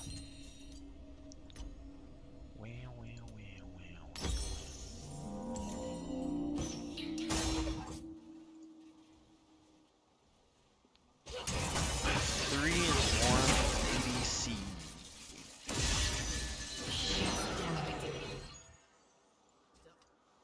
I mean, it's kind of good that Lee got a kill, but also kind of bad because our ADC isn't going to be able to catch up. So.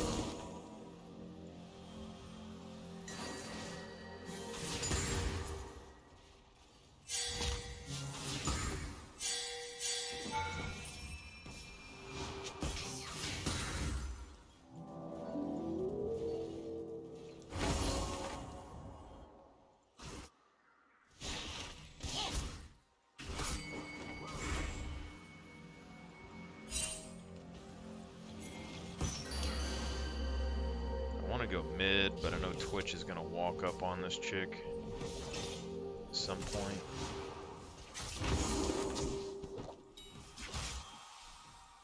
Alright, so let me look at this real low. So if I stand next to the fire. Okay, so you stand next to the fire and you can come directly through here.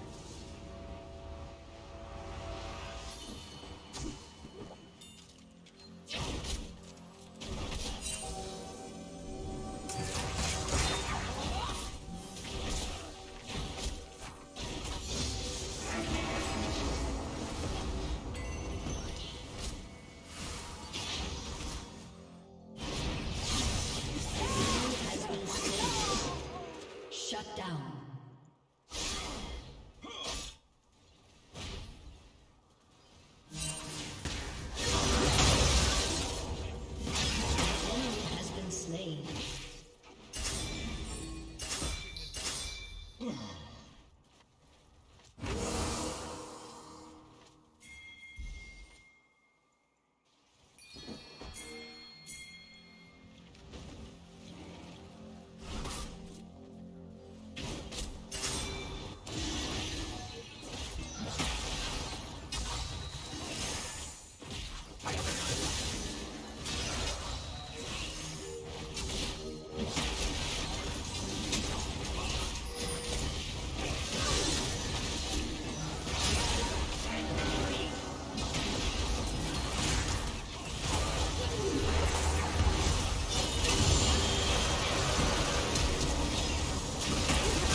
Only hope is the fizz!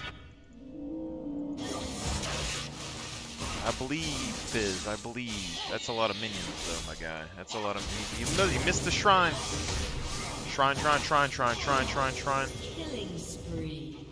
There's like 6 shrines there. Like,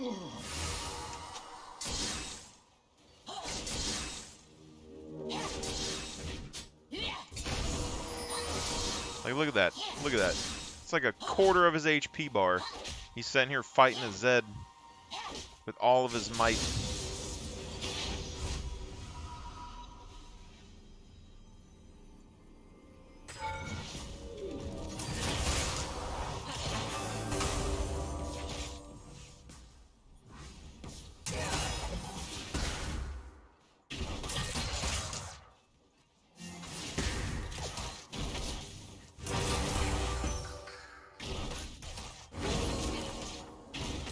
Alright.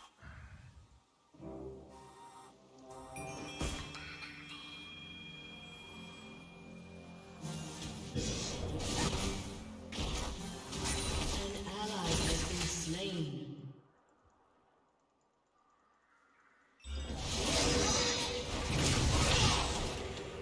Rampage. Double kill.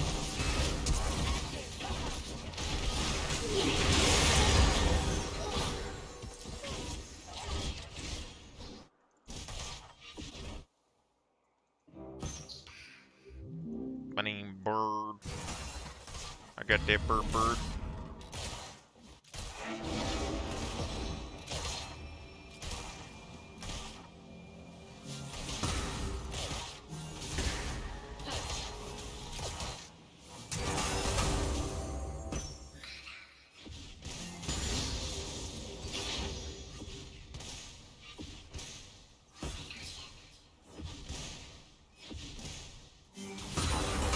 An ally has been slain. Do I fight the Samir? That's the question. An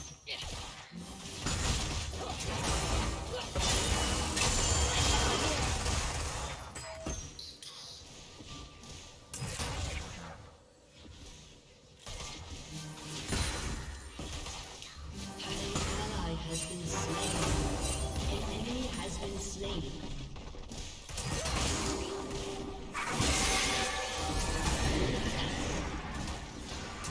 That's kind of a sad deal.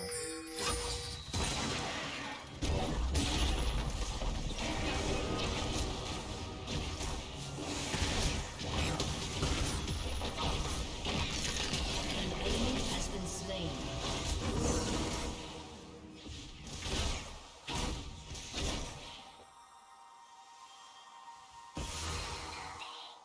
Apparently there's a way to self-target. You can cast Bard's thing and self-target it at the same time.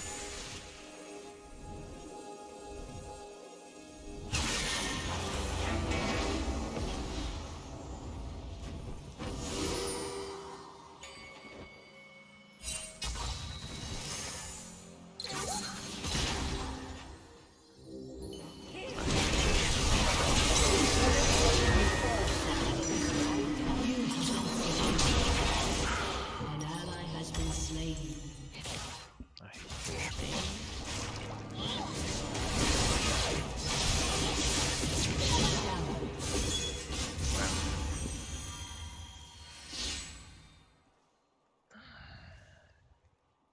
So Zed's about to start kicking Biz's tail. Olaf is going to fall off later into the game, probably.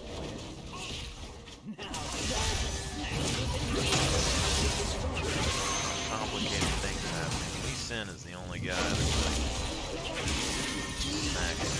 This is still kind of... Has been slain.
Your turret has been destroyed.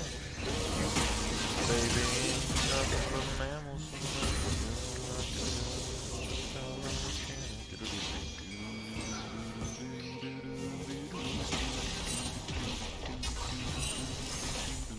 Your team has destroyed a turret.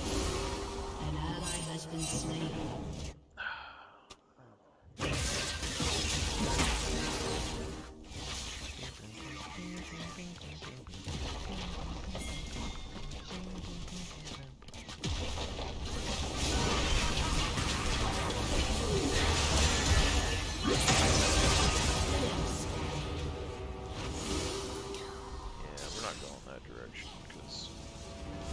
There is a possibility Twitch just goes over there.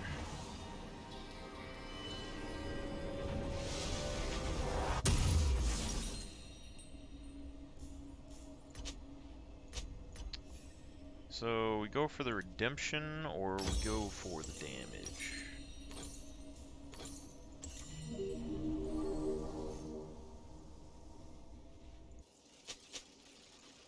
This is what always bothers me with playing like supports and stuff in League. Is like you'll play something like off-brand and people will be like, "That isn't a support," blah, blah, and they'll blow up on you. Or like you'll play Bard and they'll be like, "Get in lane, Bard. We need you here, Bard. Don't be roaming around, Bard." And then like you'll play against like a Twitch or something and they'll roam the whole game and nobody has any problems with it.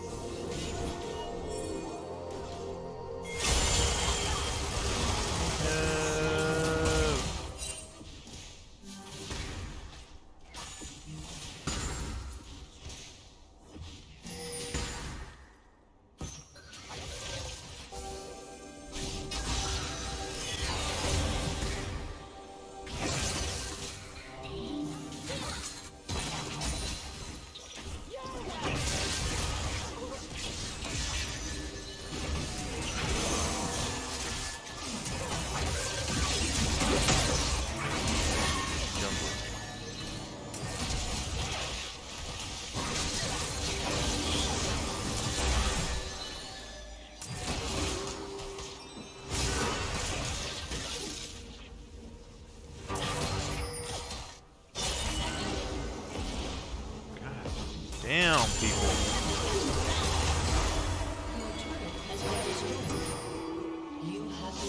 How is an ADC that much quicker than me? Like, Jesus. See, but now I don't have ult for the thing, and Mundo is just ending the game.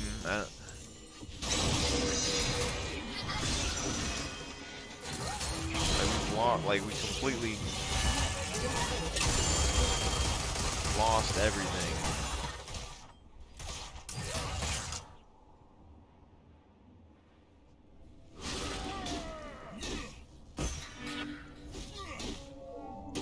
Not even from. Your turret has been destroyed.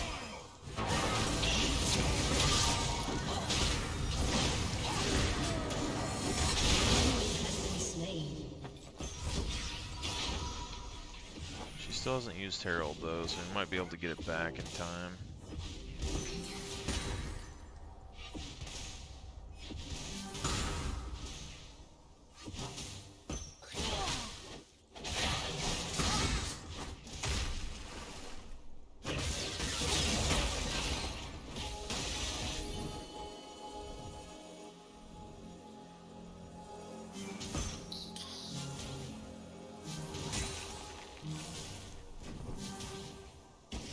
No.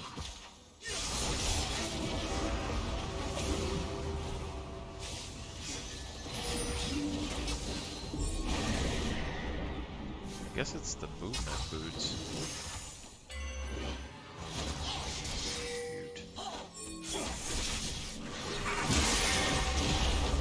Crap. They hit it right when I wasn't there. That's pretty good on their part. Has been slain.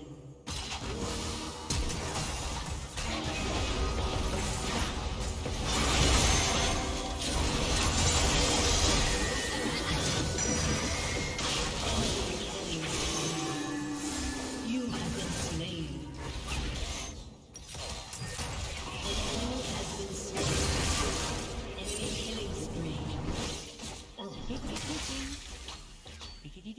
Like, is Bard just this weak of a support, or like, is this something I'm doing?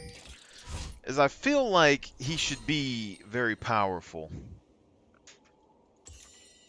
No other support can be in 2 lanes at the same time besides like Soraka ult, you know? I'm just a Bard able to give somebody complete health advantage at the very beginning of the game, no problem.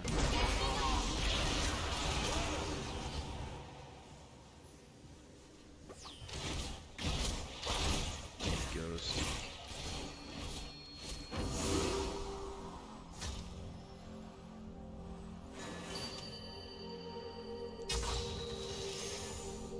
Crap. There's a lot of pinks here, my guy.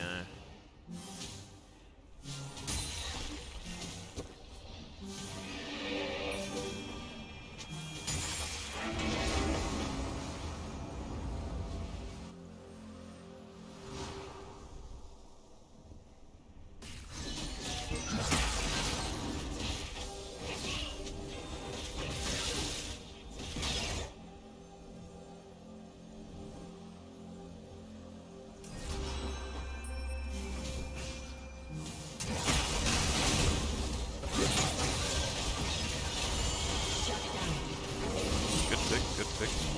Has been slain.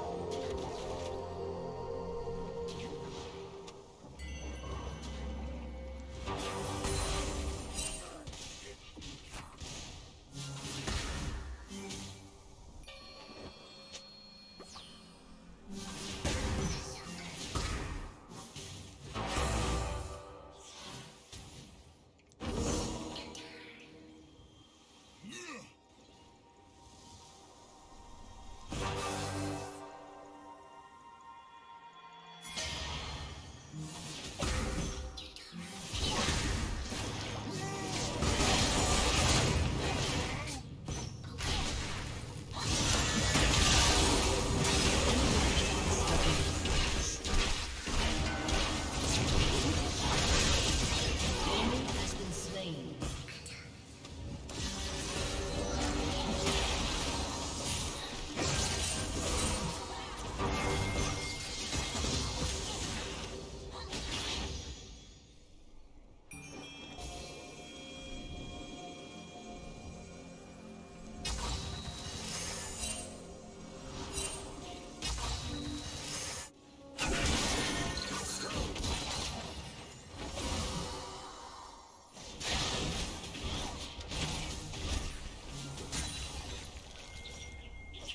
Ally has been slain.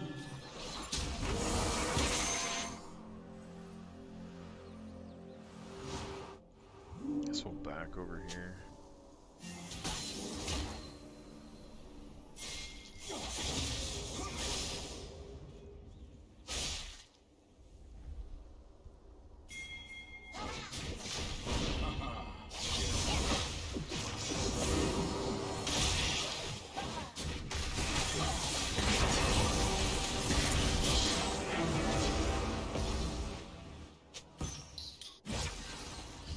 It's got me running all over the dude for this. It's like, jeez. Your turret has been destroyed. An ally has been slain.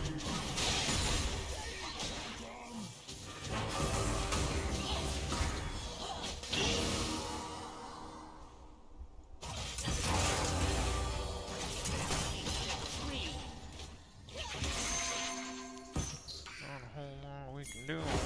We just gotta go get the redemption. We're gonna lose the game.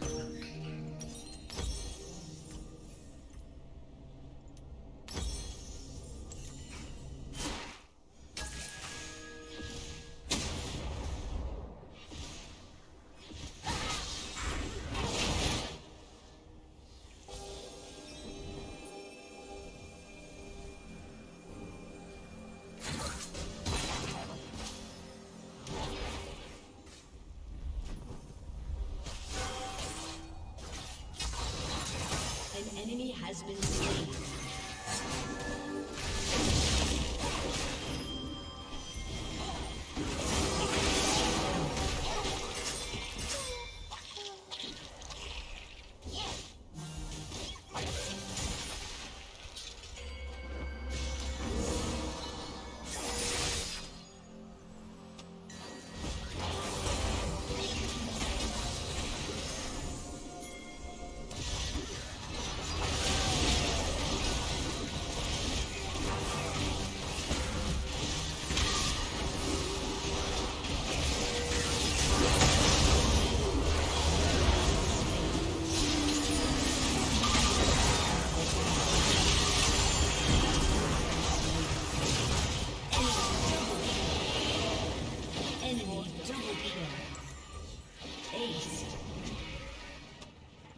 An enemy has been slain.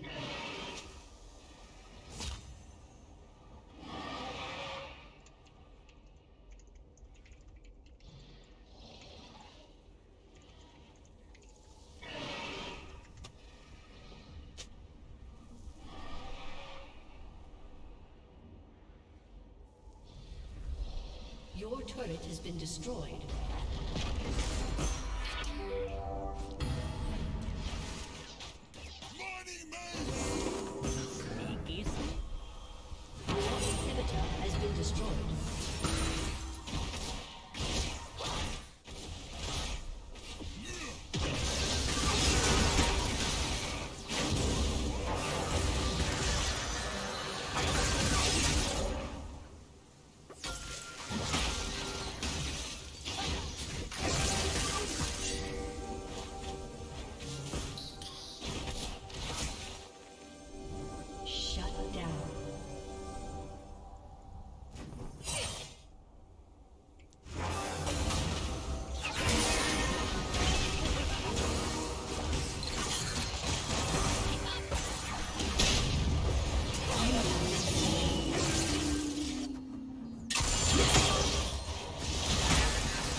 Like, I'm trying to make bans in Moby. Like, I wish I could talk to everyone a lot better in team selection. Mordekaiser isn't bad if you don't let him get fed early and he pushes so he's easy to game. So I don't know if Mordekaiser is a good ban, but Liliana...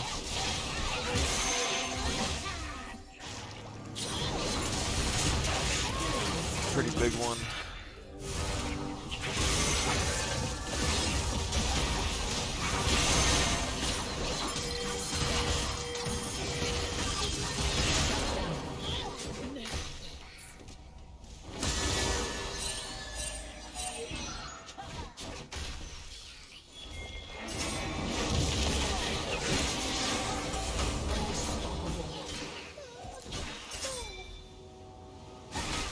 See how far that went?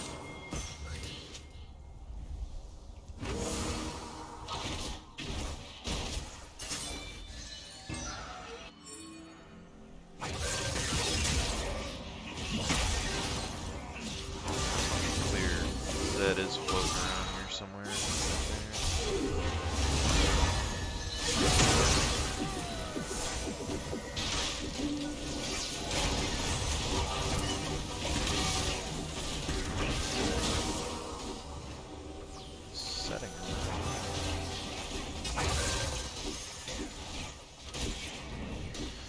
Can't fight them, we can't win, we can't beat two of them with a 5-man.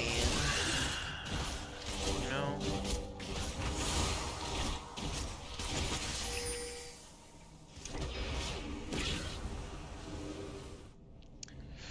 There's only so much you can do, brother. This thing is, you know, 300 per shrine, so you're getting 1,000. Basically a full HP pull. Well, half an HP pull for her.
Why doesn't this dude make any noise is my question.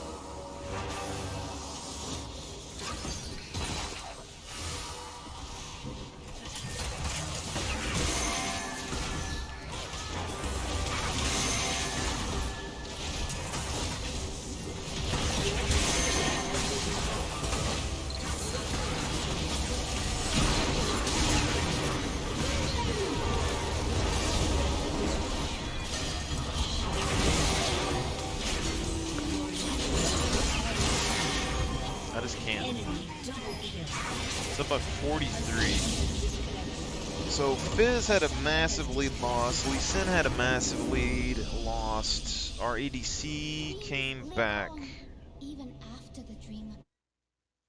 Mundo just became so tanky and pushed all the lanes in that we couldn't do anything against him. Nobody could do anything against the Mundo. And I think it's because everyone's building damage like they did before, except for now tanks are way stronger than they were before. You know?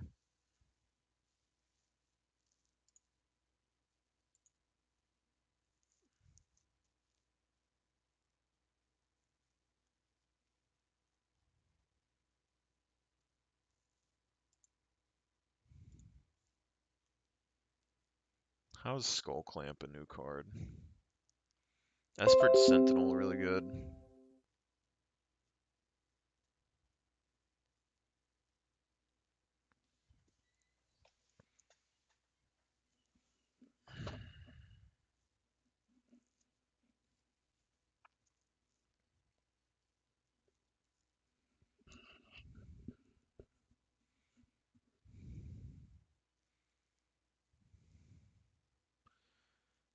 Yeah, see, this is okay, but it's not going to be the best.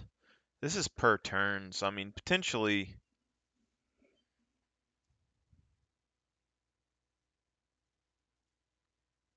I mean, with our pain lands, we could potentially draw one a turn with this. It's just not guaranteed. It's also a vampire, so I don't really like that. Sun Titan.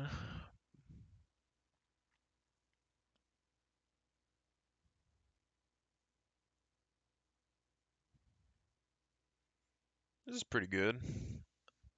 Rumored Gatherer, a 3-drop alliance.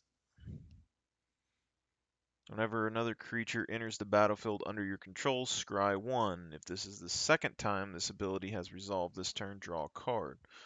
So it's not the best for card draw, but it's decent. And you can scry 1. So you can scry and then you could draw. But you'd need 2 creatures entering. So that's something.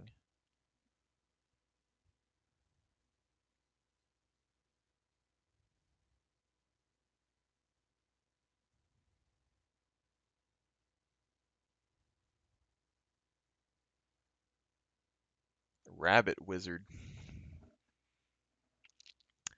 Whenever another non-token creature enters the battlefield under your control, if it wasn't cast, create a token that's a copy of that creature, except it's a 0/1 white illusion. I kind of like this because all the stuff that's like Sun Titan, bringing something back like this, or just like a creature back, and then since I didn't cast it and it's brought back from the graveyard, it would then make an illusion that's a copy of it, and then you sacrifice 5 illusions and exile target non-land permanent. I mean, that's a pretty decent card, and it's kind of funny. It's also this is a commander, a rabbit wizard commander.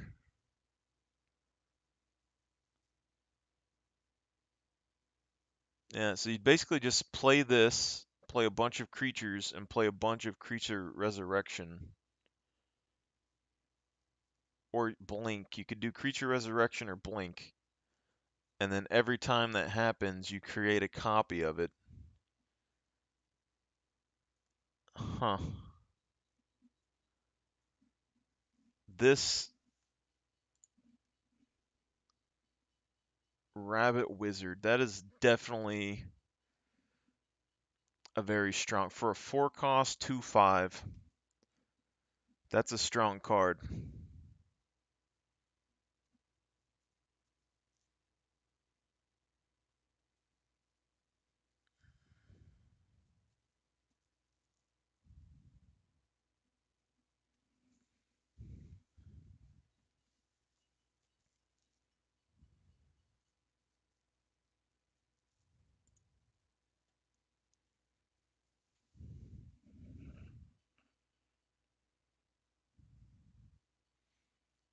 Four tap. Look at the top X card. Your library X is the number of tokens you created this turn. Put one of those cards in your hand and the rest on the bottom. In order.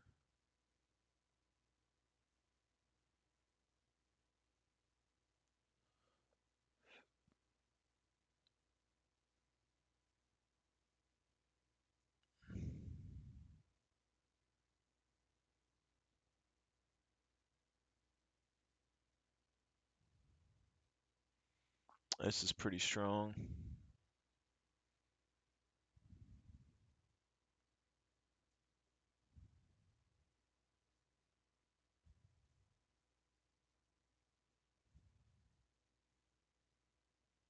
This is actually a very, very strong card for card draw, and it could be a commander.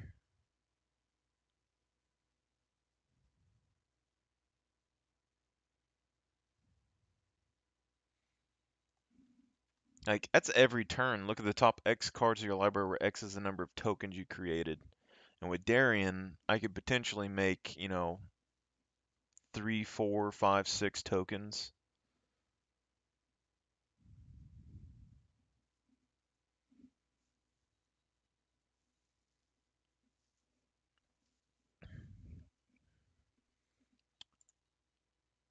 Damn.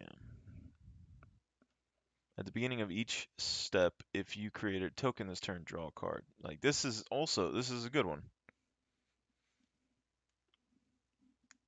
And you can use Convoke to pay for it. It's an elf druid. At the beginning of each end step too, so potentially you could draw multiple cards off of this. So, I mean, that's good.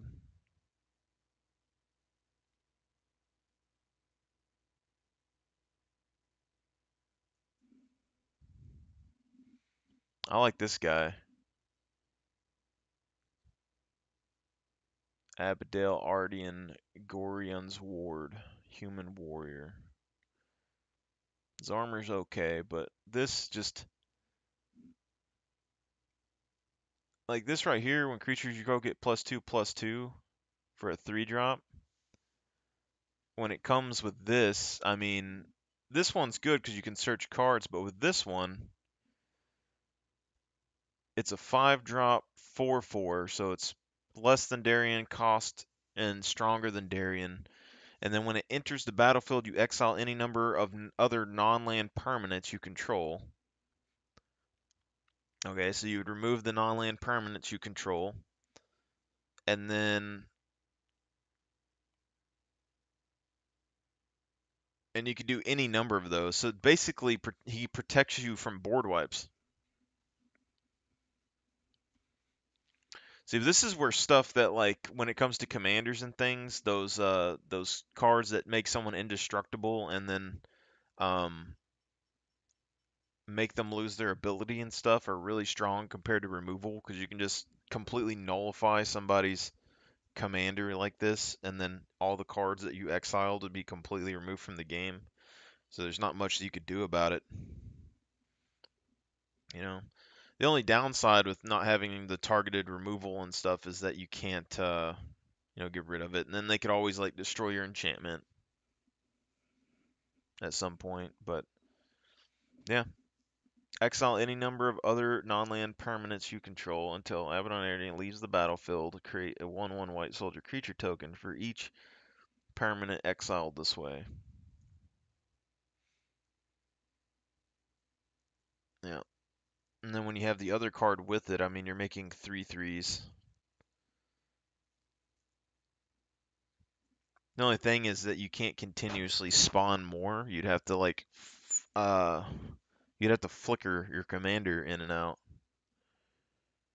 But you could do, you just need a bunch of phase cards and stuff. So whenever he enters,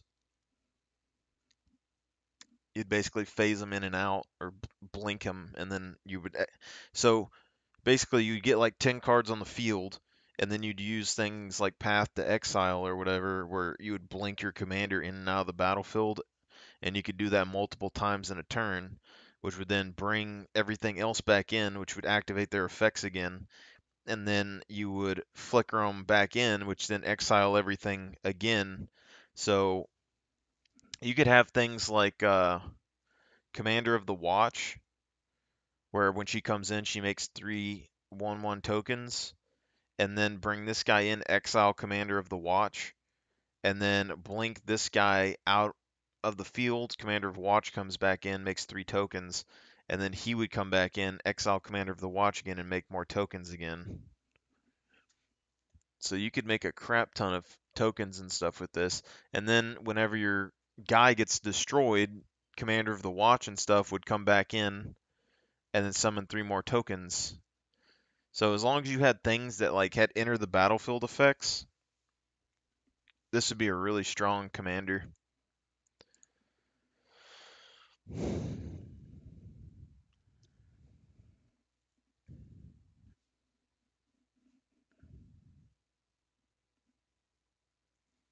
Commander creatures you own have at the beginning of your next instant exile up to one target tap creature you control, then return it to the battlefield under its owner's control. Oh god, this right here. So Far Traveler with this is really good. That's really good. 3 cost enchantment. And it's a legendary on top of that. You're getting 2 free legendary like spells right here.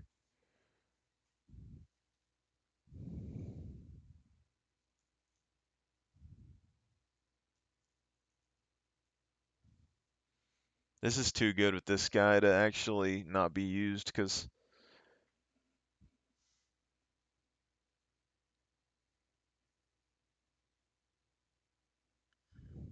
so that's your end step. You can exile your commander. I'm kind of iffy on this one because you can exile him. Well, no, it's just blinking it. So yeah, you would use this and you'd blink. This is a free blink every turn, which is really strong. It's basically this right here is basically Darien, except for you don't have to damage yourself. And then on top of that, uh, you can protect your board state when he's on the field. So I mean that alone is worth like a look. And all I have to do with this is like buy this guy and buy Far Traveler, replace Darien with him, and I got a whole other deck. Except for I don't have flickers, I have phase out cards, so I'd need more flickers to actually make like his effect work very well.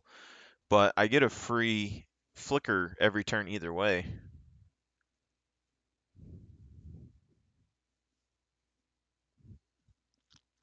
The only thing is I wouldn't be able to put equipments on him very easily. So that's like the one thing there. So let's The easiest Wi-Fi mesh system that I've ever used. Everything that you need in the box. Download the Eero app, steps you through the entire process, the literal definition of easy. I still like things like this, these instant cards. No one ever really gets to run these, you know. And also like in my deck right now, I have a lot of cards that are like this Teferi's Protection, but honestly, if I got the deck to speed up faster and I added more card draw, I might not need as many cards like this to protect my deck, because I'd be cycling through many more of the cards that I'm playing. But unbreakable formation, stuff like these, it's just like creatures you control gain indestructible until end of turn. If you cast this spell during your main phase, put a 1/1 counter on each of those creatures, and they gain vigilance until end of turn. And I never run a deck that uses instants and stuff like this, but I really like this because these are actually, it's quite powerful because most of the time you don't really need indestructible all the time. It's just like every now and then. And then also like something like this, if you do a board wipe and then you cast this for 3, they're indestructible. Or you could cast this for 3 indestructible, board wipe the board, and then you'd have vigilance with 1/1 counters on everything, smack it. And I really like the artwork and stuff. But someday, like at sometime, I don't know exactly how, but I want to make just like a white deck that has all those older cards that I never really used that I kind of liked, like night watch captain, stuff like that that flickers in and out to make extra effects. Like even in my Darien deck right now, night watch captain would be good. Um,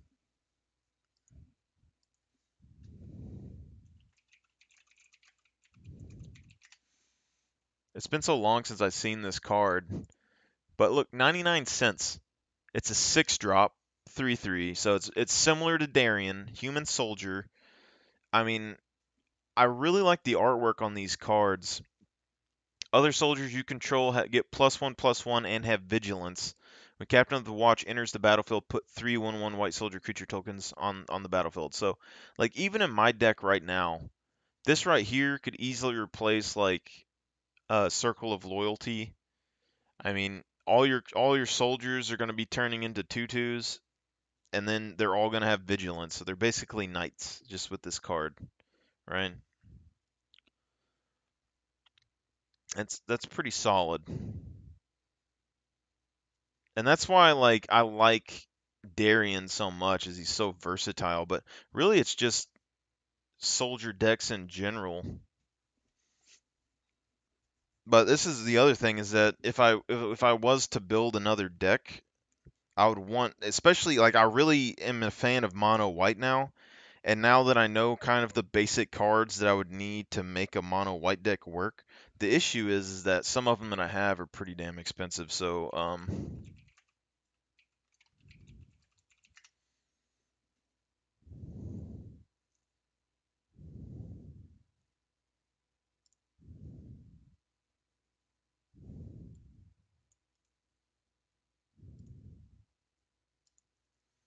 yeah, see, this is like $40 for these older ones.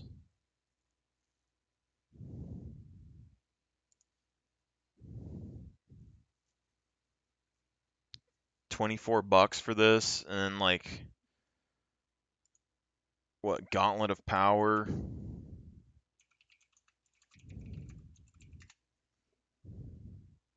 That isn't too bad. So $6 for Gauntlet of Power, and then what was the other one? Cage Sun, I believe.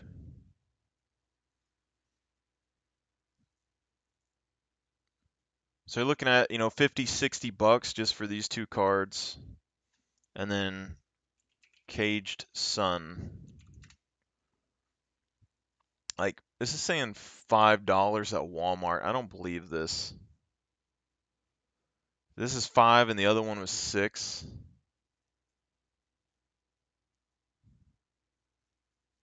If this is true, it's actually a really good deal.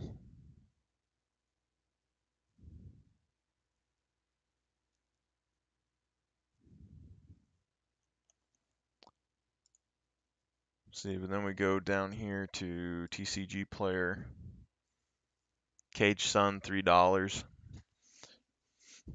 But I think those 3 cards are like staple for me almost in a white deck now.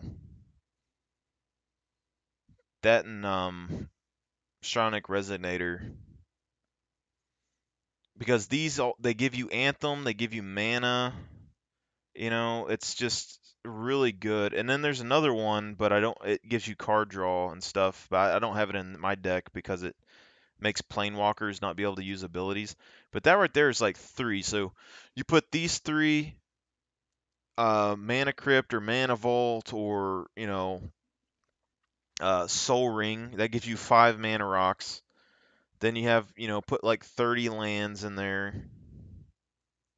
And then you have so many creatures that would give you land when you put them in, Solemn Simulacrum, all that.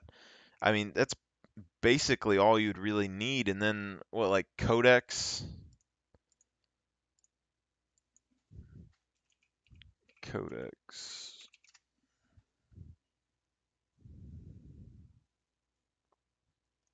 Codex Shredder. Doesn't look like this is going to be that expensive. So these are like $1 or something. Right? And then we need Sun Titan, which is like pretty much a staple.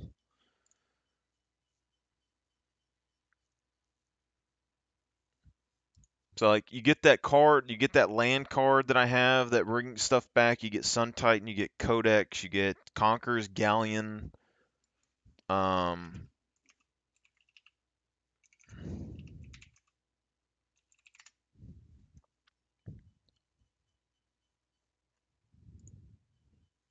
see how much this is.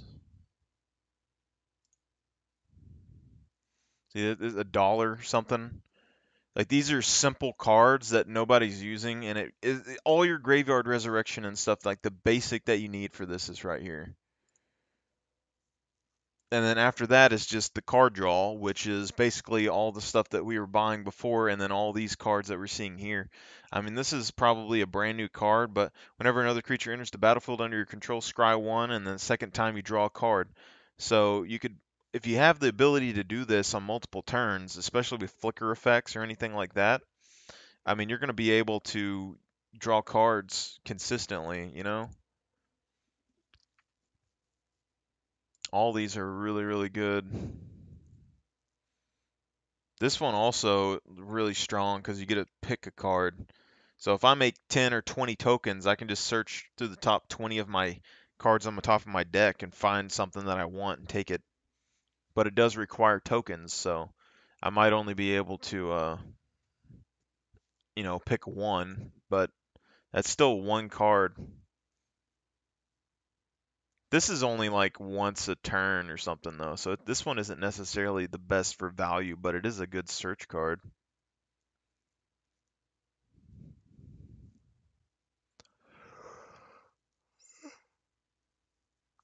Mm. And then like even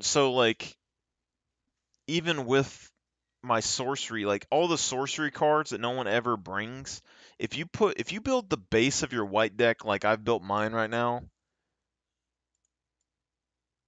you can basically use anything that you want in your white deck because this right here is all the mana that you're going to need. The Sky Ruin is about the only land that you actually need. Then you just need a bunch of basic plains. And then after that, you need just the 3 to 5 mana things that you need. And then just your card draw or whatever you want to do for your deck, whatever kind of equipments or whatever you want to put into the deck. And then you just need to like put some cycling in there. Like the legendary swords and stuff are going to be kind of expensive, but like Mother and Giver of Ruins aren't very expensive. You don't need the swords. You can still get Commander's Plate, which would be plenty of protection. You could get like Bastion's Protector, which would give you indestructible on your commander. Um, and then you could probably bring Bastion's Protector back from the graveyard if you have enough resurrection, I would assume. This is like I haven't even seen Bastion's Protector in a long time, so Bastion's Protector. You also have the Medic card, Battlefield Medic.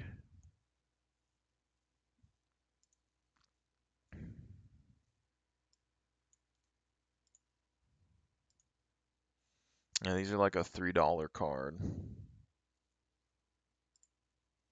Like these are simple cards that I really liked when I had them, but commander creatures you control get +2/+2 and have indestructible.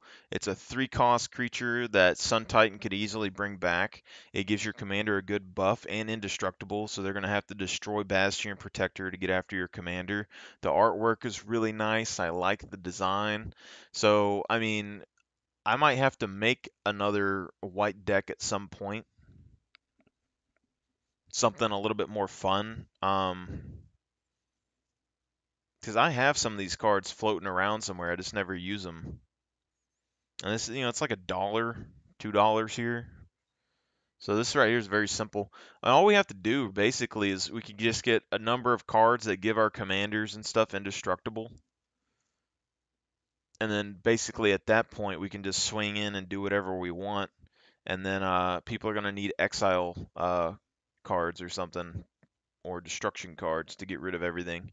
So as long as you have like an artifact or something though to get Sun Titan back, then basically you'd be right back to square zero, and you can use whatever equipment set you want. So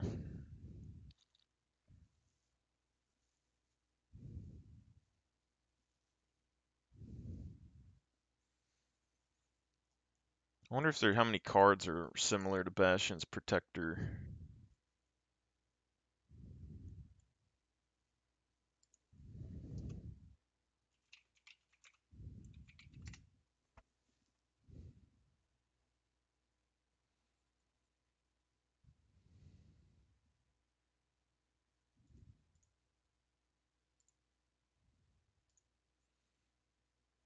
It's not like it's a 3 cost for 3/3 that gives someone +2/+2 and indestructible. Like it's not a bad card.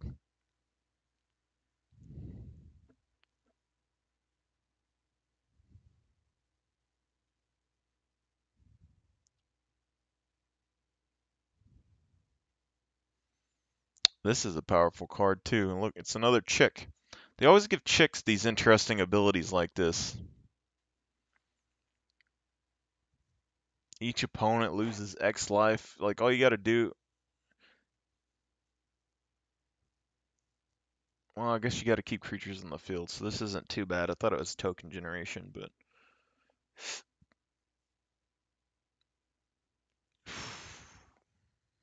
this is a horse, a legendary horse. Whenever a commander you control attacks, put a +1/+1 counter on it. And then a dog. Whenever another legendary permanent enters the battlefield under your control, put a +1/+1 counter on the faithful. I don't know about this one, but the horse is. I mean, whenever it attacks, you put a +1/+1 counter on your commander. That's pretty good.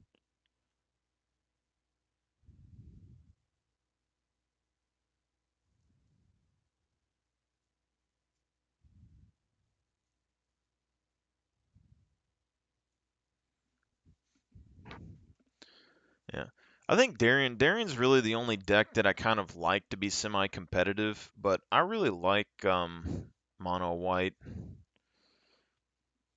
And if I was gonna build another deck, I would probably just use the planar portals and stuff instead of going and buying Enlightened Tutor and all that. Planar portals cheaper, even if it is slower. I don't really care. It's reusable. Sun Titan really strong. Mentor of the Meek can be really strong.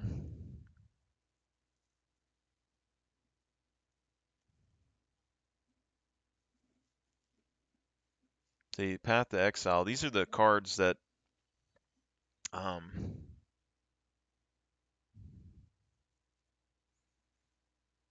I actually like this. Path to Exile. I could put that in my deck because I could exile like a token and then search it for a basic land, put it onto the card on the battlefield tap for 1 mana. That's pretty interesting. I mean, you have to exile your creature, which kind of sucks, but I could say like put Solemn Simulacrum or, one of those other creatures on the battlefield and then exile it so I could get 2 lands in 1 turn on the battlefield tapped for the cost of 1 creature. Preferably I'd want a token, but it's not too bad. Path to Exile is pretty good. That's why I would say He needs pants. Got it. Come on, let's go. Hustle. Stroller. Double stroller. Let's go. But that's why I would say things like this are kind of should be staples in white decks. It's like Path to Exiles, Settle the Wreckage. Those cards should be basically staples. Teferi's Protection is really good, and I think it would be nice to have, but I don't think it's like necessary exactly. But with the amount, like, I think white decks should have good amounts of land destruction, some token generation potentially, but good amount of land destruction, good amount of protection. So Teferi's Protection, that Spirit Knight card, all those, I like the cards that bring stuff back after they're destroyed. I think are really strong, and they should probably be in decks. Land destruction is pretty good. It's like Fall of Thran, I just think is a pretty decent card in general, but you don't necessarily need land destruction in white. Like if I wasn't running Darien, I probably wouldn't use land destruction. I'd probably use counter spells. There's like a couple of white counter spells that I'd probably stick in a deck. Whenever you control a commander, you may cast a spell without paying its mana cost. Creatures you control gain indestructible. See this right here. Flawless Maneuver. I like these. Like I never see a deck use these, but I like the idea of just using tactics to win fights. But the commander, I mean, creatures you can control get indestructible, which that's pretty good for like a bunch of weenie creatures or anything like that. This would be a really good thing to have.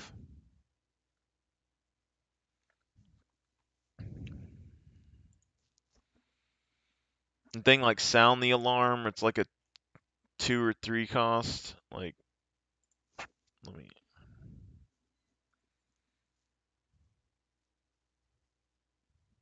See, like this. Shelter is pretty good.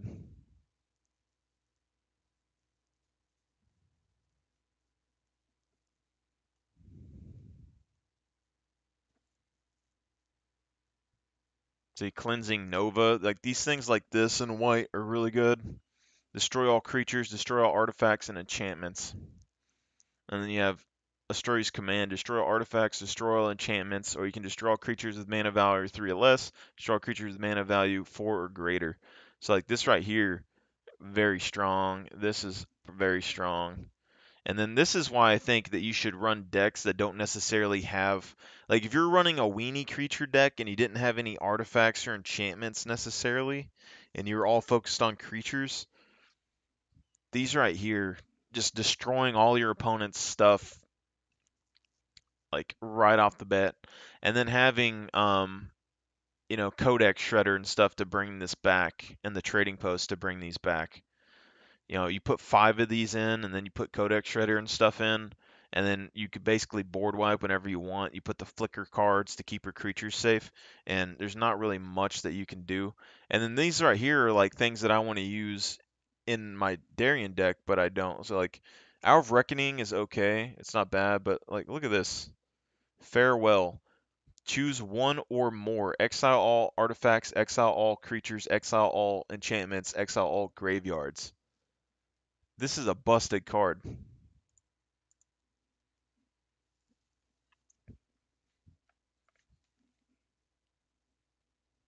This, like, Farewell is gonna, like, that right there would even ruin my deck. Like, I don't even know if I could use that in Darien because it would exile all my creatures, even though I don't necessarily need my creatures, but exile is very powerful. That is a crazy strong card, though. Let me.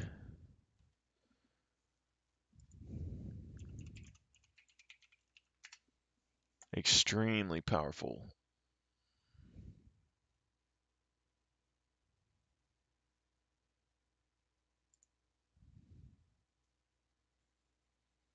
$6. You can do this all in one turn. That's a complete board wipe, pretty much.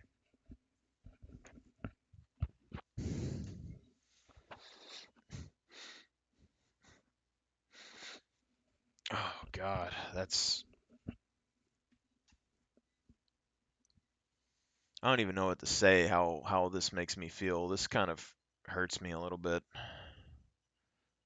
That's an extremely powerful card. And it's able to basically defeat everything.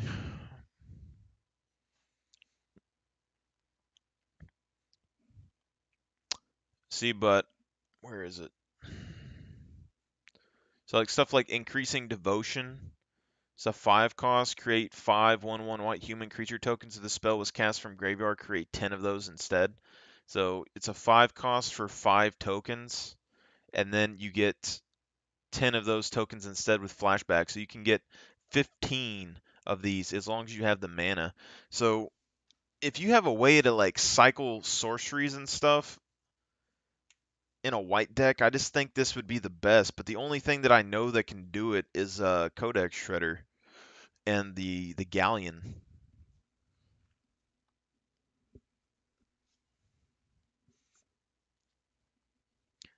But like 15 creatures from one card is pretty strong. Like Cathar's Crusade or any sort of Anthem buff here, and then like that's what I want to do. I want to build a white deck that's full of sorcery cards.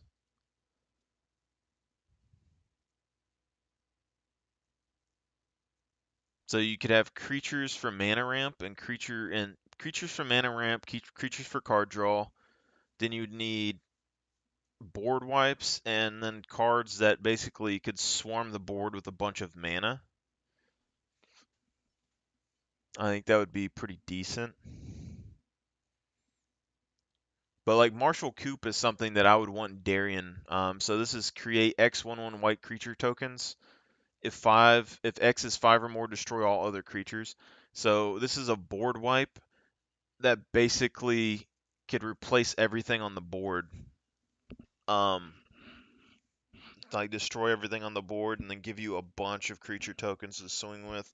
But all you need is a bunch of mana. So this is what I'm saying. If you have sorceries like this, and then you just play a white deck and you ramp your mana super fast with all the mana ramp that you could possibly get your hands on, then all you'd have to do is play this, pay like it's 2 to cast. So you pay like say you have 12 mana.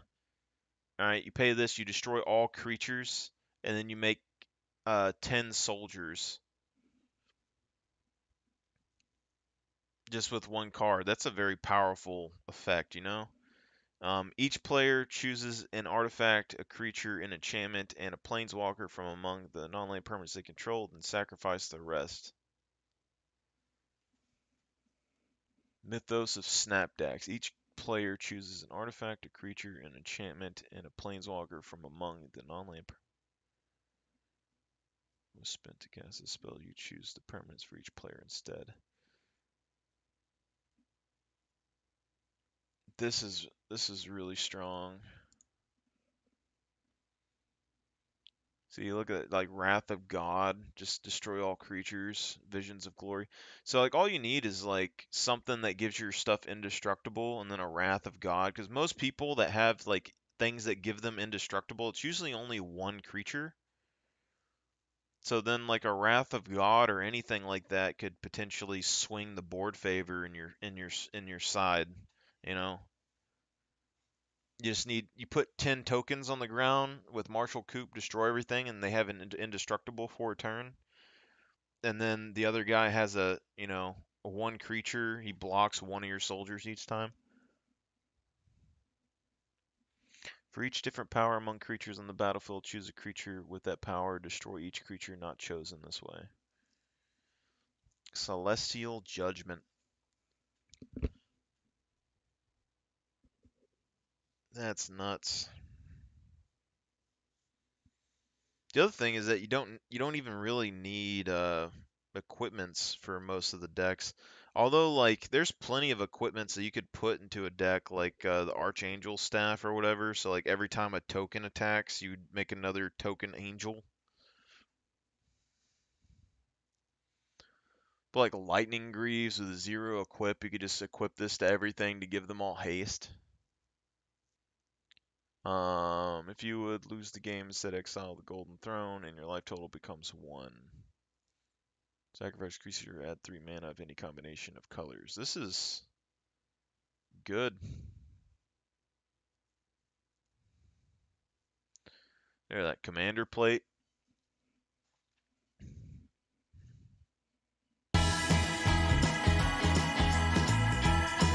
The easiest Wi-Fi mesh system that I've ever used. Everything that you need in the box. Download the Eero app, steps you through the entire process, the literal definition of easy.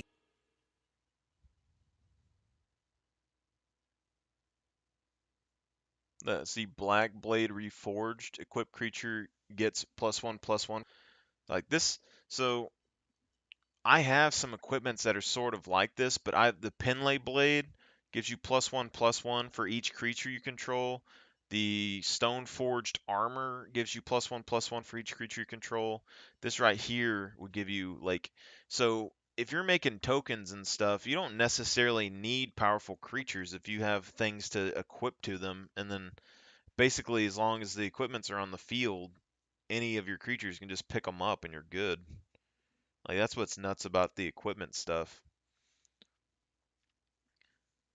The other thing is like with equipments, if token generation becomes a lot more powerful because say like um that Hope for Tomorrow card, you pay 4 to make a 1/1 soldier with lifelink, and then you have Black Blades reforged on the map,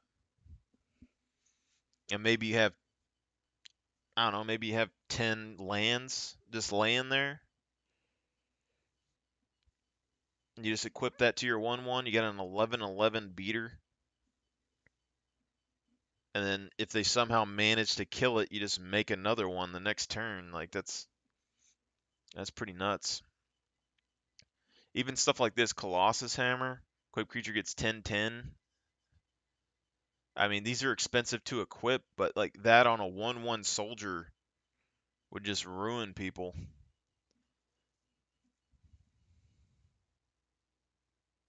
Protection from Mana of Val with 3 or less. That's a powerful card.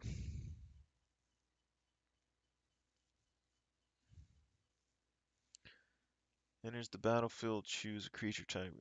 Whenever you cast a creature spell of the chosen type, draw a card. So this is pretty decent.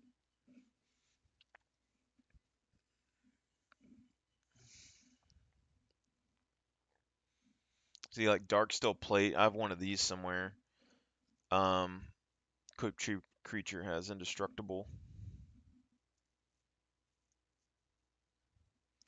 That's the thing though with like equipments and stuff like this, like just giving a creature indestructible if you don't have any powerful creatures isn't really that big of a deal. And like Masterwork of Ingenuity, I know I have one of these somewhere. It comes as a copy as any other equipment. But things like a token deck, like Helm of the Host, doesn't really matter that much. Equipped creature gets +2/+2 flying, first strike.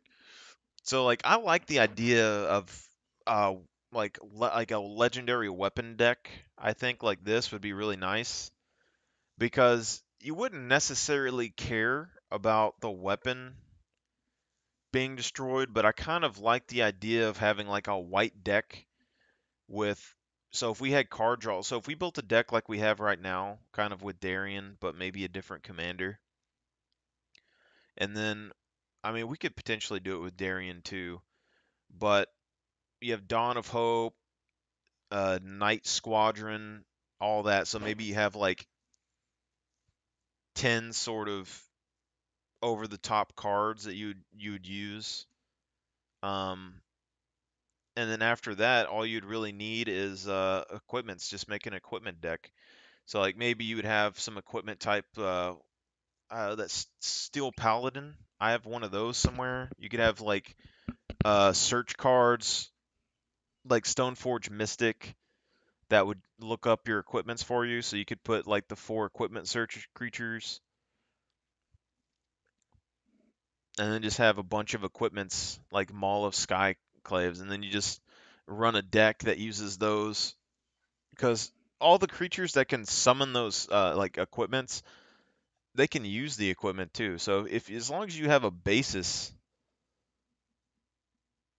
of creatures, I mean, there's not really much they can do to you.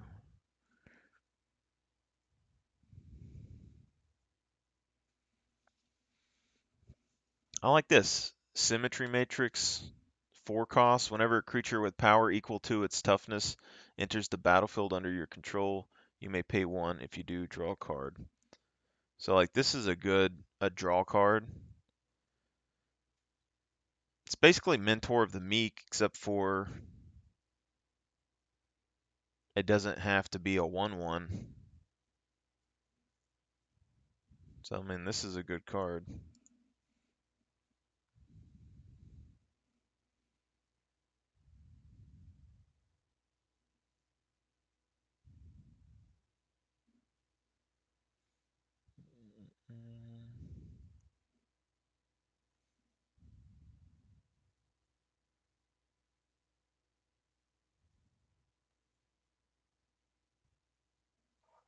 This is something that we used on a Magic Arena. So whenever a land enters the battlefield under your control, choose 1, and then you could create a 2/2 white cat beast creature token, or put a 1/1 counter on each creature you control. Those creatures gain vigilance.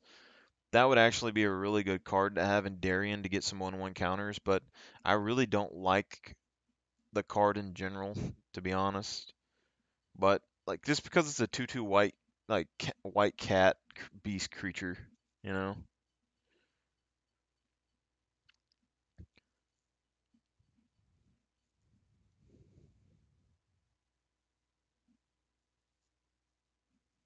But something like that, I mean, you could definitely get a lot, especially with my deck being able to destroy and bring back lands.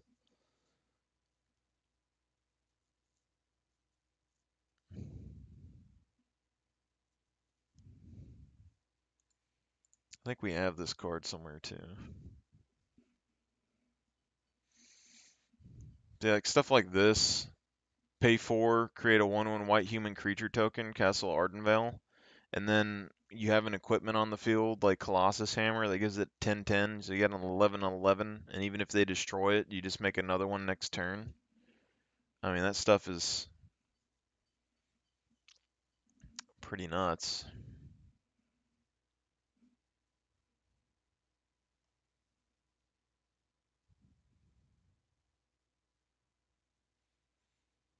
See, I can even use Command Spear in my deck right now, and then use Codex to bring it back.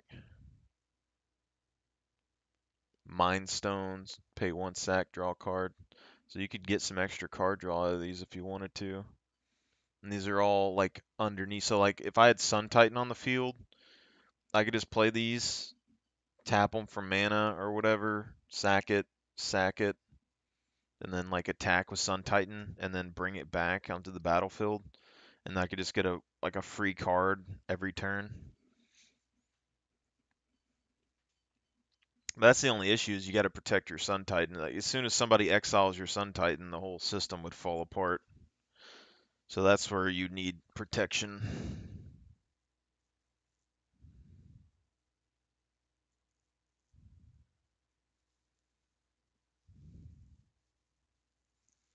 See, this is a good one too. Creatures you control of chosen color get +1/+0. 3 costs, mana rock.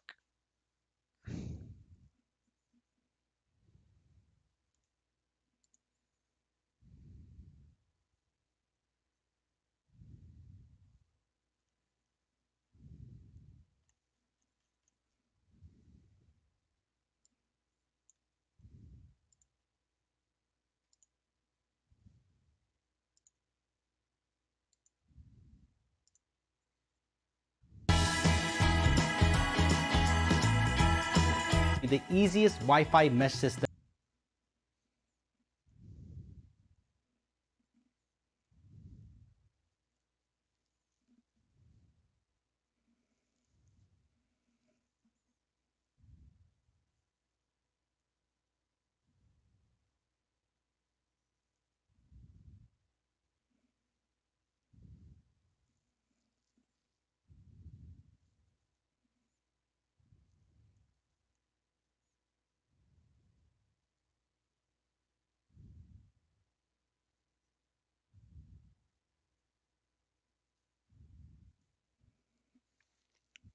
So like something like this,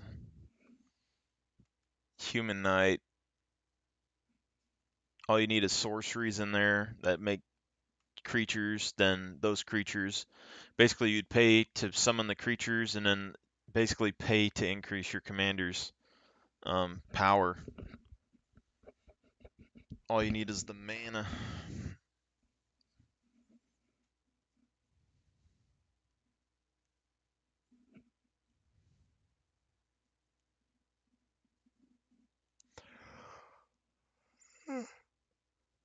Rare roll cards, freaking strong.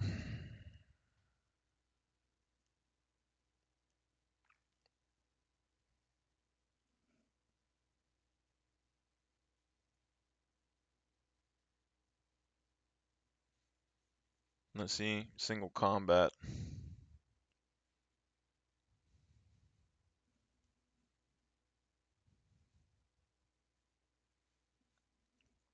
See, stuff like this, like if you had a Voltron commander, things like single combat makes sense because they just force people to fight you one-on-one, and this would be a really strong thing to have.